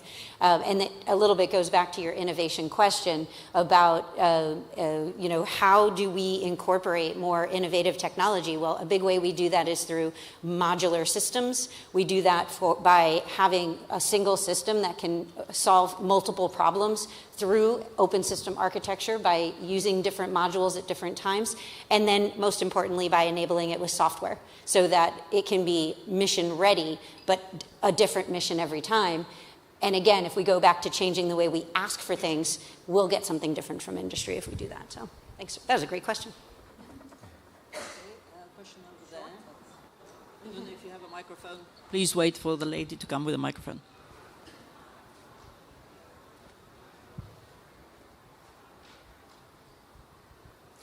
May I ask you a Marshall Foch question? When the European giant is fully awake, what exactly is it to do? Is it to provide Ukrainians with more weapons for another year or two so they can fight to the last Ukrainian? Or is it to provide some nuclear weapons so that actually there could be an end to this conflict? How is Europe going to prevail once the giant is awake? Well, the giant is awake, not when it is awake. I think it is awake, and the speed at which things are happening within the EU is just showing that. And indeed, Poland has been leading the way. You know, the Polish presidency was remarkable in what was achieved just in 6 months with EDIP and the Weimar Triangle that was revived, and SAFE that was pushed, you know, and passed in a, you know, speedy way. So, you know, we are doing things a bit faster. As regards using nuclear bombs, well, Russia is a nuclear power. So what do? We just destroy the world, each other, and those that will survive in bunkers for a few years and come out, you know, when everything has been killed on Earth. So I'm not too sure it is a response. Well, maybe that's the kind of French way, that the nuclear power is to be used as a deterrent. And, you know, not to be used really unless absolutely necessary, but need to be struck first. So, no, the giant is awake, and what it is to do for Ukraine, fight to the last soldier, maybe not, insofar as, you know, at last, we've done it slowly, but we are supporting Ukraine big time. Ukrainian soldiers are being trained on European territories, and we're doing as much as we can without actually being involved ourselves, except that Russia is the threat for all of us. And I think the message is coming down to every European citizen today that indeed all of our lives are being affected by Russia. Our communication systems, our location system, GPS, our information system, our cyber attacks, our data being, you know, stolen. So I think it's a concern for all of us in our daily lives, and that has come true. Okay, time for one last quick question. Gentleman over there. Hi, Bart Shevchuk at Covington & Burling. My question is on third country participation in safe funding. About 10 days ago, the Council authorized talks with Canada and the UK. When do you expect those talks to be concluded, and do you expect the United States to also join the Security and Defense Partnership and an agreement under the SAFE regulation to participate fully in safe funding? Thank you. UK and Canada have asked to have a bilateral agreement. We hope that this can be concluded beginning of November to give the reassurance to the member states that are taking safe loans in time. South Korea and Turkey have also asked. I expect that there may be others who will ask. We will do our utmost to accommodate as rapidly as possible. Okay. And nothing about the US, right? US is a strategic partner in all ways, and there is an enormous volume. So I think that the key request from the US is not only to procure and buy from the US, but also that the European base becomes stronger. And out of the 800 package, 150 is to make European base stronger. And even there, it's very open. We are open also to all the possible third parties within the remits of the regulation. Thank you. Big round of applause for the panel. Thank you.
Well, thank you once again to our distinguished and, as they themselves highlighted, female-dominated panel for another insightful discussion focusing on the need to navigate the full breadth of financial, political, legal, and industry-related challenges of shoring up European continental defense in the current strategic landscape.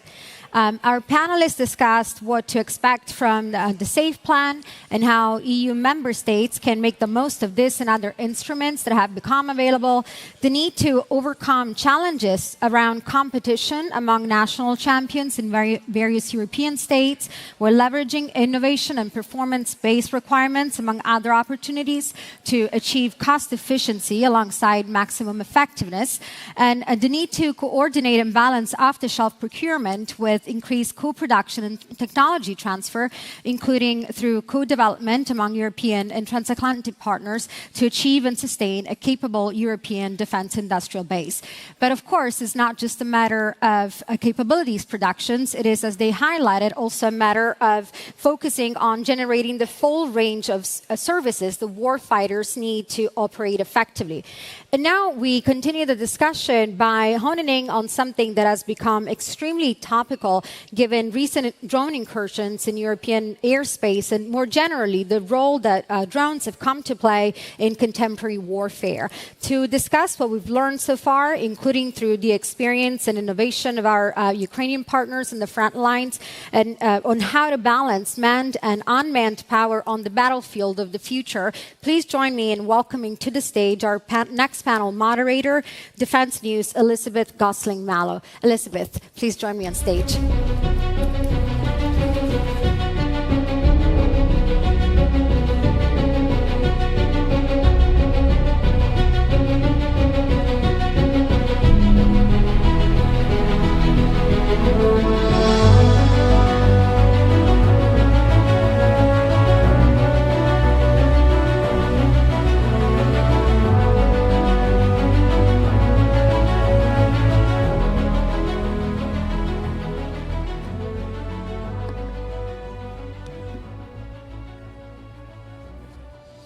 Good afternoon, everyone. My name is Elizabeth Gosling-Mallow. I am the Europe correspondent for Defense News. I'll be moderating today's panel, which is going to be touching on unmanned technologies. So experts have long warned of the potential, but also the dangers associated with the proliferation of drone technologies, especially when it falls into the wrong hands.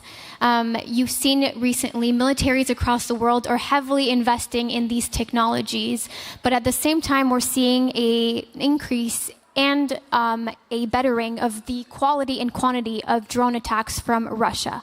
So today we're going to be discussing how do we harness their full potential while also balancing their use with the use of unmanned and manned assets. So with me, I have 5 officials and experts that are going to be weighing on these topics.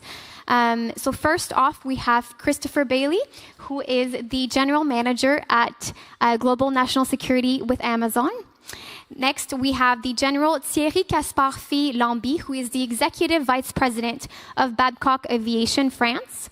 General Philippe Breedlove, who used to serve as NATO's Supreme Allied Commander Europe from 2013 to 2017.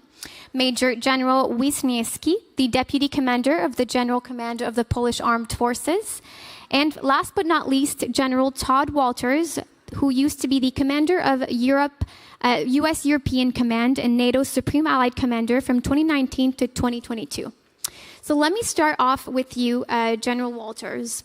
We have recently seen, like I said, an increase in the amount of drone attacks carried out by Russia, especially with the Shahed type of drones. How do you see unmanned systems influencing current battlefields? And how do you see these types of technologies evolving over the next 10 years as well? Well, I think they'll continue to proliferate the way that they have, certainly for the last several years. I think one of the statistics that is staggering is in the year 2025, Ukraine will purchase 7.5 million drones. One of the big parts of this that most of us that have served in the military are always concerned about is the use of a system like this in as many domains as possible, and you want to make sure that your command and control and feedback of what is taking place is appropriate for the environment that you're operating in. So if you have the appropriate command and control, you can use a system on behalf of your nation for the citizens of that nation in regard to UN type and universal type measures, to where the legitimacy of the utilization of the product is sound. And that is something that Ukraine has been very, very steadfast with over the course of the last several years. But my sense is it will continue to grow. There will be more innovation. People will be surprised and shocked what happens in the unmanned world. One of the biggest measures that we have to take into account is the degree of regulation on these systems by the nation and by the alliances. And certainly what is taking place in the United States is revolutionary. What is taking place in Ukraine is revolutionary. And this is something that we'll have to be prepared to master over the course of the next several years. And now let me turn to you, General Breedlove. How do you think unmanned systems can supplement conventional manned assets? If we think about projects like the collaborative combat aircraft, how do we reinforce capabilities like that with those of manned aircraft? Well, first of all, thanks for having me back here. And that is really the future. You know, there's going to be a high-low mix of what most people call drones. I like to call them remotely piloted aircraft because pilots are almost always involved with what drones are doing. But this low mix of the low-end first-person video drones, then with bigger, more capable drones, and then the next step in that evolution is what we call manned-unmanned teaming, where you tie these CCA aircraft to a more intelligent or more incapable aircraft, so that that aircraft can take the loyal wingman to the target and release them to do their work. And of course, our very first generation of these CCAs, or loyal wingmen, are going to be more about air-to-air and air defense than anything else. But eventually, these loyal wingmen will also become very stealthy, very precise bombers, and their presence on the battlefield is going to be increasingly important as we grow the capability to do the mission we ask them to do. And General Wisniewski, let me turn to you now. Obviously, recently, Russia did a drone incursion into Poland on September 9th. And following that, there was a lot of talk regarding what types of systems, what type of strategy could have prevented something like that. If I was to ask you today, what sort of tactics or defensive systems do you think Poland already has or must have to prevent something like that from happening again? What would you say? Thank you very much for having been a panel. That's a little bit tricky question. I believe that we have to go to the war with the weapon system we have already in inventory, not thinking about some kind of something new, very advanced, which is not designed yet or not combat proven yet. So I believe that we are in a very challenging time. I'm talking about the military, because we have to respond in a real threat, like in a combat, being in a peacetime, having all these restrictions which are already imposed in a law and regulation, ROE and other stuff in a military hand. So we have a challenge because of that. I'm a fighter pilot, so for me, if I have any threat, I want to be offensive. I want to burn things down. I want to put the bombs on the factory. That's how I think about the future capabilities. If I'm only defensive, I cannot win. I can prevail, I can prevent something, but as having a defensive asset, I can just respond to the threat only. So the enemy is choosing the time, weapon system, tactics, and other stuff, and going to attack me. So I'm not a fan about defensive capabilities only. I think the combination between offensive and defensive is the response. But we are in a peacetime, so I cannot put the bombs or the missile on the factory which actually manufactured this weapon system or this UAVs coming from the east. So during the peacetime, the NATO, doing the air policing mission, has a standard weapon system available. So we are using the fighters and the missiles, or the gun maybe, in the air to prevent anything to coming over to NATO or the Polish airspace. That's what we did during this night, trying to prevent any kind of enemy action over our soil. It's not a 100% perfect. I still believe that we have to introduce more counter-UAS type of the weapon system to be effective in this matter.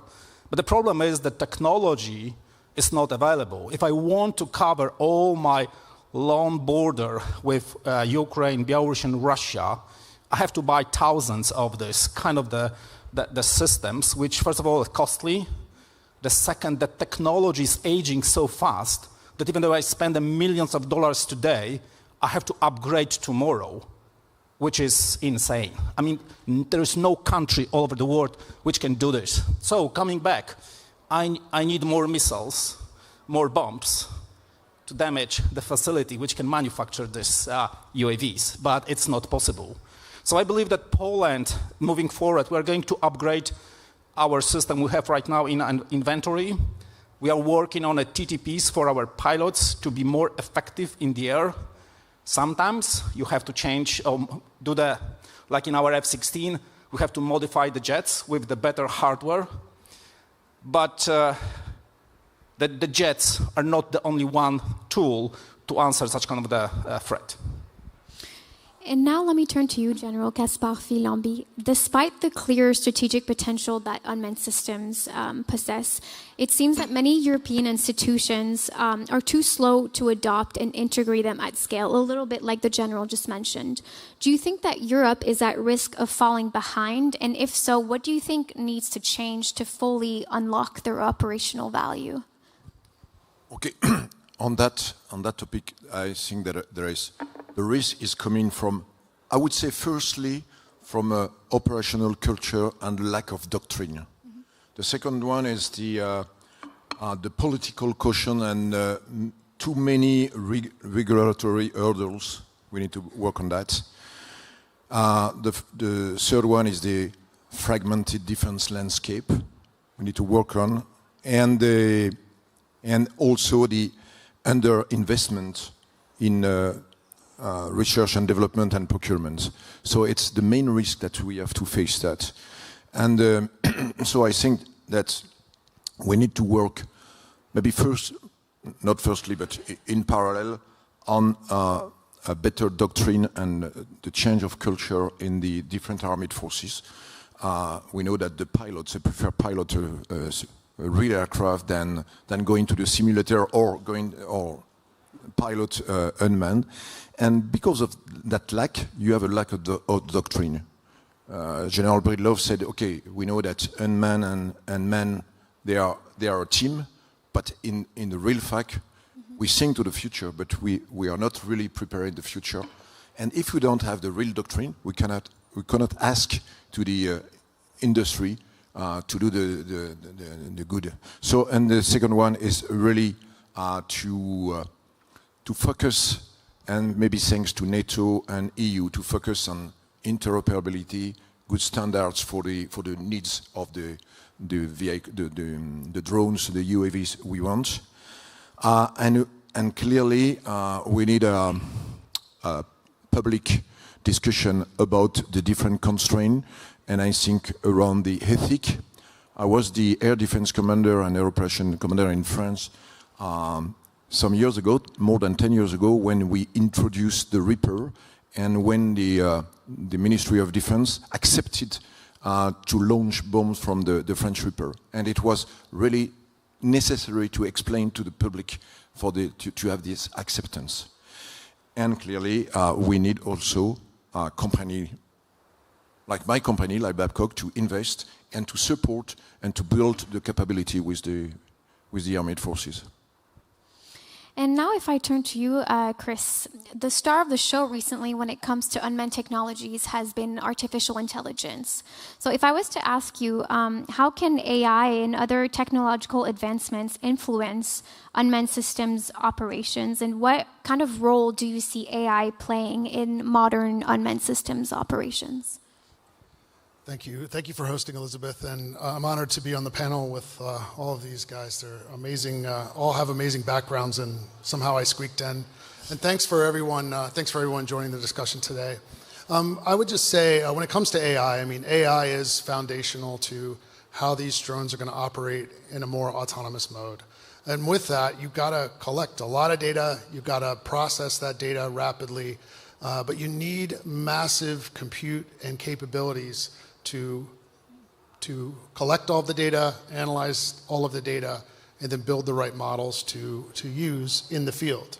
I think we have a lot of the technology today. I think it's out there. Or I don't think we're all effectively using it, and so we have to think about can you use the cloud? Can you use this thing that has all of this scale and has all of these tools? But we are seeing success around the world. I think we have to, the precision and speed that we need to make better decisions is critical. You can only do that with data. I think we need to plan for full autonomy. I'm not saying we go there, but I think we need to think that way because the bad guys are thinking that way. They don't have the same rules we have. And a couple things I reflected on, just like air defense systems have a certain amount of autonomy once they're up there finding the thing that they need to hit. Or even in the cyber domain, to think about that, like viruses and things like that have been in the environment for a long time, where they're the autonomous things that are going around and doing bad things, sometimes good things. But I think we need to just plan a little different and think about how we view this in society. I think it goes back to what Thierry was saying. He took a lot of by the way, the writing on your tablet is so small, and you glance. I don't know how you read that. That was impressive. But the last thing I'll just say is that the scary part here is that the capabilities and technologies are out there today, and if we don't plan to be faster, the bad guys will have this technology. We won't be able to react. Thank you. Now, let me circle back to you, General Breedlove. Your tenure at SACEUR coincided actually with growing tensions in Eastern Europe, especially regarding the Russian annexation of Crimea. 11 years on, how has Russian war doctrine, especially in the field of unmanned technologies, evolved, and how do you think NATO stacks up against this currently? Well, great question, and I'm going to attack it just a little differently and answer what I think are lessons about the way that air power is being accomplished in Ukraine are not the lessons we want to learn for the future. There seems to be a rush to say after Ukraine that it's all drones forever. And I think that if we look at how Russian air power has performed in Ukraine, and we grade it against the way that Western air forces carry on an air campaign, Russia's air power, in my opinion, has failed. And they have not been able to establish air superiority even over their own troops in Ukraine. Ukraine's Air Force, small, mighty, very brave, but because of their age and their size, they've been unable to establish air superiority over their troops either. So we have a war where neither Air Force has been able to do what Western Air Forces do as a matter of carrying on what we call modern maneuver warfare. And so if we have a failure of basic air power and only drones being used in a large way, which is what we see Russia doing now essentially in Ukraine, you end up with a war that looks a lot like World War I. Very static, very artillery-driven, high numbers of casualties and deaths, and a warfare that we haven't seen since the early 1900s. Now let's compare that, and I don't want to enter into a political argument, but let's just look at how the Israeli Air Force operated in Rising Lion. They projected air power 1,000 miles away In less than 3 days, they established total air superiority over the western two-thirds of Iran, on top of some of the best kit that Russia has to offer. They established total air superiority, and then their Air Force began to systematically destroy the Iranian military's ability to carry on a war. So we see a war where air power in its Western form failed, and what that looks like. And then we saw a war where Western-style air power succeeded, and what that looked like. We don't want to be in a war that is dominated by drones. My children wear the cloth of my nation they serve, and I don't want them in that kind of war. I want them in the kind of war where Western air power puts air superiority over their head, and then drones are even more effective. Less of them get to your country, and more of yours get to their country. That's the war that I think we should be shooting for. And General Walters, I think going back on what General Breedlove just said, to achieve air superiority, to achieve a higher, quality of air power, I think we would all agree that collaboration and cooperation amongst all NATO nations is necessary. Obviously, over the last few months, there's been a lot of uncertainty and talk regarding the future posture of the US and Europe under the current administration. Despite this, the US remains at the forefront and a leader in UAV development and other unmanned technologies. So my question for you would be, how do you think we could leverage defense cooperation between the US and NATO European allies in this field to achieve something like air superiority in any future battlefields? Well, the first thing we have to do is define the strategic problem when it comes to unmanned aviation. And most of us that have been in the Air Force would agree that any Air Force of any nation has a basic mission to achieve superiority, to achieve strike, and accomplish surveillance.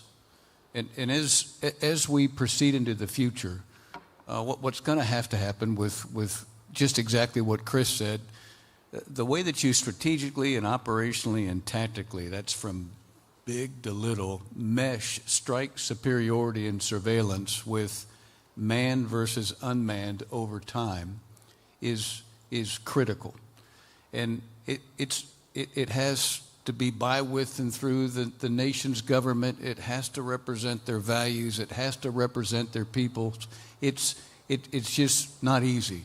But the right balance has to be achieved. And I think artificial intelligence will help us over time achieve that appropriate balance. But now as you mesh artificial intelligence into manned aviation versus unmanned aviation, and you take a look at the loss of life, you have to bring into account the values of the government that you're representing.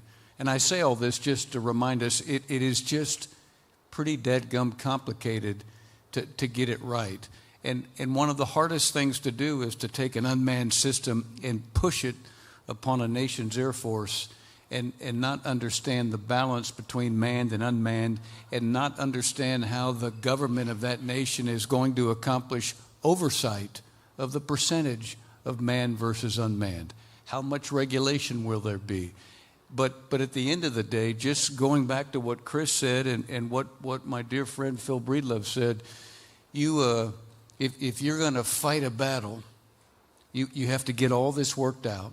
And then when you go, you have to make sure that you can strike, that you can accomplish superiority, and you can surveil the battle space 24/7 comprehensively in all domains. And then you have to teach your forces how to appropriately integrate. And just as Phil said, Russia has been a failure with respect to their ability to impose their will in superiority in the air domain upon Ukraine, because their degree of basic integration in a simple air-land war is bad. It's still bad. Ours in NATO, ours in the U.S. is much, much better. But this defense cooperation part of it is very important to get right, to examine the terrain that I just went over, to make sure that when nations make decisions about sharing man versus unmanned, the national piece, the value piece, the regulation piece, the lethality piece, all of that has to be factored into it from the very top to the very bottom, so that when the system gets a green light to go, if in fact it goes, the nation is doing something productive to represent the values of their citizens, and they're not going off in some direction that does not represent the values of NATO or the values of the U.S. But I firmly believe that we've come a long way in this area. We still have a long ways to go, but that comprehensive fusion of all that crazy stuff that I just alluded to is the minimum threshold that a nation has to meet before they proceed to where they get to the lethality stage with these systems. And defense cooperation amongst nations, and certainly amongst NATO nations, has been very important, and it will continue to be very important. And the sharing that takes place has been very helpful up to this point. And now, Major General Wisniewski, obviously Poland has been on a pretty significant defense spree in the last couple of years, buying a lot of new equipment, making very important investments. How do you see the integration of unmanned technologies as part of this modernization? You know, I know that you're not a fan of the whole argument, drones, drones, drones. You see it as a complement rather than anything else. But, you know, Poland is also part of initiatives like the drone wall with the Baltic nations. That is a pretty big endeavor. So how do you see, you know, the integration within your forces, but also within bigger programs like that? So, like 10 years ago, when we worked on a current development program for Polish armed forces, we identified UAVs as a very important the tool for Polish Air Force actually to win the fight in the air. So at that time, a few big programs was initiated, like, you know, MQ-9, TB2, and Air Force saw this as a very important part of the ISR constellation in Poland. We believe in space, of course, and we want to have a SAR radars in a space as well, but this ISR on the UAVs was a very important part of our thinking. The another line of operational line of efforts was the CCA, so man-unmanned teaming.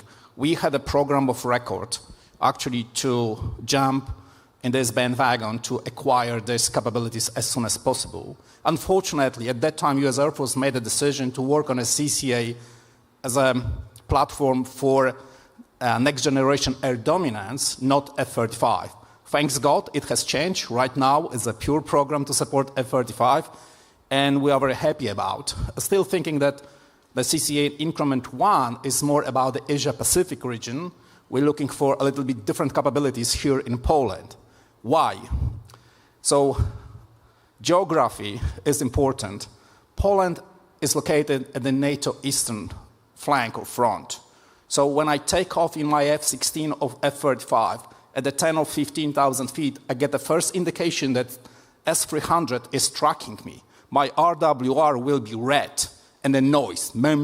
So at that point, I need a technology which allows me to penetrate A to AD, do the seed and deed mission first, win the fight in the air, and after that, destroy whatever I think, or as from the strategic level, whatever is important for my country actually to destroy. So the CCA was a very important program from the beginning for the Polish Air Force. I believe that we will find additional resources to buy more F-35 and a CCA as a solution for the Air Force to fight and win air superiority. But when we talk about the drones, the Polish military, we work on this topic before the unprovoked Russian aggression over Ukraine. So Poland acquired the loitering munition.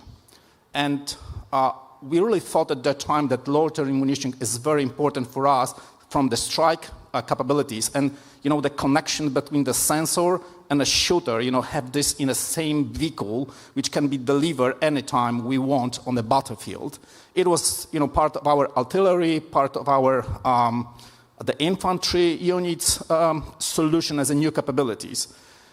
What we didn't think about was the FPV drones.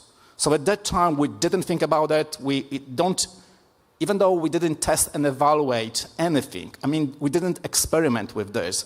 So that's kind of the capabilities are brand new for a Polish military. Right now, we are trying to speed up with our process to get something done, to let the people train and use this in our the military. There is the new Model 44 idea in Poland to shrink down a little bit our battalions and buy more loitering munition, FPV, and ISR asset for the battalion level of the units.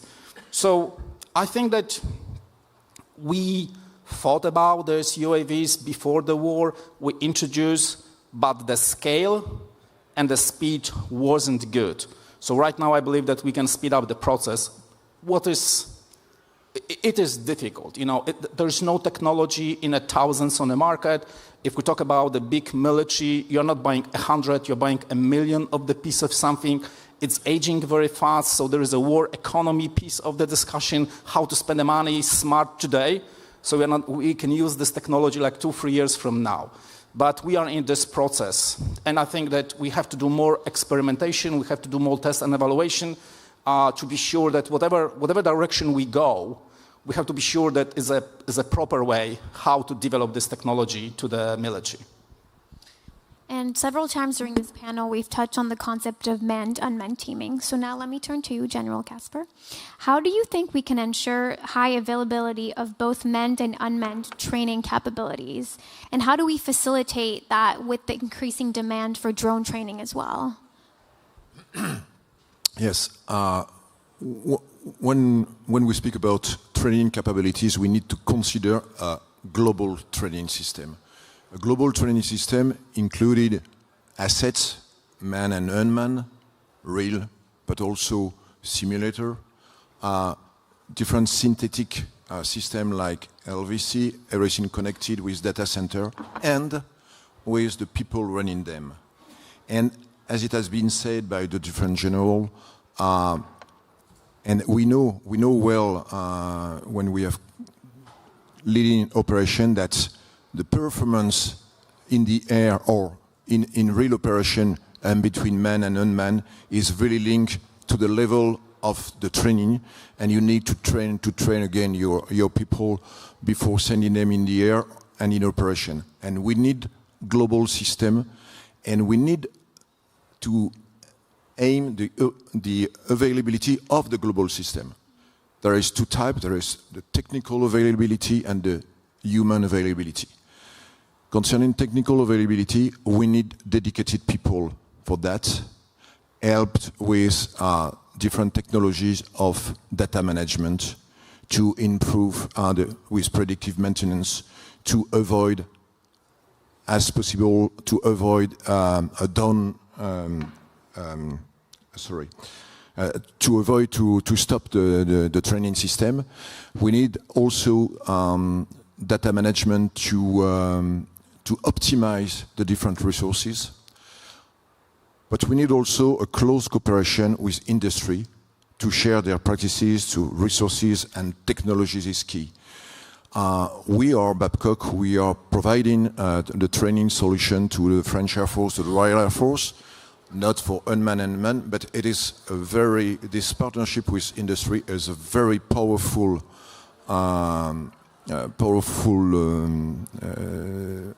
type of contract, type of model, because I'm absolutely convinced that today the job of the armed forces is to fight as blue and to train as blue, and everything is to train them. All the system to train them need to be run by a good partnership, a strong partnership with industry. And the second part of the question, it's really the need to build. We need to train more and more people, and we need to build a system including more and more synthetic. And before we opening up to questions, Chris, let me ask you this. What role do you think that cloud infrastructure can play or currently plays in supporting the secure and effective deployment of unmanned technologies, whether that's drones or other ones? Thank you for the question. So rewinding a little bit, I'm going to talk nerd for a minute. Apologies. So our AWS cloud is it's a big cloud with 250 plus different services. It's actually updated like 4,000 or 5,000 times a day. The reason it's updated is because we're adding new features, or we're responding to a threat in the environment, say a new security threat, or maybe we didn't get something right the first time, so we have to fix something. But that's kind of what we do, and it's all these updates every day across the world. And if you think about that model and what you're responding to in the environment, that's the same thing we have to do with the platforms we've talked about. So that you mentioned the F-35. Okay, well, we have to add new features to the F-35. Okay, we have to respond to new security threats, and then we need to fix things maybe we didn't get right the first time. And the reason I mention that is it's got to be instantaneous. It's got to be constant updates, updating the environment, changing the profile. When a new threat is identified, we respond to that threat with a new feature or fixing the hole, whatever it might be. But that type of methodology and that back and forth is something that we absolutely need. And all of the new jets we're building, and all of the new ships we're building, and all the new tanks we're building, and by the way, the drones that we're talking about, these are always changing. As soon as a new attack vector is established, then you have to respond to that. And a lot of it is done in software or small features or small tweaks along the way. And so that's why that's why the cloud is so relevant. It's because the ability to develop and simulate new models, the ability to test all of that and push it to the platforms at a rapid pace. And it's not just the F-35. I can list a whole bunch of other some European capabilities that are using that same model. That's the new model. So this CI/CD, or constant delivery and implementation, is what the future is. So the reason I just want to say that, I think the key to all this is agility, not anchoring on what we think. Today looks like this, so the future is going to look like this in 3 years. If we get it right, then the future is going to change. It's like every time we build the right defense to an offense, or offense to a defense, whatever it might be, the other side changes. Like, that's warfare. It's always going to change. So agility and the need to change constantly is absolutely necessary. And that's a big piece of how the cloud enables that in all of these systems that are really a lot of software. Now I think we're going to opening up to questions from the audience. Here. Second row. Thanks very much. Benjamin Tallis from Helsing. Just a second, exactly what Chris was just saying. This is software-defined defense. This is actually the real revolution we're perhaps seeing, is that you can update to maintain relevance, push the complexity onto the software and make simple hardware that you can mass produce and update. But I think just quickly, can we disaggregate two things? When we talk about drones, we tend to obscure more than we actually illuminate, because we put together things that operate in the air littoral or the low airspace, however you want to call it, so first-person view or loitering munitions, and things that are up above, the kind of CCAs or UCAVs, like the one we launched last week. They're very different things. And we've seen in Ukraine that we haven't seen the doctrinal innovation that General Lambie was talking about to make use of this new technology on the ground in that low space yet. So I'd be very interested in the panel's thoughts on how we might actually go about developing the doctrine and operational concept to turn that into a maneuver weapon. But also from the Air Force, former Air Force generals on the panel, what does the return of mass through CCAs, through affordable combat platforms in the high airspace potentially do to change the mission set, change the force structure, and change that answer to the strategic problem?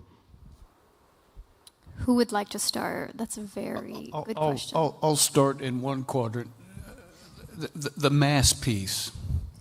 Strike is strike, and strike is air, land, sea, space, and cyber, to include the nuclear environment, to include the information domain. So strike is an offensive activity which is utilized to neutralize the enemy.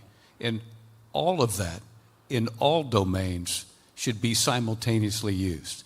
And if you go back to the dilemma that you just brought up and that Chris has talked about, it's really easy to say this. What's really difficult to do is, in 2025, to neutralize enemy X in air, land, sea, space, and cyber, to include the nuclear dimension and the information environment, we're going to strike X, Y, and Z. What is success against that same threat in 2030, 2035, and 2040? Somebody, someplace, has to make a decision about the percentages in each domain that go against a nation to be able to neutralize that nation. And most of us would say that as we look at the globe today, China is working very, very hard on the things that they think that they need to do with respect to Taiwan, and we're watching very closely on all the things that they're thinking about. But above and beyond all that, the lethality of a nation's military in all those domains to accomplish strike, without training, it's folly. And folly is defined as February of 2022, Russia being held up with all of their vehicles being stuck. That's folly. That's a lack of training. That's a lack of appropriate integration. And what I just described in all those domains is pretty dadgum complex. But any nation that is not willing to go to the nth degree to uncover all those avenues of possibilities to be successful won't be successful. But I know one thing, a nation that refuses to train to it will be hampered significantly. So that's a big challenge. And the toughest part of the 21st century is euros matter, dollars matter. And when you're trying to set the conditions of a future force and you're trying to figure out the percentage of manned versus unmanned, what do we do in the cyber domain? What do we do in space? What do we do in air? What do we do undersea? What do we do at sea? Some very difficult challenges, but all doable. And we've got lots of planners that have worked very, very hard on this. But I get on my soapbox on this just a little bit. The training piece is the piece that translates to success. And I'm proud of what the European nations are doing, what the NATO nations are doing to work this comprehensive all-domain integration in the area of strike. We still have a long ways to go, but those are some of the challenges that I think we're tackling. Mass is an interesting word. And people think of mass meaning more of a certain thing. Again, we're learning lots and lots of lessons from Operation Rising Lion in Iran. They accomplished mass by using small drones coupled with jamming and deceptive cyber practices, coupled with actual strike to get mass. And words that are being used now are strategic paralysis in the Iranian command and control because of the mass. But it wasn't all the same stuff. It was a multi-domain operation. We use those words too much. We overuse them. But in fact, that's what happened there. On the ability to get strategy and so forth in this new environment, right now, strategy is being rewritten every day. You know, this is real. We are flying this airplane while we build it, okay? And so I think it's going to take some introspection and retrospection to really figure out what the new approach to this drone warfare is. But, as was mentioned before, the faster we can get there, the more we gain the advantage when we really understand how to use it. Yes, just to comment on your question about what kind of training system. I will take the example of the training system used by the French Air Force with LVC based on TDL. For everybody, the LVC, the live is for the real aircraft, the V is for the people in their simulator, and the C for constructive, it's a generated forces. They are using that, and they are connected through TDL and through a simulator network. It's really, really powerful because you can train all the people in LVC, but you can train them also in V plus C, meaning before sending aircraft in the air, you can train and train again the different operators, the different pilots in their simulator with a lot of scenarios and to do that. And with, which is very important, with the C2 people leading the operation. And it is for the collaborative work between unmanned and manned, we need to use that kind. And it is really useful to train the people, to prepare the operations, because with the V+C, you are able to rehearsal an air operation or another kind of operation. That's kind of training system. So if I can, about the CCA, so of course, I don't know the size, how many we need actually, but I would like to look at from the different angle. So historically for the Russia and the Russian Air Force, gaining air superiority wasn't objective. So if you look for the Second World War, they never built a 4-engine plane actually to bomb Germany to get air superiority. The whole Russian aviation is about supporting, as a supporting service for the ground, for the armies. So having these enemies in mind, because in Poland we build up our military capabilities by threat, not bad capabilities, by threat.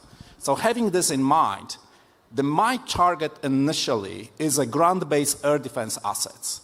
That's something which prevents me to fully engage with any other targets in Russia. So basically when we're talking about the CCA and some kind of the vehicle which we designed for a European theater and can penetrate A to AD with the stealth technology and using sensors from the F-35, I can do pretty much what I want today, because we saw this in Iran, what the Israeli Air Force did actually against double-digit SAMs.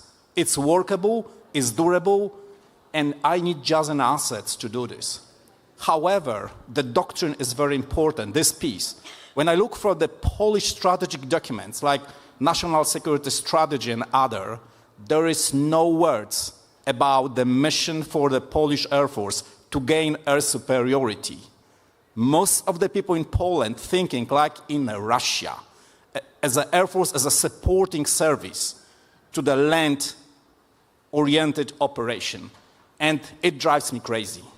So I do my best actually to advocate in Poland to change it, to change this culture and ask for more resources for the Air Force so we can design the capabilities in Air Force actually to fight and win air superiority first, and after that support whatever the service needs support.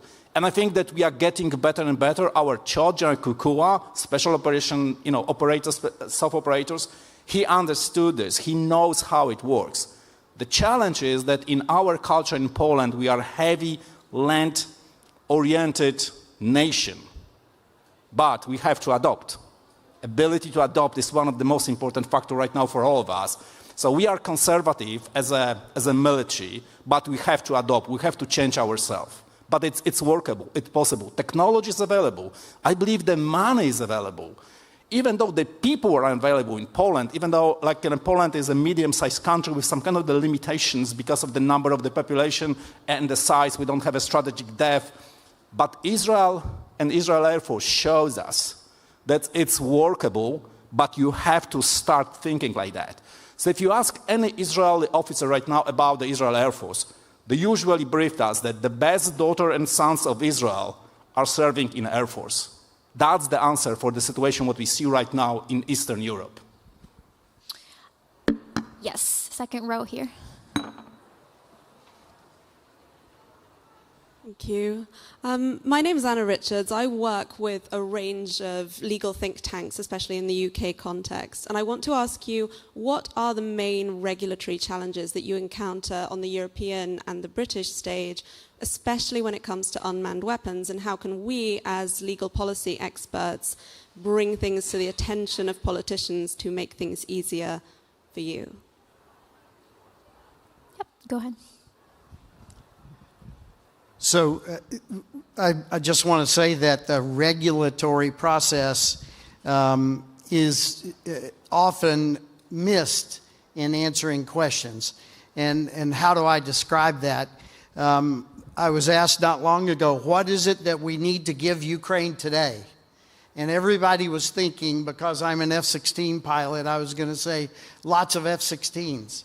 and I surprised them with the answer. The most important thing we could give Ukraine today is better policy.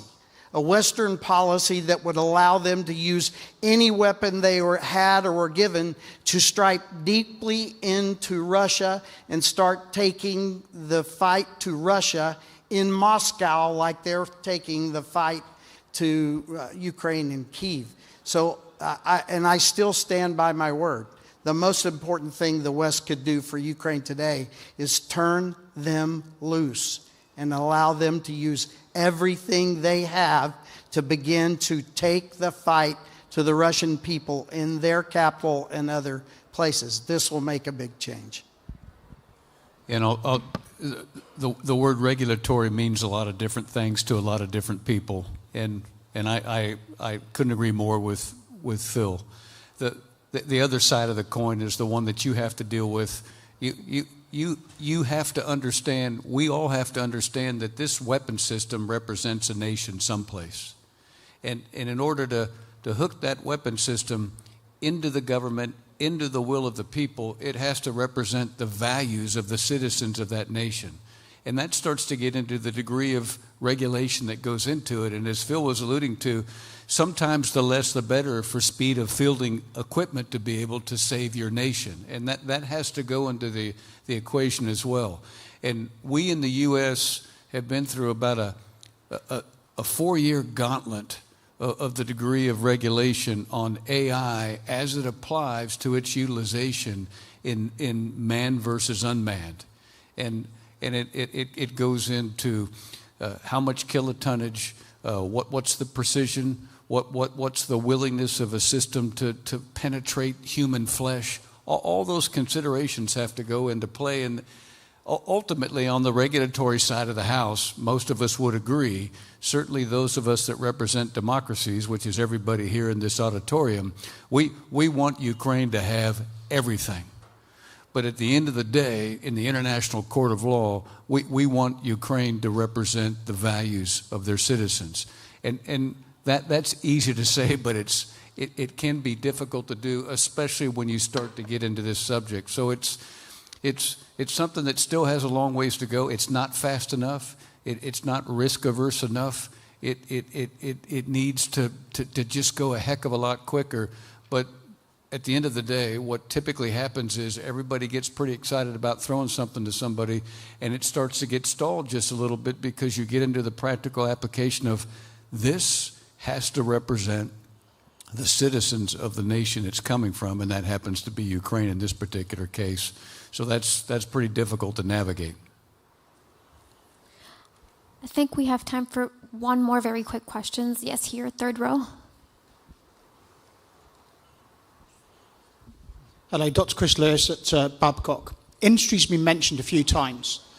And if, as some believe, industry is the sixth domain, in the context of this panel, how could you integrate industry better and quicker? You have 1 minute. Can you summarize? I won't answer this for all the other nations. I will answer it for my nation. And we are over-regulated in what industry can do to create more capacity. And that is because we had some crooked people 10 and 20 years ago that made money the wrong way. And so we got a lot of regulation that tells our industry, you can't use current contract money to build excess capacity. In America, we have to figure out how to get past those laws and start incentivizing industry to build excess capacity so that they can surge. We have almost zero, nada surge capacity right now. We have to fix it. Chris, last insight? Yeah, just real quick. It's ingrained. This is the culture thing that we always talk about, and it's manifested in procurement, security rules, the way that we build contracts, the way that we let contracts. It goes back to agility, and I think we need to, rather than in not every contract, but in a lot of relationships between government and industry, there needs to be sprints, there needs to be minimally viable products, there needs to be value, and then you iterate, kind of those motions, which are contrary to the way procurement shops work, contracts are let. And that whole mode of operation, I think, will really open up governments, especially slower governments, to think in new ways. So, starting point. Can I just one? This strategic integration is critical in every phase, and as we sprint to the future, the uniformed military members of a nation need to be side by side from an integration standpoint more than they ever have been, both public and private. In NATO and the U.S., we're the greatest innovators on planet Earth. The adaptation piece is really, really challenged because of the degree of military and industrial integration. It's never going to be fast enough, but we know that has to improve, and that needs to be a concerted effort. And if it means drafting laws that force that, then so be it. So I think that's all the time we have for today. I'm sorry we couldn't get to all your questions. Thank you again to our incredible panelists and your insights. This was a very, very interesting discussion. I'm sure we'll continue afterwards. Thank you all for joining us, and enjoy the rest of the conference as well. Thank you.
So good afternoon, ladies and gentlemen. The devastating war in Ukraine has dramatically reshaped Europe's security landscape. It has created enormous uncertainty, but it has also forced both Ukraine and Europe to innovate faster than ever before. Across Europe, defense budgets are rising. Every country wants to buy more. Yet we face serious bottlenecks. Production capacity is stretched, volumes are too low, and the pace of innovation is struggling to match what is needed on the battlefield in Ukraine. Not so long ago, Europe had plenty of time and very little money. Today, we have much more money, but very little time. Our regulatory systems, our procurement rules, and our industrial structures were largely designed for the opposite situation: a slow-moving world of low budgets and long lead times. That mismatch is now one of our greatest challenges. Europe must continue to support Ukraine. We must learn from Ukraine, not only the technologies, but also the remarkable ability to adapt and scale rapidly. At the same time, we must think carefully about what is right for Europe's defense industry in the long term. So it is in this context that I am delighted to welcome our distinguished panelists. So let me introduce them first in alphabetical order. Solomia Bobrovska, Member of Parliament of Ukraine, Committee on National Security, Defense and Intelligence. Welcome. Stefan Hefter, Partner, Defense and Space, KPMG in Germany. Welcome. General Brigadier Krzysztof Koszuba, Chief of Staff, NCA Agency, NATO. Welcome. Bartosz Lopinski, Chief Executive Officer, Millennium Poland. Welcome. And last but not least, Alexander Yakovenko, Founder and CEO, TAF Industries, Ukraine. Welcome. It's a great pleasure to have all of you here. And I have agreed with you that it is okay that I use your first name. I didn't manage to check out with you, Solomia, but is it okay? Yes. Thank you. Makes it easier for me.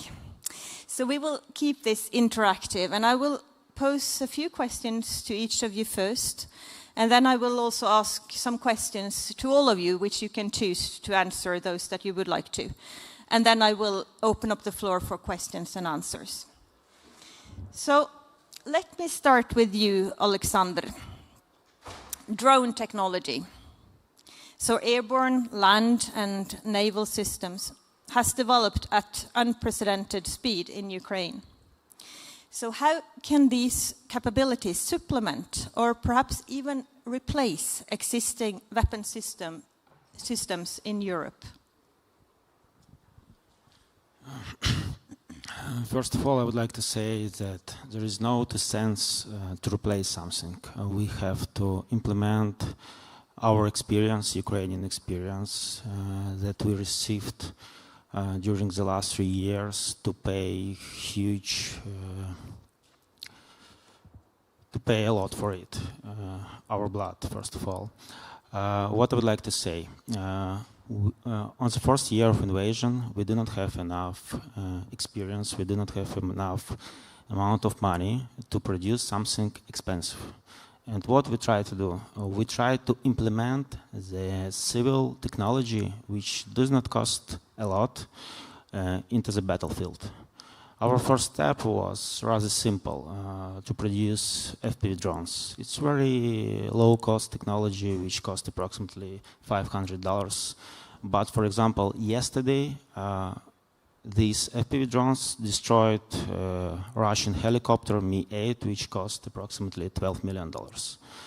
That's why it's not only about the technology, it's also about the combat deployment, and it's our experience. 3 weeks ago, I think so, Russian drones, 20 Russian drones, was invaded into the Polish airspace. Polish army used 3 aircrafts, F-35, one 16 and etc., and spent approximately, I think, $20 million for this operation. But if in this stage, after 3 years of invasion, NATO implement, for example, Ukrainian interceptor drones, which is the price approximately, I don't know, $3,000, I think the cost reducing will be incredible. That's why my main opinion that we do not need to replace anything. We need to implement Ukrainian technology and Ukrainian experience into the Europe defense system. Thank you. But so, what you explain and what we see is that there is a lot of innovation from startups and small firms in Ukraine. But what do you think that Europe should learn or could learn from Ukraine's startup ecosystem? How to make sure that the smaller players can get in? You know, in Ukraine, in my company especially, we've got 3 weeks from the idea to the first MVP and 3 months from the MVP to the combat deployment and combat experience. We do not have enough time, and I think it's the first thing that Europe had learned. It's impossible to develop something which will be produced in 5-6 years, because in the modern warfare it could be unapplicable. We do not use it. You know, I saw a lot of very modern technology and weapon, European and Western countries' weapon in Ukraine, and I think most of them was irrelevant in the modern warfare. Some of them, of course, was amazing, but a lot of them, it was like a waste of money. How we can implement Ukrainian defense industries to the Europe? First of all, as you know, from the next year, it was our presidents approve the export of the weapon to the Western countries, to the European Union. We have to develop joint venture, we have to invest in the Ukrainian technology and produce something together. I would like to say, in addition, today I came from the Hong Kong, from the China, because unfortunately right now it's our main supplier. Our company, only my company, spent for the last 12 months more than $1 billion to the Chinese supplier. Why so? We would like to make diversification. We do not want to work with China because, first of all, it's like forbidden. The second one, it's high risk of supply chain. That's why we would like to buy the spare parts, the technology in Western countries. But unfortunately, it's impossible to do because we do not have in the scale that we need, first of all. That's why, first of all, we have to focus on localization. We have to focus on the joint venture between the European private entity and Ukrainian private entity and develop defense ecosystem together. Thank you very much. I think maybe we will return to what you said last as for the China element here. But I want to move over to you, Stefan. And I would actually like to ask the same last question to you as well. Given that as we heard, that the most innovative drone solutions have come from startups and small companies, while on the other hand, Europe's defense sector has traditionally been structured along very long processes and nationally oriented. So how to make sure that one can have the smaller startups enter this world? Yes, thank you. First of all, I very much would like to not reduce this to drone technology. I think a lot of interesting technology is coming out of Ukraine, like what I call software at speed, automation, AI, so I would not like to limit it to that. What I think is agility, and agility in a software sense is key here. You have to act fast, and what we as outsiders observe in the Ukraine is a very close loop between military users and the industry. What I hear, it goes down to battalion level, the cooperation, where we have a close feedback loop. What works and what doesn't work, and it gets immediately back into development and into production. This is very important, and traditionally in the West we have two sides or even three. We have the user of the equipment, we have the procurement, and we have the supplier, and they are not always cooperating, but being related in some strange relationships, and this has to fundamentally change. On the other side, we have to strike the proper balance between agility and maturity or security. For the sake of agility itself, we can't give up all senses of operational security, of communication security, IT security. A proper balance needs to be found. And of course, we need a fundamental change. We need procurement rules. It's not two sides or three sides. It's one side working together. And as you said, now we have money, but no time left. So this close cooperation, while being still proper, is key to that. Thank you. So I was going to ask you how we create access for these small companies without losing control and accountability, but I guess you kind of answered that by the procurement rules. Yes, definitely. Of course, procurement rules need to apply, but they will have to change. Yeah? It needs to be a proper process, and there are processes available to do that, also in European law, and they just need to be used. Thank you very much. So, Solomia, I'd like to ask you, so how can Europe cooperate with Ukrainian defense companies in a mutual beneficial manner, in your opinion? I want to remind you the program which was established at least 2 years ago, when we had a formula in Ukraine for Ukraine. Now we have the formula build with Ukraine, actually, but build with Ukraine, in Ukraine, and outside Ukraine, and buy for Ukraine until we have this still the war period. But I would say that I want to shift our attention from the cooperation. Why? Because for the last 3.5 years of the full-scale invasion, we found at least a couple options how to cooperate and build production in Ukraine, outside Ukraine, Danish model, whatever, how to support Ukrainian technologies, how to build with Ukrainian technologies outside, and so on and so on. And now, that's a huge, big program. We are asking actually our European allies and friends to spend at least 0.25% of your GDP which you spend to your defense industry to Ukrainian needs. But still, I think we have to shift our attention from only cooperation, because we have really big and huge challenges which we are facing both sides and trying to find the solution and still cannot.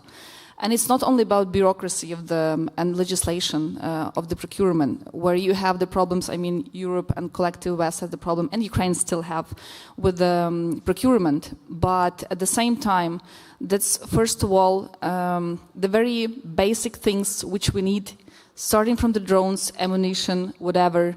That's explosives, and that's all the chemicals. That what the whole Europe, not only they, facing the lack of it. The building production factories and so on. That's the first point. The second one, that's the expanding and working hard on artificial intelligence. The second issue, which probably Alexander will tell you how we see it on the front line and how we are affecting on that. Because believe me, 80% of what is destroyed on the front line, that's destroyed by drones. And if we won't work or will lose the time in comparing with Russians, we'll again be a step back from the Russian side. And I'm not very optimistic, as we had the political panels, during the whole morning, that the mood is very optimistic. It is not in Ukraine, because what we see now, that's not a failure, but huge, big problems where we don't see even the light on at the end of the tunnel. So artificial intelligence. That's the second point. The third one, I would say that that's Chinese counterparts, components. We are all fighting with the Chinese influence, but 90% of literally each drone is dependent on Chinese production. And that's, I would say, one of the key things where we can just stop if China stops the selling or whatever towards, like in their politics towards Europeans or Ukraine or. We're still trying to substitute, their DJI, the very simple Mavic, which is so spread still on the front line. As far as I know, we finally found at least couple of types of the drones, which is we call China-free drones, but still that's what we'll face, and we're facing in Ukraine and outside of Ukraine in Europe. And the last one, that's legislation and bureaucracy. And I think these issues and questions, that's the basic thing we have to pay attention at, because we found the options and approaches how to build joint ventures, and Rheinmetall was one of the biggest in Germany's investment and example in Ukraine a couple of years ago, which started this venture in Ukraine starting with the repairing of the equipment and then localization of the production and so on. We see the Denmark, Finland, France, Lithuania, all Ukrainian friends who are very open and came with their investment to Ukraine. But at the same time, if now we see the drones in Denmark, Poland, Estonia, the fucking jets which are just breaking their airspace, you have to respond. That's all. But you have finally to wake up and accept the reality. It's not only about the Ukrainian shield being for you for the last 3.5 years. Thank you. Thank you very much. Artificial intelligence, moving on to you, Bartosz. It is already reshaping defense production and military systems, and we've heard Suomi talking about it here as well. How does AI boost research and development, efficiency and effectiveness, especially in the realities of armed conflict, as we see in Ukraine, from your perspective? Thank you so much for having me, and thank you guys for your resilience. I really appreciate it. It's never enough to express gratitude. AI is being discussed over and over again, but it's absolutely nothing without data. And actually, AI, it's all about collaboration. It's about contributing with data. So this is something absolutely essential for any improvement. So in my opinion, this ability to collective learning is something that obviously distinguishes us from other species. So we have to develop this ability not only within our systems, not only within our applications, but we finally have to learn from AI ourselves. 10 years ago, famous chess master Kasparov wrote a book. It was in 2015, Winter is Coming, and he was warning us what's going to happen. And it took us 10 years actually to finally face the reality that we are living in right now. So if it takes only 3 weeks to produce MVP, only 3 months to develop, that shows the pace that we have to face, also facing our enemy. So having said that, I truly believe that it's not only about models. It's about creating vehicle to share those experiences, not only on data level for each particular machinery that we will be using, but most of all, how we can share our experiences in order to be able to drive better supply chain management. As we are saying, there are so many bottlenecks and potential points of failure that we need to face. And it's, again, about common understanding and contributing to the common knowledge and collective effort to create sustainable machinery, after all, because it's going to take not weeks, months, probably many years to come, and will affect entire generations. So I am optimistic as an entrepreneur, but looking at what's going on, I think there is no other option but everyone's hands on deck, and we have to contribute both from public sector, from enterprises, as well as from universities, and contributing to the very well established vehicle that will be gathering and streamlining every data, every invention that will be also very much protected, because it seems like the chase is on and it's going to stay with us for a while. But probably General knows better than me. Okay, thank you. So General, or Christoph, which I'm allowed to call you, you said. So how do we design and protect an arms production system that is resilient not only against physical attack, but also cyber threats, hybrid operations, and supply chain vulnerabilities? So first of all, thank you for keeping me today in the discussion, great discussion. Before I will answer your question, I would like to be back to the artificial intelligence piece of our discussion. Why? Because you just called me, the General knows a little bit more. I would like to share with you, this is not the secret because I'm not authorized to share with you the secret information, but this is the publicly it was announced that NATO is bringing the artificial intelligence more and more. Maybe you recently read the article about the Maven Smart system, which is currently under the implementation phase across the NATO.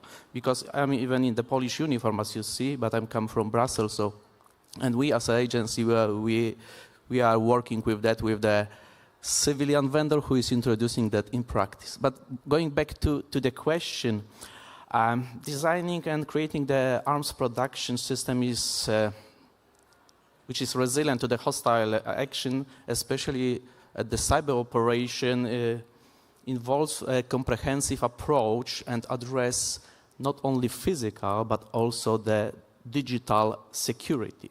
And in that context, I would like to provide you some thoughts, some key steps and consideration, starting with the risk assessment and threat modeling.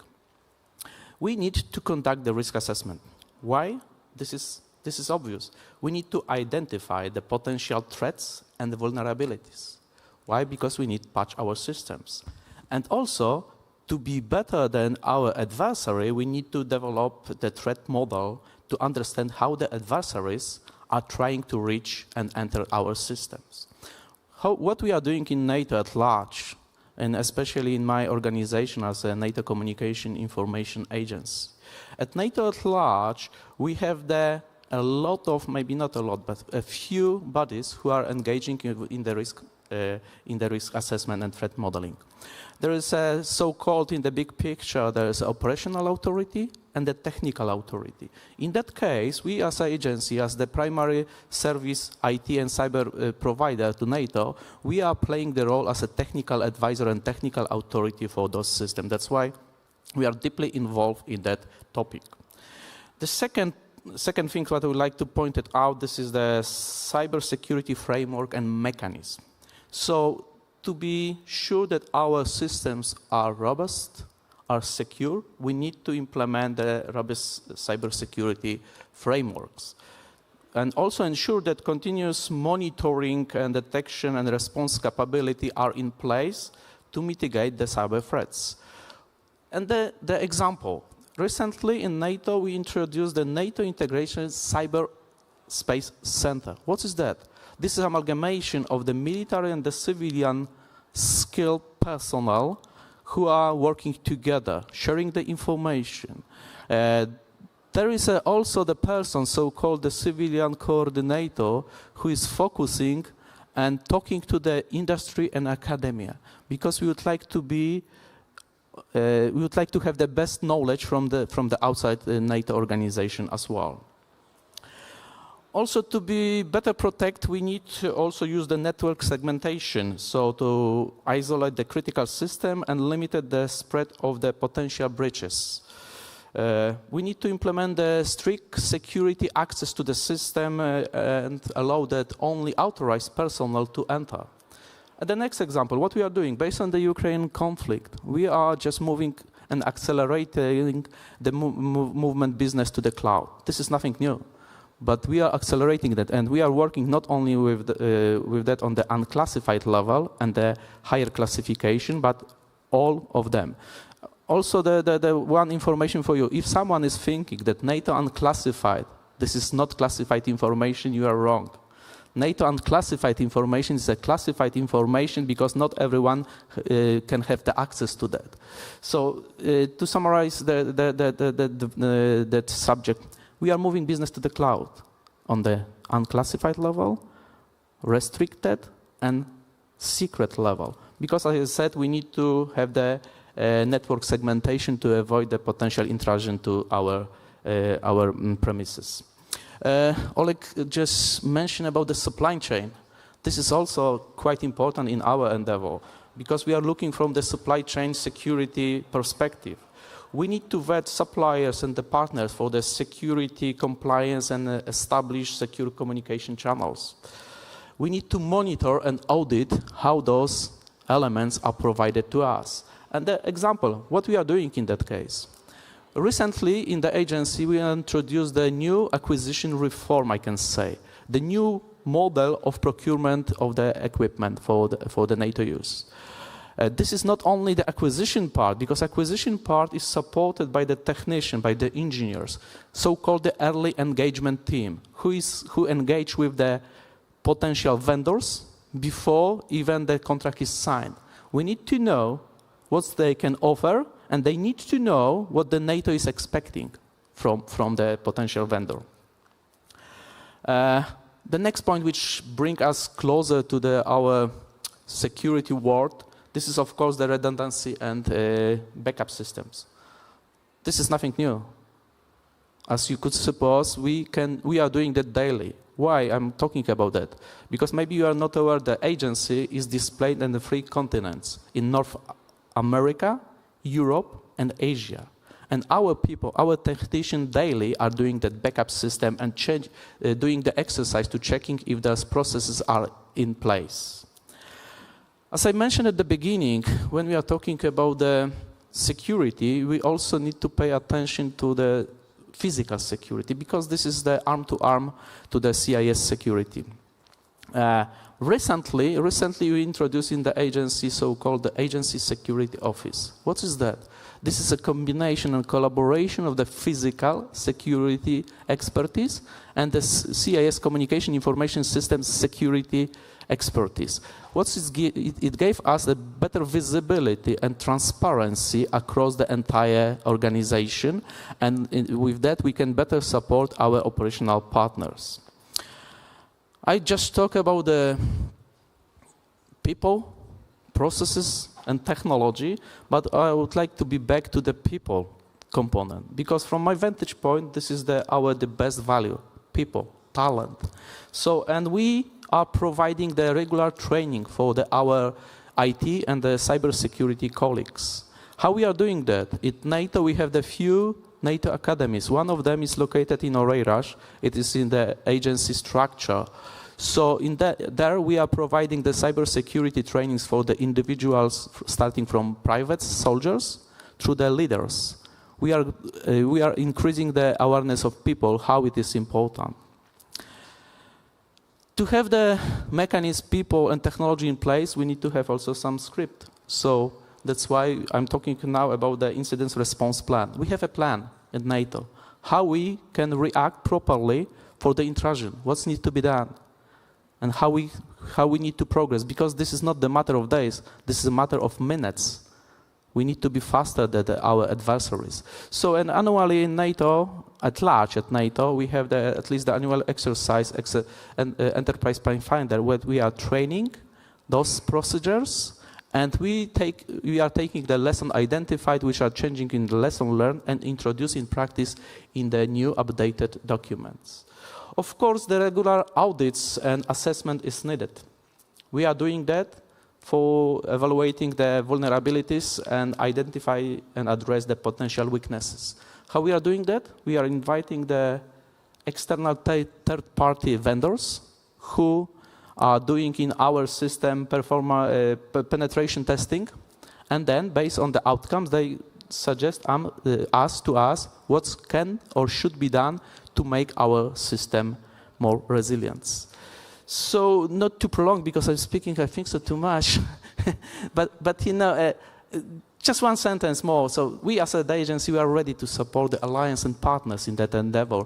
In our structure, we have also the NATO software factory, where we are testing those systems to be sure that there is no vulnerabilities, and even if we will find them, we can fix that later. Thank you so much. Thank you very much. I wanted to move back to Alexander, and partly I would like to ask you to unpack a little bit more as for the supply chain and the challenges as for getting the pieces you need for what you are doing from other actors than China. But also I would ask you if you could tell us or share with us what you see as the biggest challenge from your point of view running the company that you run. I mean, or you have several companies, in fact, but please.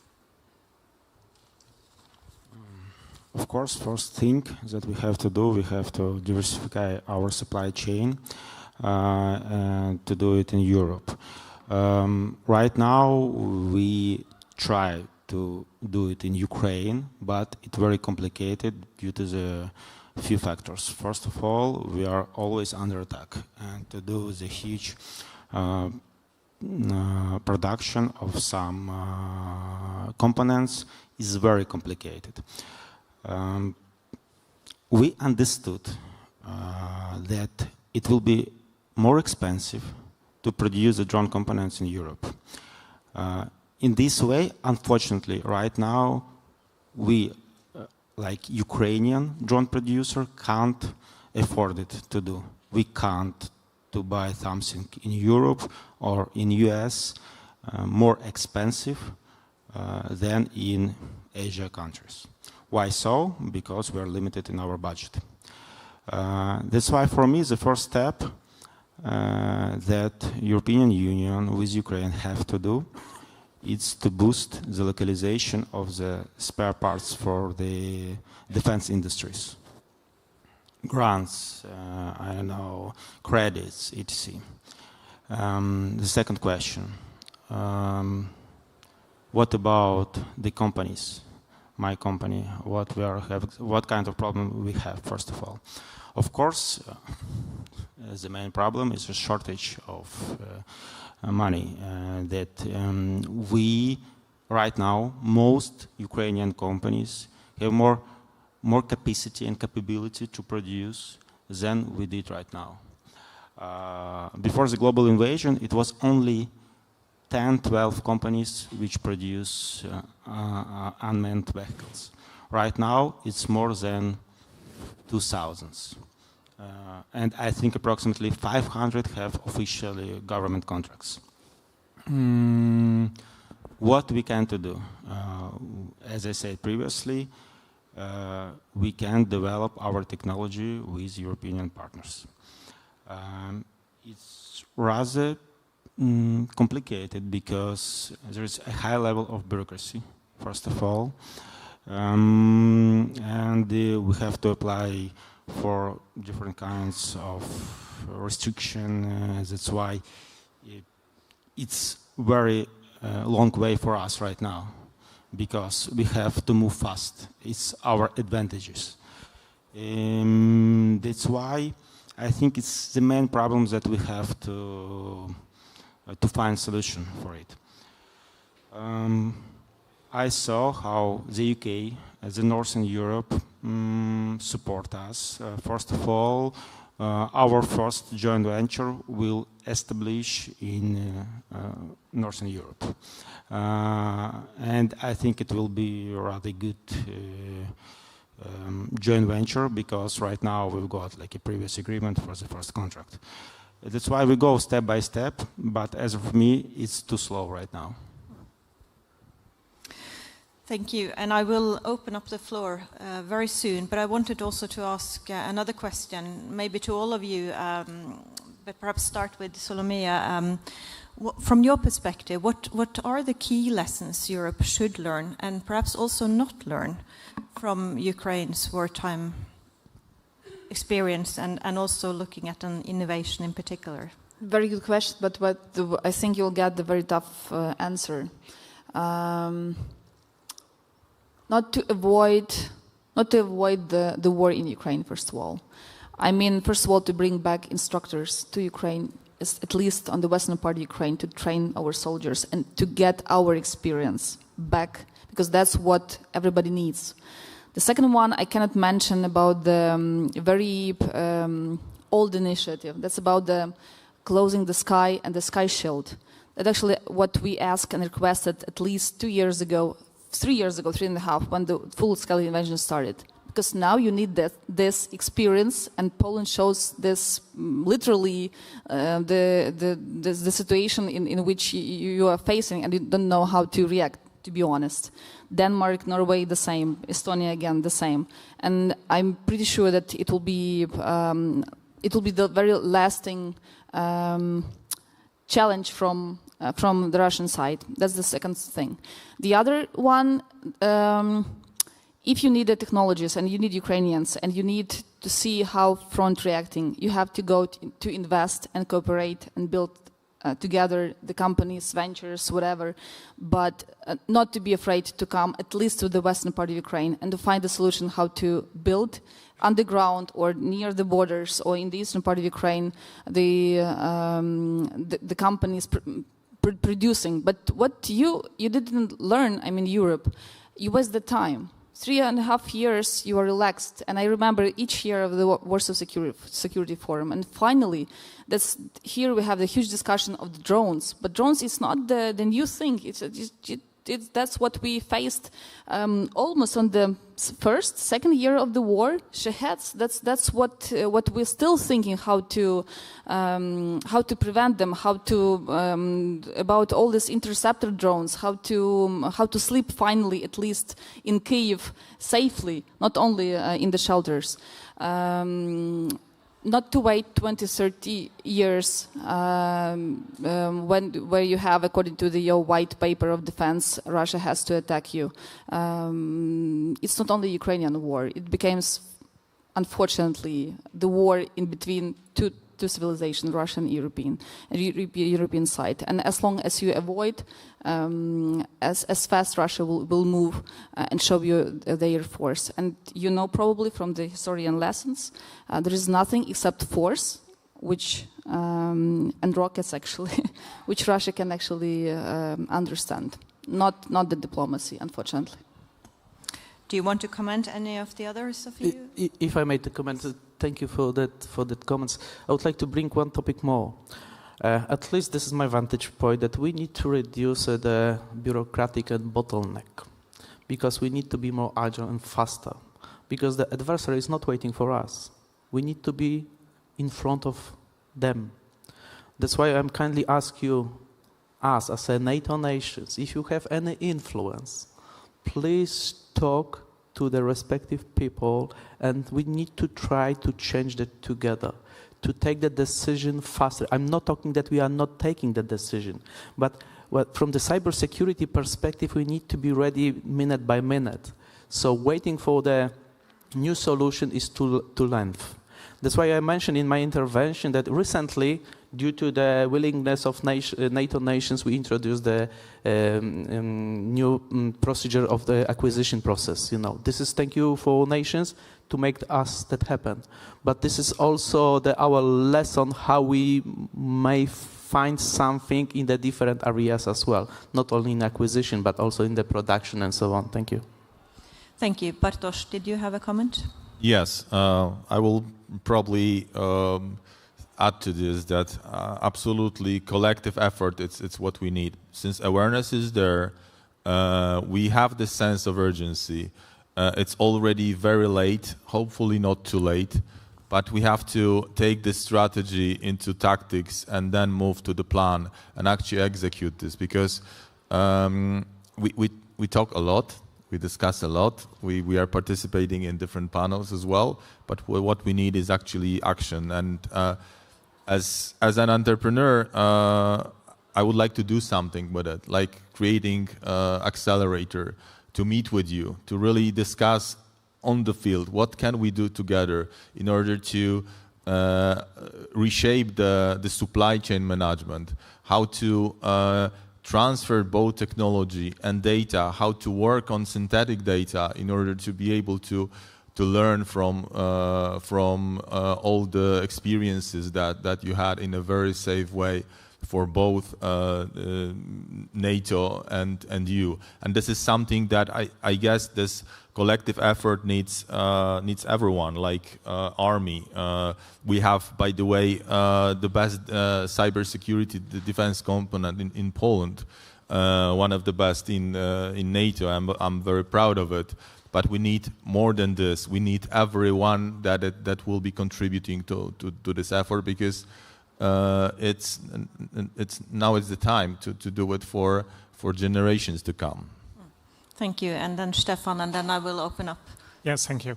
So I think two elements should be added to somehow help the situation. Number one is for startups or smaller companies. What's very important is to help them to bridge the valley of death. It's very easy to get money for a POC or for a demonstrator or that, but to really get it into production, it's hard. It's hard to get money, and one thing helps, and this is real procurement, not grants, not deeds and so on, but real procurement by the official side. And the other is, we have, and some mentioned the dependency on China, and we have in Europe a tremendous potential that we can unleash. It's a hidden bear mouse. It's the tier 1, tier 2 suppliers, especially to automotive. Yeah, if you look, there are thousands and thousands of companies that can do mass production at a very good price point. They are optimized to the max, and they can be unleashed right in this situation to really produce the ones with a secure supply chain. Thank you so much. So then, I am opening up, and I see many hands. So I will start with you, and then we'll go that way. So please state your name and affiliation, if you have one. Hello, I'm Bennett Murray. I used to be a war correspondent in Ukraine. Now I'm more of a consultant. So I wanted to ask about Western countries building drones with Ukrainian expertise and building them in Ukraine. I'm well familiar with the incubators like Brave One and others that help bring Western companies to Ukraine. But realistically speaking, unless a company has their products out there every day in Pokrovsk or Kupiansk, can they really hope to accomplish anything that could compete with the Russian feedback loops to do the same thing every day? Thank you. I think we will collect the questions, and then you answer those that you would like to, please. Lesya Robec, Ukraine. You know, in the war, it's important to understand who's winning and who's losing. So I do have a question to Major General. In terms of innovation, quickness, and effectiveness of production, who's winning right now? NATO countries learning from Ukraine, or China learning from Russia? Thank you. And then pass it on, please. I think there is a woman there, and then the two gentlemen there. Thank you. My name is Dorothea. I work in Carve International UK, private sector accelerator between startups and government and users. So my question is that we all agree that end users, so military, and then startups, industry, and then government, who does the procurement, who have the funding, who are the buyers, have to cooperate. That's the objective. But my question is, like, how have you seen that in Ukraine worked well? I understand there is Brave One. I understand there are several examples of that, but I would love to hear an example, maybe from a startup perspective. What did you see working well, or from a government perspective? How can you actually do it? So the question is not like what we should do, but actually how. And then we had two here as well. please. Well, Tomasz Wadowski, I am the independent advisor to the defense sector. Mr. Alexander finished his speech that this process of closing cooperation between European and Ukrainian companies making new joint ventures are going too slowly. So if I can ask you to some clear bullet points, what should be done to accelerate this process and make this closer cooperation more faster? Thank you. And then final there. I hope you will remember my question after these 5 good questions too. So André Lezogo-Pietri, I'm running the Joint European Disruptive Initiative, so building the European version of DARPA. So we happy to cooperate with that. I mean, we just spent 3 days in Ukraine, and when you see that Brave 1 reduced apparently to 12 days, the turnaround between the request on the front line and the delivery, my question maybe to the General, you say we need to be more agile, but reforms DGA in France or reform BAMBV in Germany failed miserably. We are still at years. That means that we're also spending a lot of money on equipment that once it will be on the front line, will be by definition outdated. So my question is, I mean, it's great to say that, with all due respect, General, to be agile, but we don't see any boldness, and I don't see any minister saying to his second-grade people who are actually doing the procurement that if you have a problem with procurement laws, I will take the responsibility. It's easy to say to people, take the risks, but it's not happening. So what should happen? And my second question maybe to Solomia, you said very rightly, in 2022 it was very obvious. We seem to discover, how do we include strategic foresight? Because today we focus on drones, but the conflict in 2 years will be different. Will be, how do we anticipate? Thank you. Thank you so much. Tough questions, good questions. I will then start with you, Alexander. We'll move this way, and this will probably be your final intervention as well. So, please. Okay. First of all, I will answer about the joint venture and how it's possible to boost our cooperation. I would like to say about the Ukrainian experience. Before the global invasion, we will need to spend approximately 2 years to have the codification of the weapon according to the NATO standard. 2, even more, 3 years. Right now, we made the codification of our AI module. We spent 2 months. Maybe I will ask you, or General, for example, how long does it take to make the codification of some weapon according to the NATO standard in Europe? At least 2 years, I think so, maybe more. In modern warfare, you don't have so many times. Because you previously said, not here, in the other panel, that there is no reason to invest a lot of money in the unmanned vehicles because it changes very quickly, and in 1 year it will be too old. That's why it's like a circle. We do not invest because it will be too old, and we do not invest because we have to spend 2 years for codification and for improvement. It's like, it's impossible things. And that's why what we have to do, what Europe have to do first of all, anyway, we've got 2 different kinds of the weapon. It could be like a deep tech, like aircraft or something like this. But in addition, it's like a more civil dual-use weapon, like FPV drones, like interceptors. We have to simplify the bureaucracy in this way, is the first of all. The second one is the government support. First of all, of course, it's very complicated to make the collaboration between the startups, the accelerators, because it's a closed market. We've got only one end user, it's the government, because only government will buy the weapon. Or maybe some private companies, but it's not in Europe, only in US, for example. And in any way, under the government approval. That's why government need to provide the support. Right now, in Ukraine, we are always under attack, but we can make any testings on the polygons during 1 week. For example, if we need, we made the request and our army gives the approval to make the testing of different kind of our solution, weapons or something like this.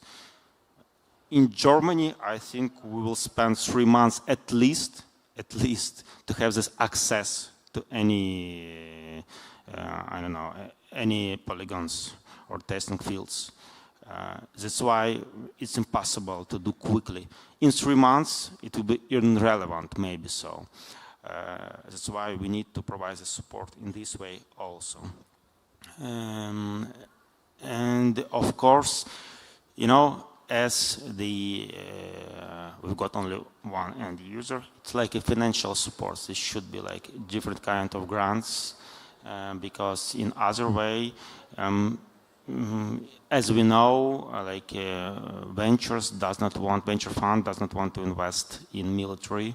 They would like to see like a dual use perspective. But right now, Ukrainian companies does not think about the dual use. We think only about how to protect our country more effective. I did not miss any questions, or maybe? I see anyhow that the time is running out, so maybe let the other ones have a chance also. Thank you so much, Stefan. Thank you. I try to be briefly and address it to that area. I think a recipe that is working is lower the center of gravity. Don't so much deal with the large defense primes. Don't deal with the federal government. Lower it.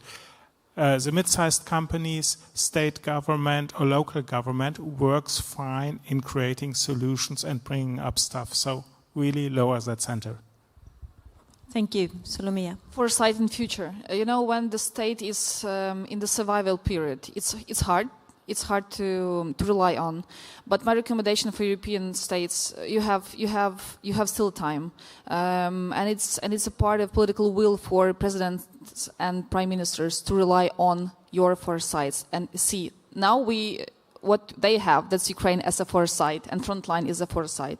You have to use this time. For us, that's the different thing. That's just to survive. But what I want to say, unfortunately, Russia is very successful on that, and together with India, China, and all that allies, they are unfortunately seems to be stronger, and that's a problem for Ukraine, where they will stop in Dnipro, in Kharkiv, or in Kyiv, and capital will move. Who knows? Like we cannot live with the wishful thinking. That's the problem. Thank you. Bartosz. I guess we have to focus ourselves on the most important thing in a way that we will plan, do, check, and act. And let's spin this wheel as fast as possible. And let's do it in a small groups, because it's not about over-engineering it. It's about action and creating repetitive improvement. Thank you. Krzysztof. I have one easy question and one easier. So I will start with easy. So to answer your question, I'm convinced that we as a NATO nation will learn faster than Russia from China. Why I'm thinking like that? Because we are taking a lot of lesson learned from Ukraine. I will not talk in details, but my people are almost every time on the other part of the house in Ukraine. We are helping them. We are training them, and also we are learning from them a lot.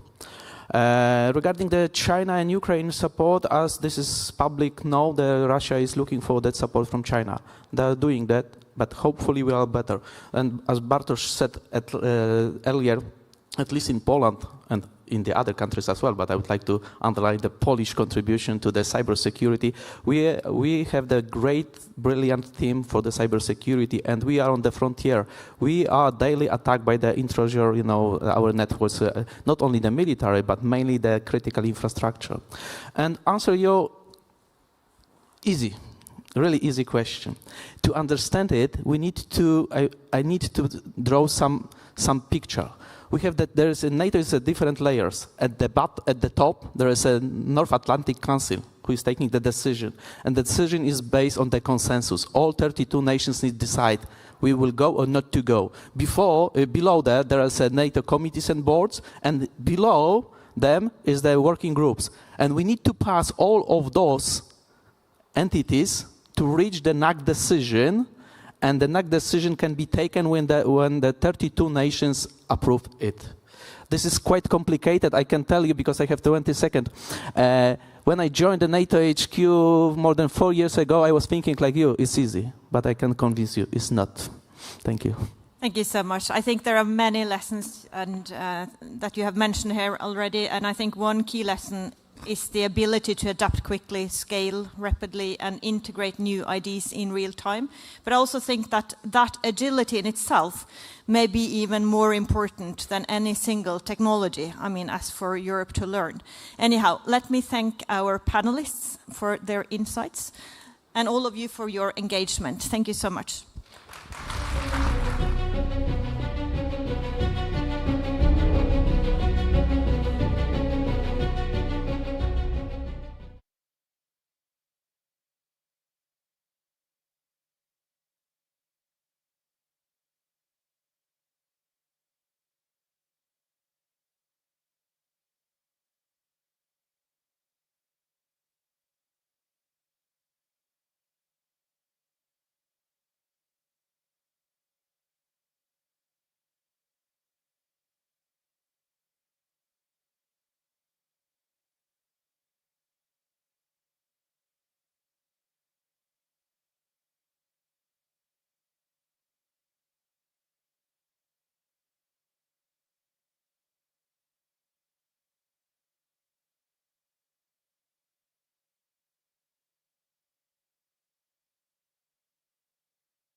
Great. Well, thank you again to our last panel for another insightful set of industrial reflections on the levels of innovation and adaptation that we can glean from the frontline experience of Ukraine in its continued excruciating fight for survival, political independence, and territorial integrity against Russia's unprovoked and unlawful war of aggression.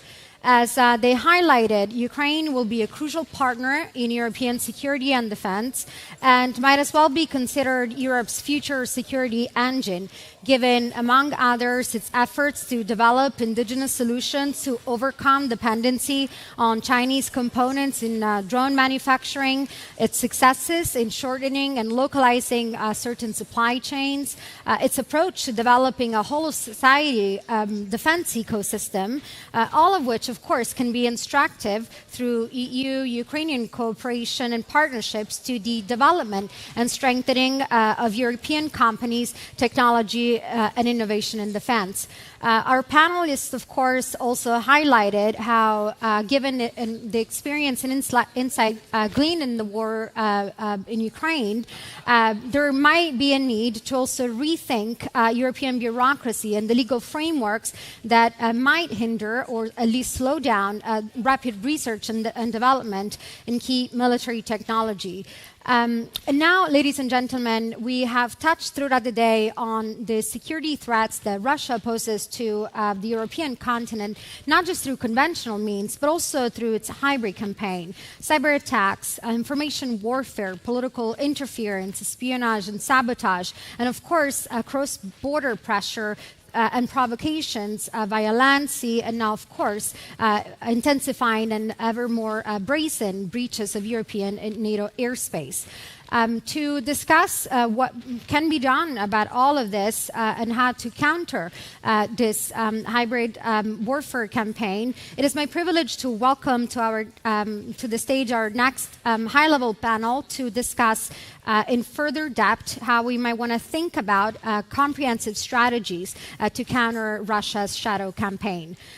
In bringing you this next discussion, the Warsaw Security Forum is pleased to partner with the Center for European Policy Analysis. And to moderate our next panel discussion, it is my pleasure to welcome to the stage Maria Golubeva, Distinguished Fellow of the Democratic Resilience Program with our CEPA partners and founder of the crisis simulation startup Malaise.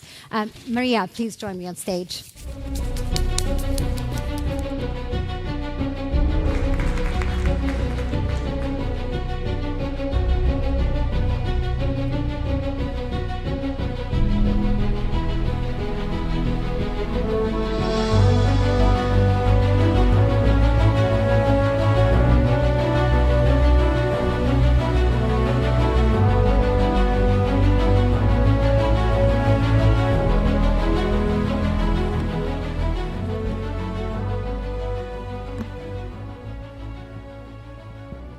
Good afternoon, and it's my pleasure to start this panel on Russia's shadow warfare.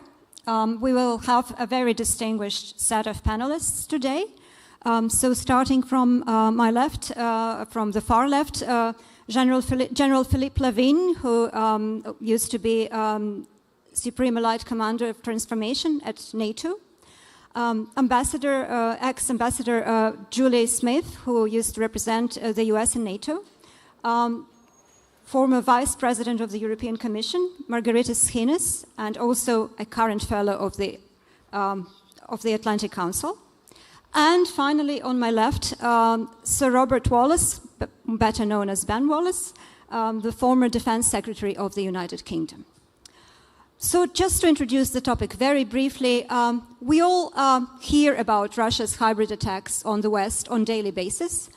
And sometimes when we don't hear about Russia, we still think this is a Russian hybrid attack. And often we feel this we do it instinctively, but we actually say it with some grounds.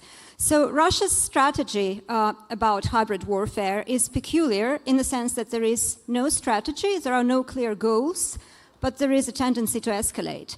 There is a desire to not just to test what is possible and to test our defenses, to test our readiness to respond, but also, of course, to instill fear in our societies and to exploit the democratic institutions that build the basis of our societies, of any free society, really.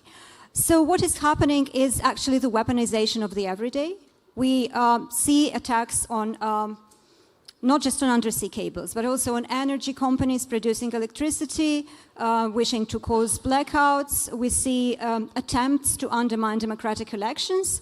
We've just scored a victory. I mean, the democratic world has scored a victory in Moldova, where elections were won by the pro-European and pro-Western forces, but it has been a tough fight, and Russia has invested, according to some estimate, about 1% of Moldova's GDP in this effort, together with its proxies, Moldovan oligarchs.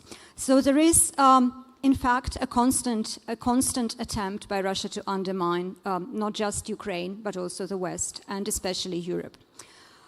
With this in view, let's maybe ask our very distinguished panelists about where we are today, but much more importantly, what we have to do in order to be stronger in deterring Russia from these activities tomorrow. So to start with, I will probably start with General Lavin, as he's been introduced first. And the question is, what has NATO learned from Russian hybrid attacks of the last few years? Thank you very much to start this panel. I think that, first of all, it's not what we have learned during these 3 years, but I must say that in 2021, mid-2021, the Allied Command Transformation put on the table a concept, a big concept, which is called the NATO Warfighting capstone concept, and it's about how to keep the edge in the future. And we've got 5 imperatives. And the first one was about cognitive superiority. How to protect our brain, how to take into account disinformation, how to, and even more, to be to shape this environment in order to be able to keep our freedom of understanding and our ability to decide.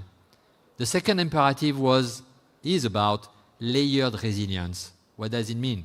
It's not only the resilience of the military organization or equipment or forces. It's about the resilience of the civilian society and the link between military and the civil society.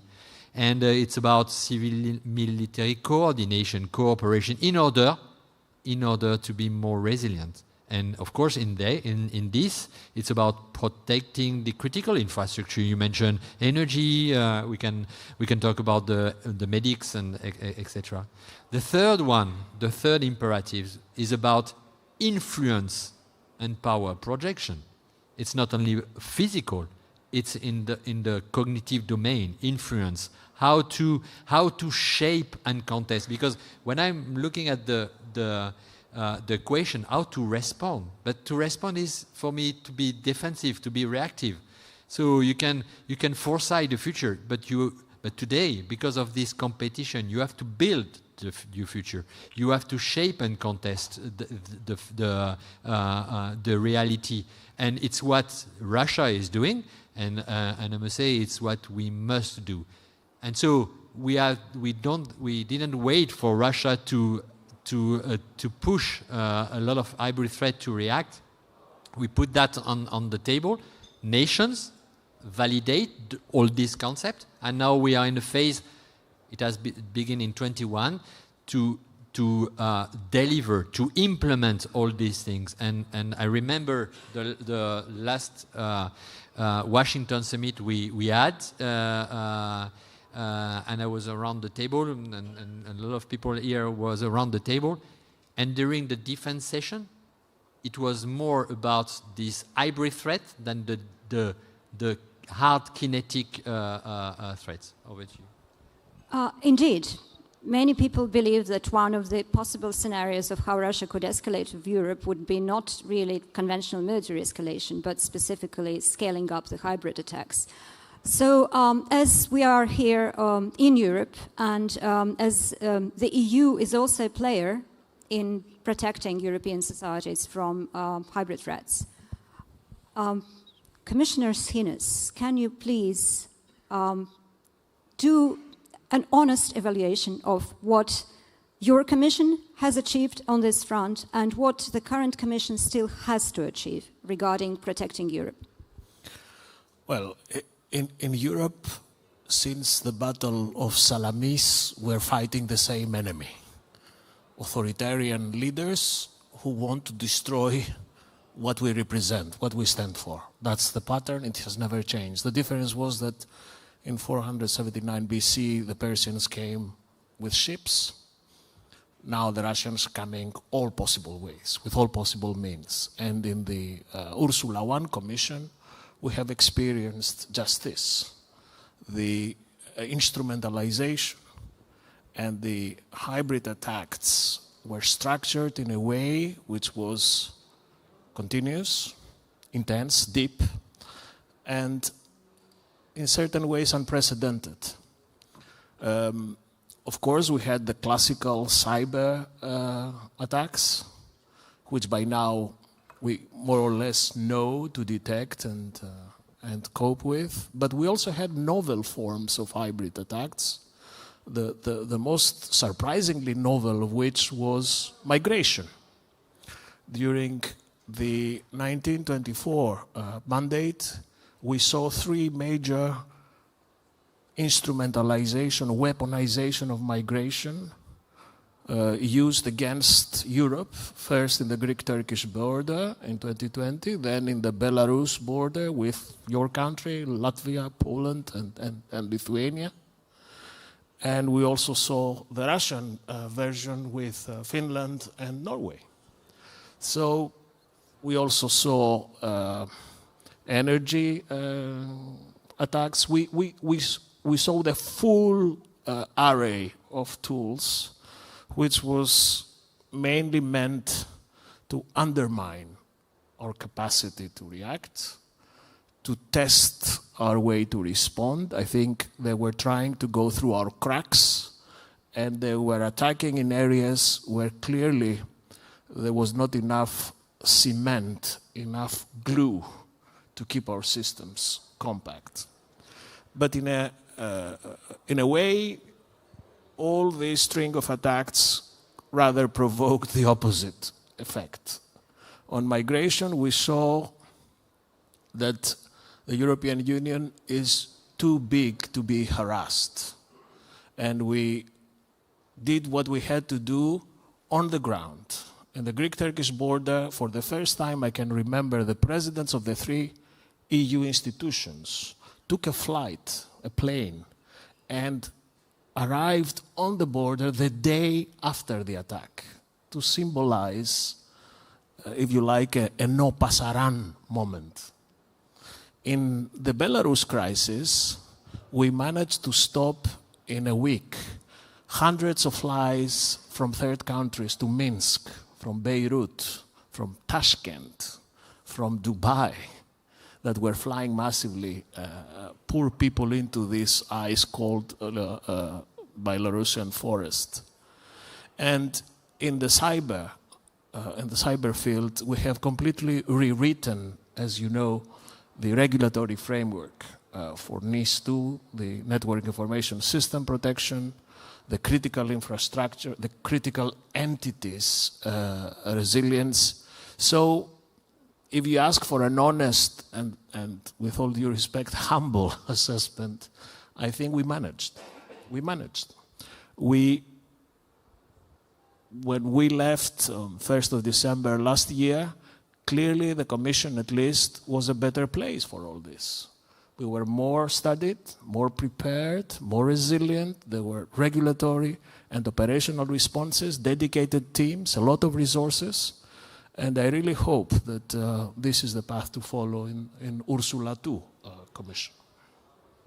Well, definitely, I think there is still some work to be done for Ursula II Commission, as you call it. There is a certain tendency to work in silos. There is a cyber security silo, there is the intelligence sharing silo, there is the cognitive warfare or FIMI silo, and someone is dealing with other forms of hybrid threats. But the question is, do all those things come together in some kind of virtual switchboard where people see the picture, the big picture? I'm going to ask Ambassador Smith about that. In your experience with NATO, you surely have observed the interaction between NATO and the EU on this front, and please share your opinion. Well, thank you very much. So when it comes to the European Union and NATO, I guess there's good news and bad news. So the good news is that both institutions, as you just noted, they have more initiatives, more policies, more tools, more menus of options, more resources dedicated to hybrid threats. We would exercise regularly. We had tabletop exercises across the alliance so that we could test where the threshold for Article 5 might fall in a variety of different scenarios, whether it's a maritime disruption or whether you're under a cyber attack or it's malign influence. So all of that is wonderful to see both institutions really growing the set of tools that they have at their disposal to cope with the hybrid threat. The bad news is that there is far too little connective tissue between these two organizations to better align our policies, but also to occasionally establish kind of who has the lead in what areas. We would encounter in NATO, oftentimes when we were proposing a new toolkit, a couple of hands would go up around the NATO table and folks from Europe, members of the EU, would say, well, NATO doesn't have to move forward in this space because the folks downtown at the European Union have that covered. And we would often say, well, tell us more about that. What are you talking about? What is the EU developing? Because during my 3 years at NATO, we actually were only able to hold one NAC PSC meeting, so the ambassadors from both institutions could get together. And the subject of that meeting was obviously Ukraine, given the urgency, and we never met again. And we wanted to meet on the Western Balkans. We wanted to have another meeting on Ukraine. We wanted to meet on cybersecurity, on disinformation, on these maritime disruptions. And you know the story. I don't have to elaborate it for this audience, but there are certain individual countries that have objections to both the construct of those meetings, the speed with which they're held, who participates. I mean, I could go on and on. But for one reason or another, we were incapable of having those types of discussions. So what happens is, in essence, both institutions keep moving forward, but my fear is we're probably creating some unnecessary duplication, and we could be drawing from each other's strengths and are missing those types of opportunities to cope with this ever-evolving threat. Thank you. It seems that there is a lot of work to be done on that front as well, but I think we should also maybe at this point turn our attention to individual member states. What is their position on this, and what is their readiness to be much more proactive in measures countering hybrid threats? And I think, Minister Wallace, this is your call. Thank you. I mean, I think the first thing is we have to recognize that each country, and I remember before I was Defense Secretary, I was a Security Minister in the UK, have different policies about how they respond to cyber and what they're comfortable with in the public domain and the private domain. And it's very hard to change that. You know, I remember France and Germany had a very different view on attribution of cyber attacks compared to the United Kingdom and the United States. We often attribute. France doesn't normally do that, and Germany would sort of take on a case by case. So there's a lot of very different policies, which is probably particularly hard to herd together. But I do think one of the challenges for us all is we shouldn't just wait to take it from Russia, right? You know, one of the things we've learned in your earlier question was that Russia thought it could do all these things with impunity. It could pick and choose when to pick on us or do something. He never felt, Putin, nor his operators or his proxies or his cyber crowd, that he could get something back in return that he didn't want, or he never felt a strategic dilemma. He never felt that if I make a choice to attack France's airport tomorrow, I'm doing that at the expense of making myself vulnerable somewhere else. And we need to be on the front foot. You know, two can play at the hybrid game. Thank you very much. It's not a one-country monopoly. We need to invest in our offensive cyber capabilities. We need to talk to our own populations about it. We're very lucky in Britain. We've had a grown-up conversation without it being embedded in conspiracy theories. We have set up, and under my watch, we set up the National Cyber Force. It's half GCHQ and half Ministry of Defence. It's a very, very large capability for offensive cyber. We use offensive cyber regularly in a whole range of areas, including organised crime, counter-organised crime, including counter-paedophilia, including counter-terrorism, and including hostile state. And the public are happy with it. They're comfortable with its existence.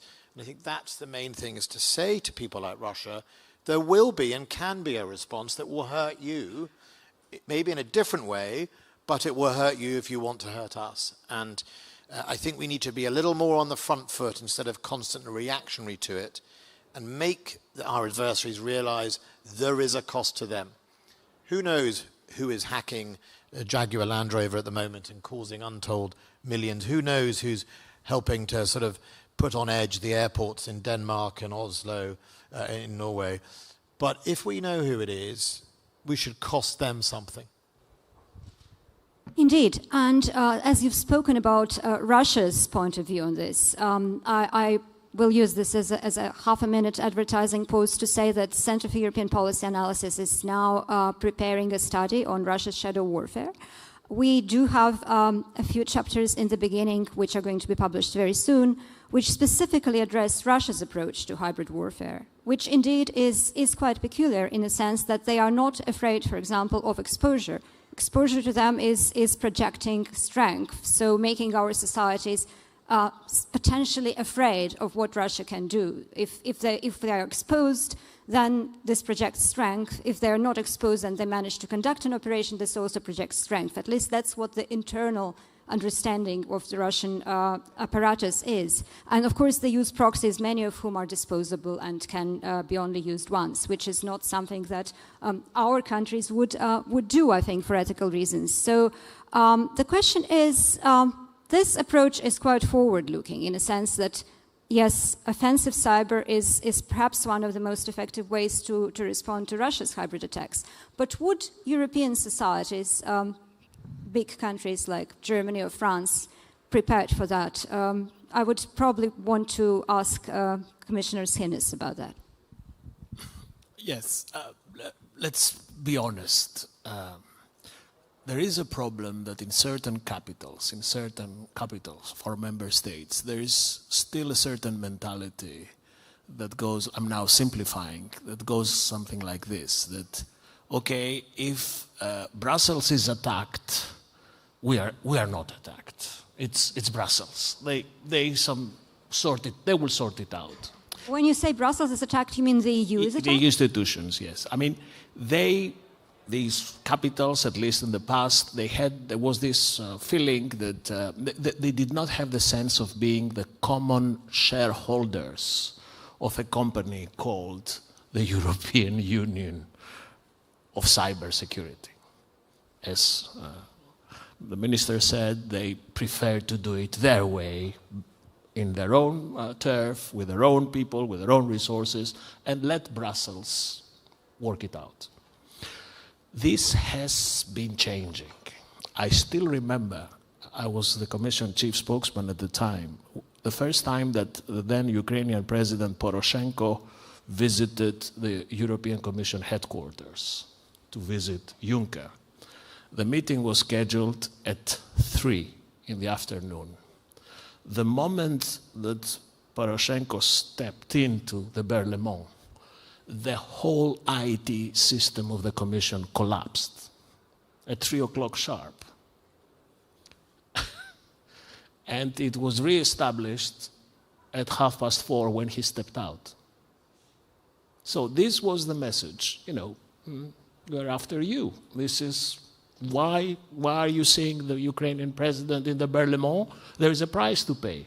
So I'm saying this because as a result of this and other incidents like that, we managed to develop now systems to detect, deter, cope in a way that something like this will never happen again.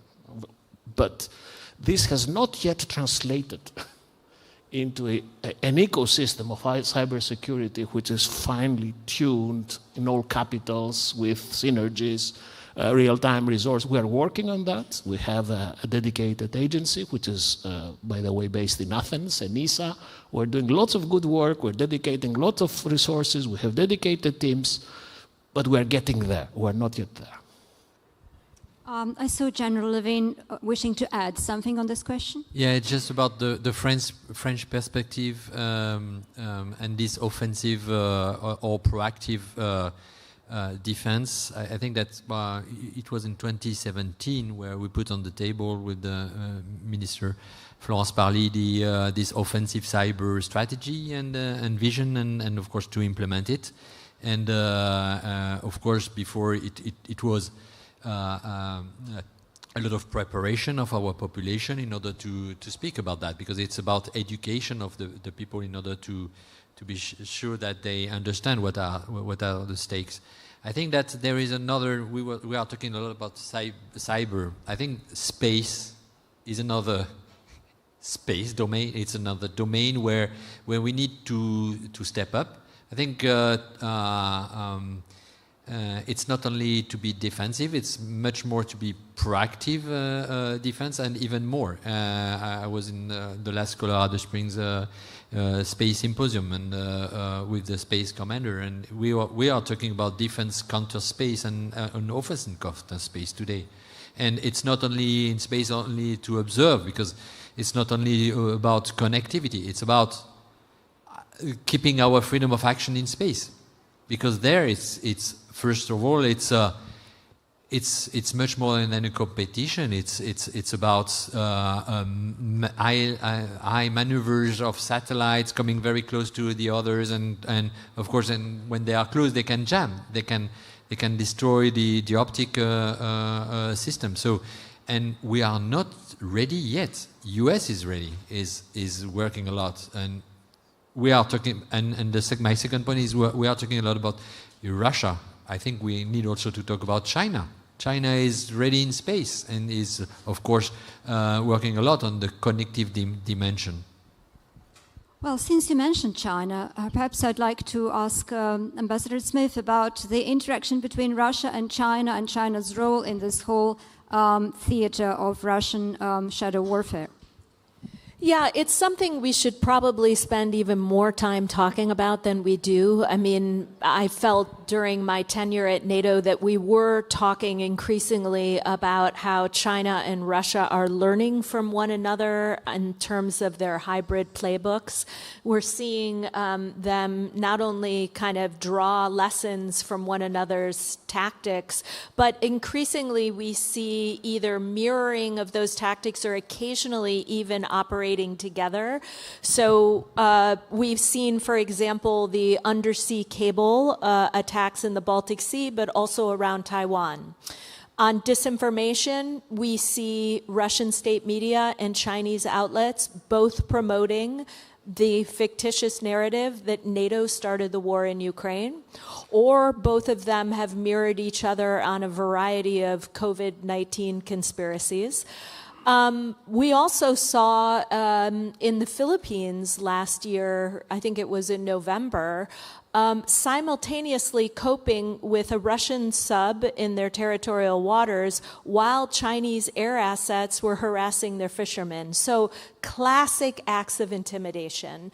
They're not only learning from one another, but occasionally showing up in the same region or neighborhood. So we have to think about this challenge not just in terms of what Russia is doing and its countless efforts that it's, and tactics that it uses to divide our societies from within and divide Europe from the United States, but increasingly we should think about it more as kind of, we used to say, one theater of strategic competition. And China and Russia, and increasingly North Korea and Iran, have their side of the field, and we should assemble a wider group of democratic allies to talk about our toolkit to counter these hybrid tactics. You mentioned the so-called authoritarian learning, the authoritarian regimes learning from each other about different methods of implementing those hybrid attacks, not just cyber ones. So let's switch into another domain and talk about cognitive warfare, or as Europe calls it, FIMI, foreign information manipulation and influence. Our societies are targeted at least as frequently by campaigns using the open democratic space and basically weaponizing it. And one of the opinions is that we should not be trying to respond by, again, weaponizing this space, but rather should try to identify and deplatform and defund the actors, because, of course, Russia uses a lot of proxies and so-called entrepreneurs who provide those services. The UK faces a similar challenge and has faced it for years and has developed some quite robust responses. So maybe, Minister Wallace, can you highlight some of the things that you think Europe could learn from the UK there? Well, don't get me going on the single media market. Look, I think the reality is we've got to recognise where our values make us vulnerable, but just accept that. We are a free, open, democratic society that believes in freedom of speech, which is why our adversaries target us. But again, it goes back to my point about a dilemma. I'm of an age, I remember the Cold War. The thing that the Soviet Union hated more than anything was things like the BBC World Service. They hated our free speech and our media into their country, and they did everything they could to jam it and block it. Well, you can try and circumvent that in today's world. And where is our strident defense of our values into their countries and pointing out to them actually that life is not rosy if you're a young Russian man in the far east of Russia being forced to be into Putin's meat grinder. Where are we doing that? Where are we pointing out to the Chinese that actually there's 1 million Uyghur basically in detention, and also pointing out to the wider Muslim world that fundamentally you might be thinking these guys are your mates, but currently their view of Muslims is to lock 1 million of them up and try and brainwash them in parts of China.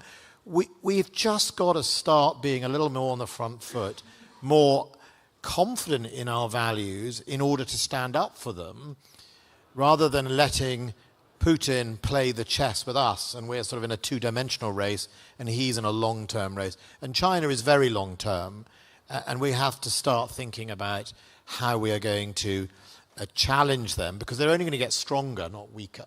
And so we have to make sure that we are better at the competition, whether that is fair competition or whether that is a more challenging competition. But I think the way to get about, we've always had this debate in Britain about did we switch off Russia today, and did we think that was the way to do it?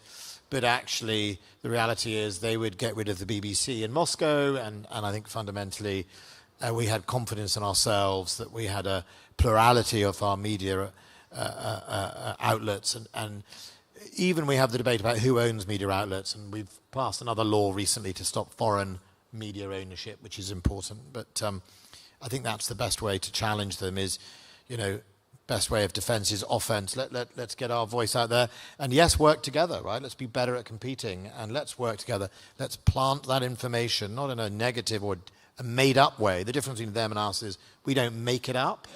What we talk about is genuinely, usually, the truth. It's not fixed or conspiracy theory. And I think we need to get it out there as much as possible. Yes, let's cooperate more, I think, is a wonderful principle. Unfortunately, sometimes these days you see the opposite. The US government has stopped to cooperate with Europe on cognitive warfare, on detecting the threats. But I very much hope that that's a temporary thing. And indeed, we do need to learn from each other. I think this is a good point when we can actually start learning from the audience. So if you have questions, please raise your hands. We should have a microphone somewhere in the room. The gentleman at the back center.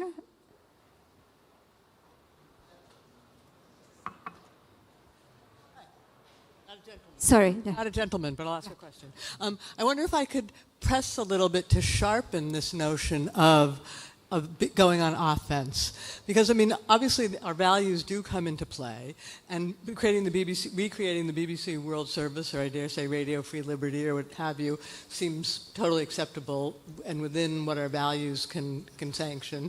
But we're not going to create cyber attacks on hospitals, I'm sort of guessing. They're going to be and we're not going to blow up shopping malls, and we're not going to assassinate CEOs of defense firms. So how do we start to think about what's okay to do we're going to have a hand tied behind our back in any case, and I'm not suggesting that we not do it. I think it's an admirable sentiment. I wish we did it more. But how do we start to think about those bright lines and draw some bright lines about what we can do and what we can't do?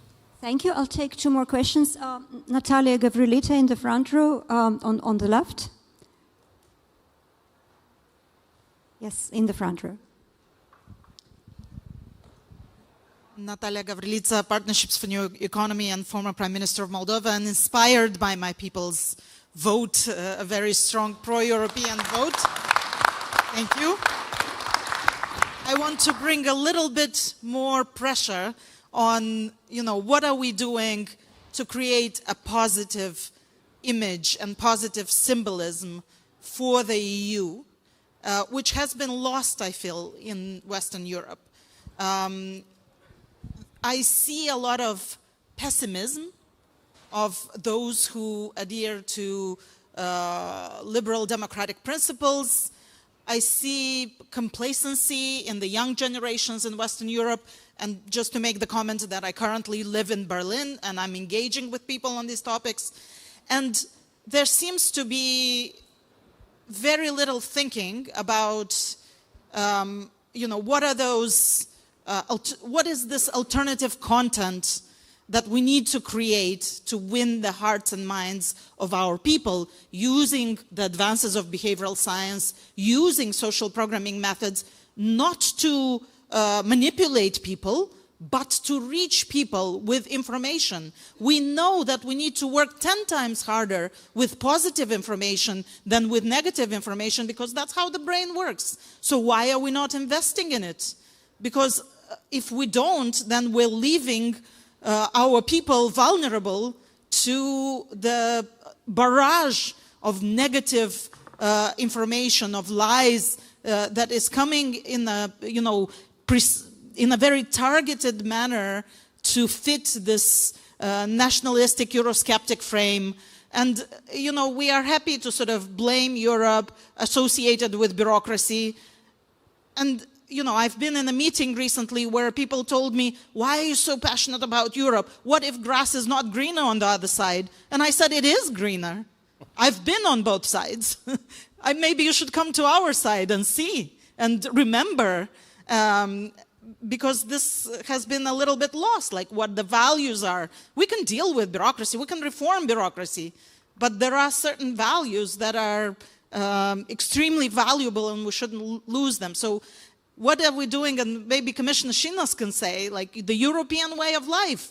How do we rebuild trust and pride in it? And how do we win the heart and minds of our people? Because the extreme right is gaining ground, and the way to deal with Russia with one hand tied is to be very strong internally. Thank you. And let's take one more question. The gentleman in the the lady in the third row.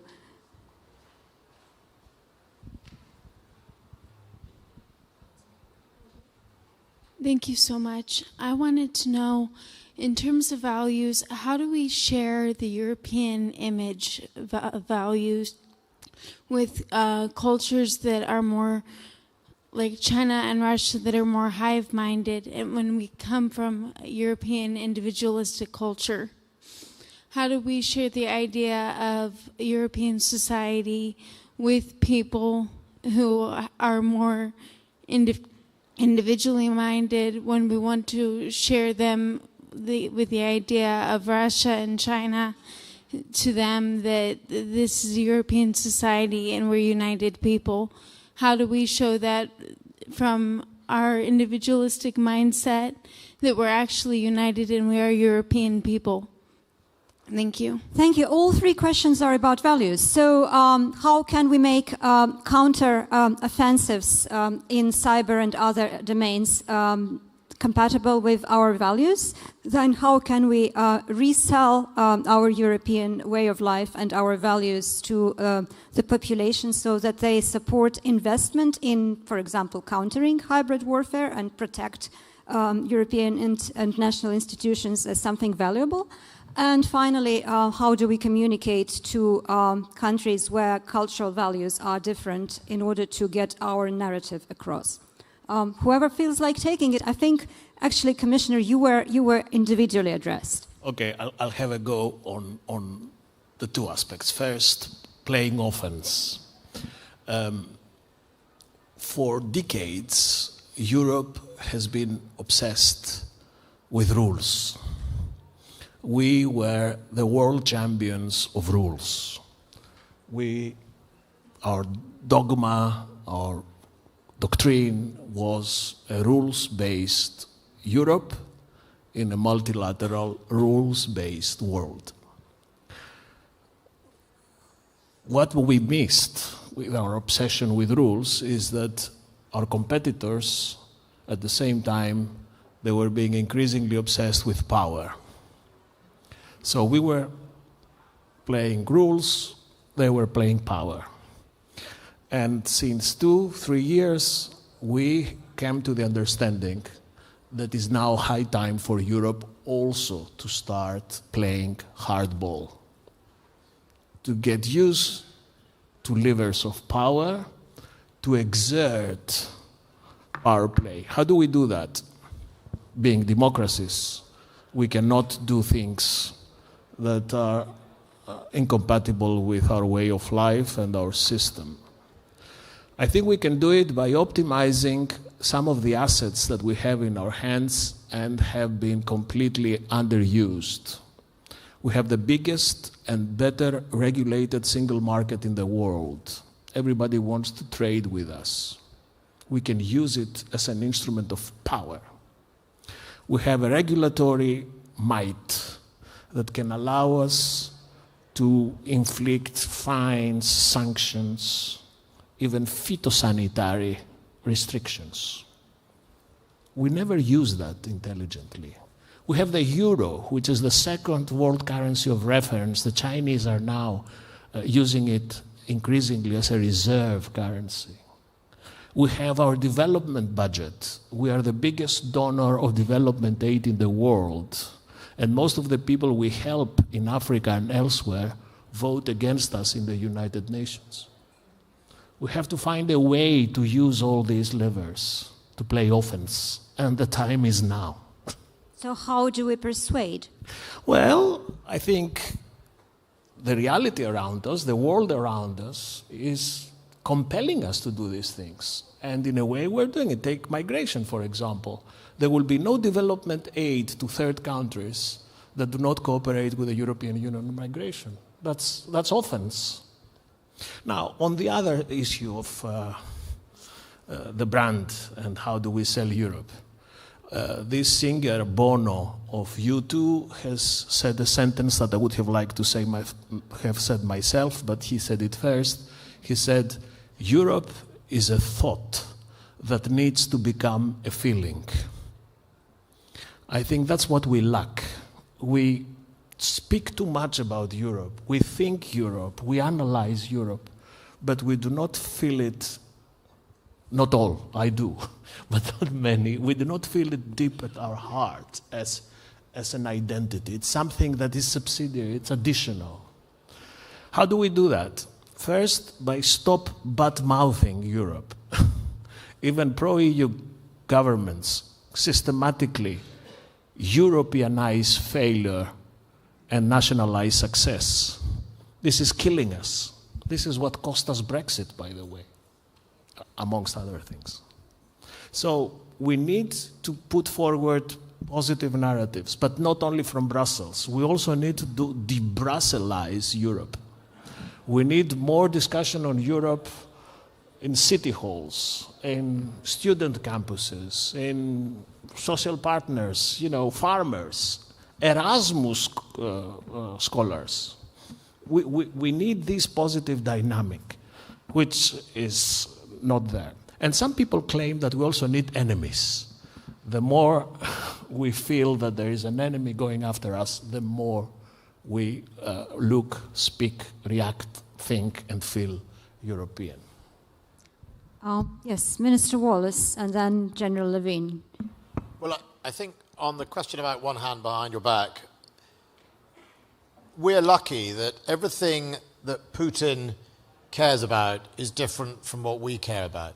So there would be no point, not that we would, of shutting down a hospital in Vladivostok in Russia, because Putin doesn't care about that. He doesn't care about whether somebody gets assassinated or falls out of a basement window in Moscow, because he's constantly just replacing them. That's not how we need to do business, and nor should we. But what he does care about are things about projecting himself on the world stage. He cares about looking like the big man around the world. What if his super yachts are impounded or their oligarchs' assets are redistributed? What happens when he's no longer popular with the oligarchs because their wealth has been confiscated and he no longer can play the sort of big man in the Kremlin? What happens when a European company wins a defense contract in the Middle East, but not him? He hates that. He hates to be put where he belongs. I remember when I went to the Kremlin and Moscow just before the invasion, and I pointed out that if he did this invasion that he said he wasn't going to, I pointed out to Shoigu and Gerasimov that in the end he'd become dependent on Chinese oil and gas, and that they would just have the run of the high north, the ships going from China down to the Atlantic. They couldn't stand it. The Russians hated the idea of actually being painted as subservient to the Chinese. So I think what we can do is we can go to a place that actually hurts them rather than the places that we think hurt us, and there is definitely a very big difference in it. And I think the point about whether it's the EU, European Union's values or our values, there is no excuse for politicians stopping making the case for what they believe. It seems to me, I remember 1990, 91, I was a child of the 80s, regular debates on anti-nuclear, pro-nuclear, it was part of our growing up. We were anti-communist or pro-capitalist, it was part of our growing up. We were defined by that. We seem to have stopped in 1991. Oh, it's all over now. We don't have to make the case for nuclear weapons if you're a nuclear power like Britain or France. We don't need to make the case for capitalism or free economies. No, that's all done now. Well, our adversaries hadn't stopped. And I remember I used to argue in our National Security Council. I said, hang on, we can debate China, but it is a communist country. I'm against communism. We always have been. And we don't even use that word much now. We just sort of talk about China, but we don't talk about communist China. And that's ultimately why we became adversaries or ideological opposition. There is never an excuse for politicians. And I'm a centralist. I'm a centre-right. Most of us in Europe are centre-right, centre-left. I think the centre just stopped making the case and just assumed everyone was on our side or agreed with us. And the vacuum is filled in the schools and the universities and in the disgruntled and the people who didn't get everything they thought they would, and in the media by the more extremes, the adversaries. And we have to get back to making our case. And if making our case is making the case for the European Union or making our case for our values, we should do it, and we should do it strongly.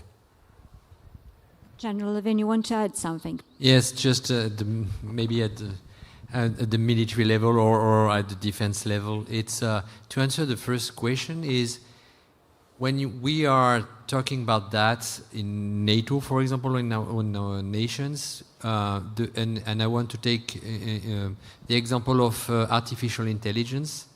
The first strategy is about addressing the moral and ethical point of view, because we've got our values, and because it's super important to begin by this. And then when we have that, then we can go for concepts and developments and use cases in order to, because today is also a matter of speed, and so we need to learn by doing, but we have these use cases related to the strategy with these moral and ethical points. And my second point is to come back to the response of this shadow or hybrid, and it's about the multi-domain way of addressing things. Sir, you mentioned what Putin doesn't like. I think that the multi-domain approach is about overwhelming the adversary not only in the domain, air, land, sea, cyber, and space. It's about also geographical approach. It's about also the other instrument of power, economical sanctions. It's about all these things that bring the adversary to be overwhelmed and focused and unable to do things he wants to do. Ambassador Smith, would you like to add regarding the values? Well, I was just going to chime in on the question about what can we do in terms of offensive operations. And I mean, I think Ben Wallace said it best. I mean, there's just limits on what we as an open democratic society with the values that we have that we're going to be willing to do. And inside the NATO alliance, I mean, we wouldn't want the NATO alliance to be undertaking offensive cyber operations. We are quite proud of the fact that NATO is a defensive alliance. It's there to defend NATO territory. And on top of it, you have 32 allies now with very different assets when it comes to cyber operations. Only a handful are actually capable of offensive cyber operations. Many of them don't like to talk about it in the NATO format, and it's highly sensitive. countries also aren't eager, those that have offensive cyber capabilities aren't eager to use them, because once you use them, it's obviously the tool is exposed and the other actor on the other side works to then counter or develop the abilities to counter that particular tactic. So I can't imagine in the cyber domain, I mean, NATO has done a lot in this space and gotten stronger and has better tools for detection and forensics and to help countries and members get back online after an attack. All of that's important work, but I can't imagine a world in which NATO drifts into the offensive cyberspace. However, as Ben Wallace noted, I mean, there's so much more we can be doing to engage the global south and engaging. I mean, NATO has over 34 partners around the world in every region around the world, and we're not utilizing those relationships to talk about what we stand for, our values that we're defending, and why they should feel comfortable aligning with us and not with this adversarial alignment that's forming with China, Russia, North Korea, and Iran. Indeed. I do remember a civil society leader from Kenya saying that, well, the difference between European aid and Chinese aid is that China comes with a purely commercial proposition and Europeans come with requirements of good governance. And whereas governments sometimes might not like it, we as civil society, she said, like that a lot. So I think we should capitalize more on this as well, because after all, we both EU and NATO countries have the benefit of really promoting something that serves society better, and we have to be able to articulate this. We still have 5 minutes left. Let's take 3 more questions. Please be short, given our time limitations. The lady in the middle. Thank you very much. My question is to Ben Wallace on the UK and GY-UK gap. So it will be a very short question, but what is the UK's current theory or strategy on deterrence by denial for grey zone maritime threats? And what gaps are you most worried about within the next 24 months in the GY-UK gap? I don't think I'm going to publicly say what gaps we might be worried about in our vulnerability, I'm afraid to tell you. I think in the GI-UK gap, using GUI gap, you're talking about GUI gap, is you're talking about? I think where the UK is positioned, and our friends Norway, for example, next door, we should be very worried that 70% of Europe's gas comes from Norway through those pipelines, and the Russians have a very proactive undersea warfare capability. Right now, until Europe diversifies more and finds other sources, 70% of gas is coming from Norway, and who knows what President Putin would like to do, and that is a worry. And also the Severodvinsk submarines are very silent, are very successful at what they do, and we have to always make sure that as they disappear into the deep, we have the advantage and the knowledge to allow us to keep tabs on what's going on, and that's really, really important, and the Russians continue to build more and more of those, and it's something they have done for very many years, which is why the P3, the 3 nuclear powers of NATO, incredibly important. We work closely together, and we do, both in our posture, but also in any response to nuclear threat. Incredibly important alliance, those 3. All right. Not exactly hybrid, but very relevant. Time for one very short question of half a minute. Yes, the gentleman in the 3rd row.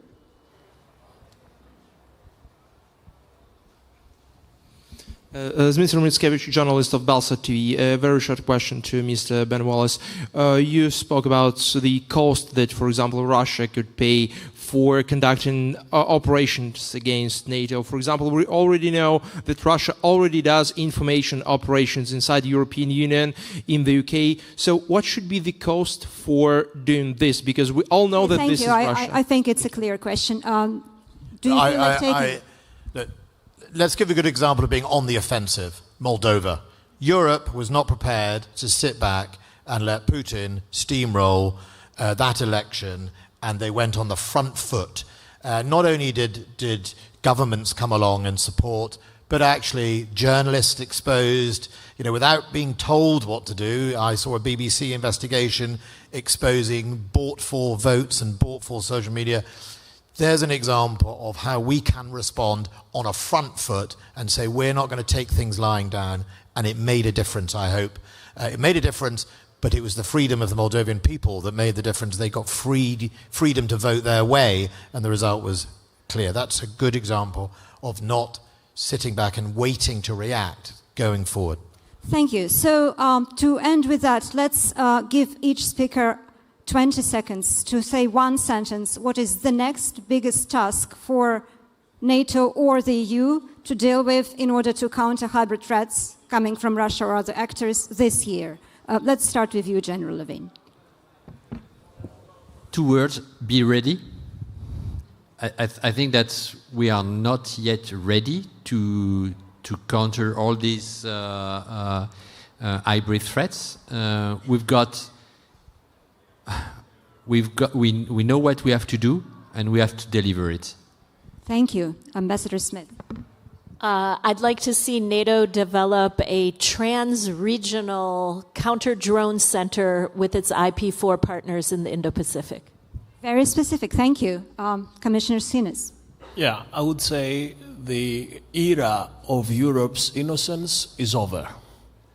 We now know better what to expect. That's a statement, but what about next steps? Yes, the next steps is how you structure a capacity to deter, detect, respond, and we are getting increasingly better with that. Thank you. Minister Wallace. The private sector needs to invest more in its resilience, in its energy resilience, in its cyber resilience, in its readiness plans. The best deterrence is strong resilience and readiness. That is what we need to do. And it is no good constantly expecting the state to always ride to the rescue. If these big companies or companies don't invest in their own resilience, they have a part to play in seeing off Russian hybrid threats or Chinese threats. And you cannot just leave it to the people in the government to do it all for you. They have to complement it. Thank you very much. Indeed, the whole society approach, as also recommended for Europe.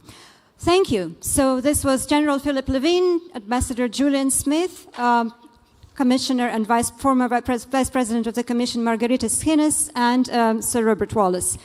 Thank you. And do read the study by SIPA.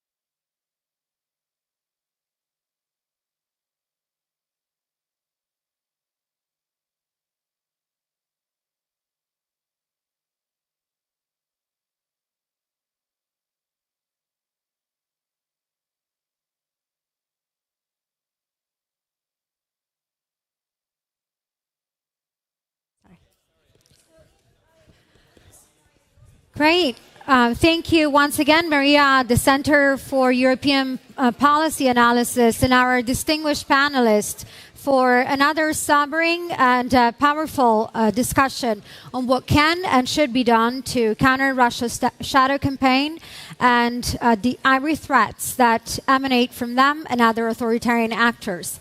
This, ladies and gentlemen, concludes our first day at the defense track of the 12th edition of the Warsaw Security Forum. It has been a thought-provoking day full of ideas, reflections, and perspectives on how to think about the future of European continental defense, the role of national and local authorities, regional organizations, as well as European publics in facing our current challenges, and the opportunities as well as the dilemmas that the current strategic moment presents for both European and transatlantic partners. This is just the start of a much broader conversation. We have 2 night owl sessions starting at 8 p.m. this evening, both here in the Chicago stage and the Brussels stage, focusing respectively on the situation in the Middle East and the dilemmas of seeking dialogue with aggressor states.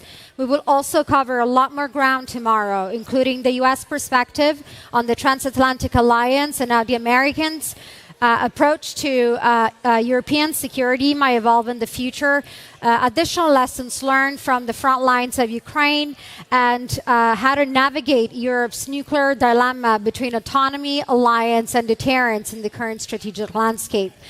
So the defense track will reconvene tomorrow right here in the Chicago stage at 9 a.m. Thank you for spending the day with us. We look forward to seeing you again tomorrow and continuing that discussion.